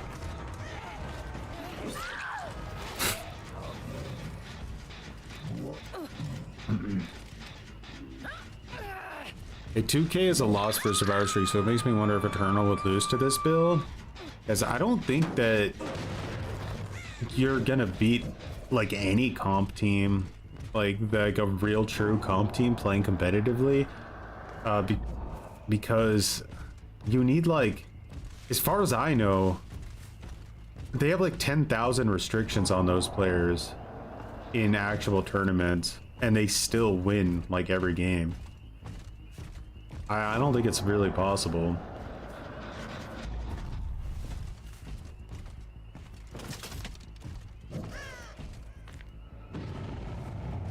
Oh, these guys just dance around me. I don't. Some survivors are so good at avoiding guard hunts. I don't know how they do it. They're just so good. Like, where did these guys go? You have like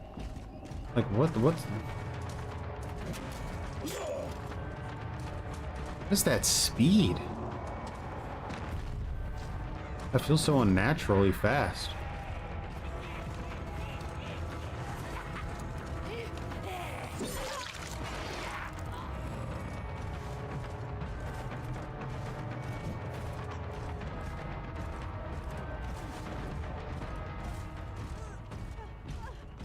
I'm out of chase now? Why? What's going on? This is so weird.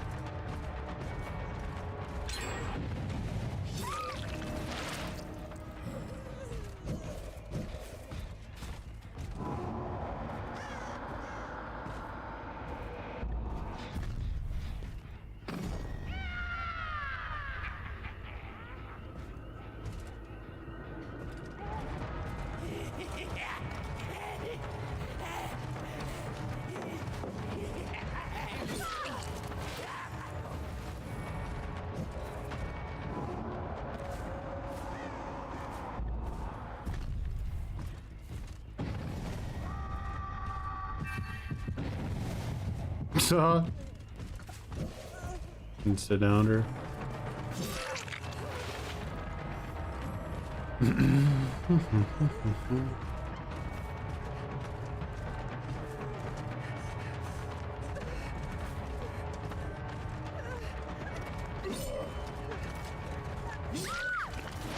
I couldn't remember who I hooked. I didn't want to get dead-hearted.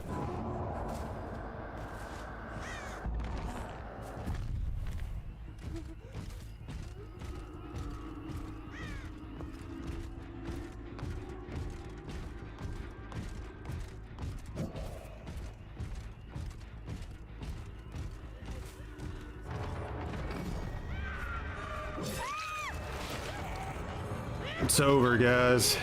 It's all over now. You had some fucking meaty ass toolboxes though, didn't you?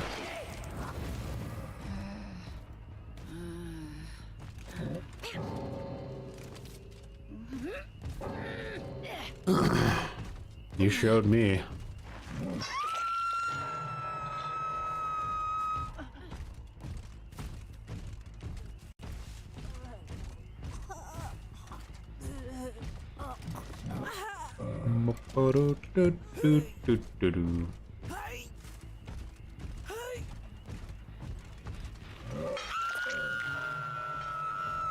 I mean, that Laura literally rage quit while I was carrying her.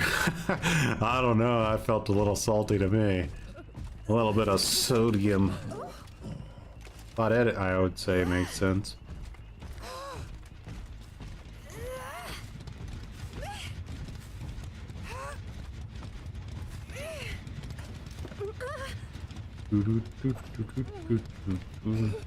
This game's too hard, isn't fair. I'm leaving. I mean, in a just world, it probably would have just been like, okay, that one guy rage quit instantly in 2 seconds into the game, so maybe like maybe the game should just end, you know. Instead, we were all forced to play a 3v1.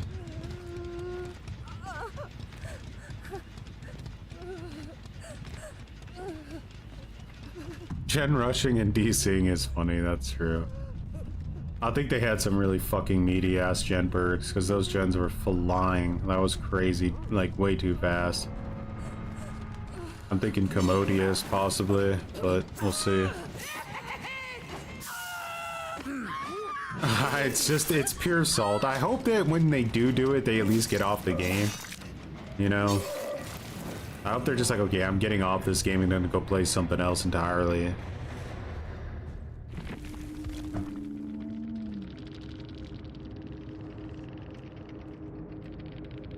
Alright.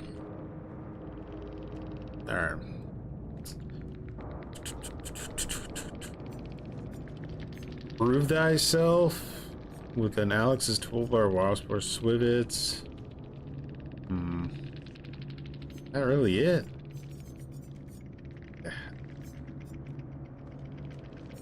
I mean, those gens were flying fast. Yes. Perfect example of gen speed being absolutely crazy.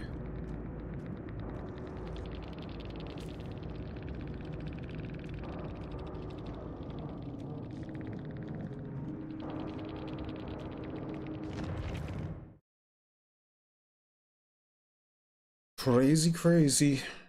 Oh no. Where are we? After completing the entire first page, we got to 16. That is not very far, is it? We have to go like over, like triple that to get tonight. Gonna be a long road. And this lasted 95 days. Jesus. Some people definitely spent the money to just unlock this like entire battle pass straight up. I saw a lot of people posting gameplay already. The desperation to be first was too savage, I guess. If it changes his guards, that would be awesome, yeah. Would be really cool. This would have been one that would have worked, you know, giving a bunch of like Cenobite styled guards. That would have been really cool. I would have paid like 20 for that for sure. Which is disgusting to think about. Feels like some games cost that much money, but I don't care. I would have done it. Desperation. Not your thing. I really like them. I'm really into this style. I haven't been a big fan of too many of these battle passes recently, but I really like this one on the killer side. They made the cards look like Mr. Bean. You gotta play what do you call it for that? Lethal Company or something. But yeah, let's go ahead and look at our final tally here. No losses today. All the builds stayed consistent, I would say. 4-4-4. We'll just keep it going. I don't know, your guys' build, it's done pretty well. You did decide to make a change to it, like right at the start. We swapped out the torch for hilt so we would get more value out of colorophobia. I think that makes sense, right? So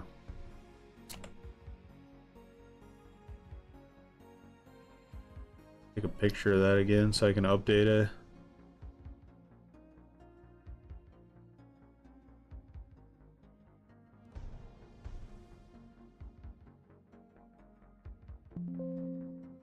Yeah.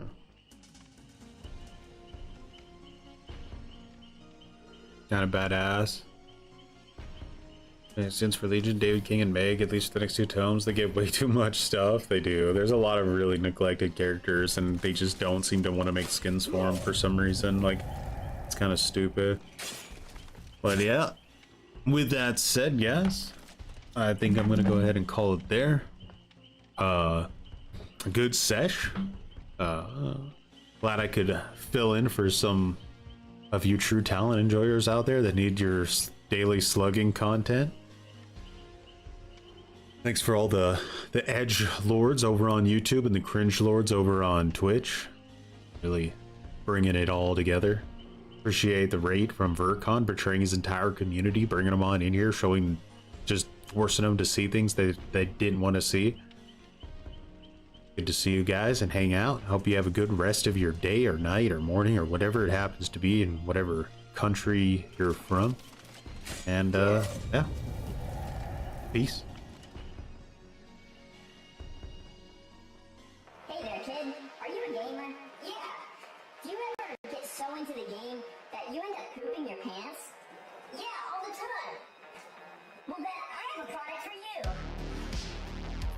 Gamer diapers. Oh my god! Pampers Premium added a new gentle touch line plus aloe. Its special layer of protection helps keep skin softer and smoother than before. It's new Pampers Premium.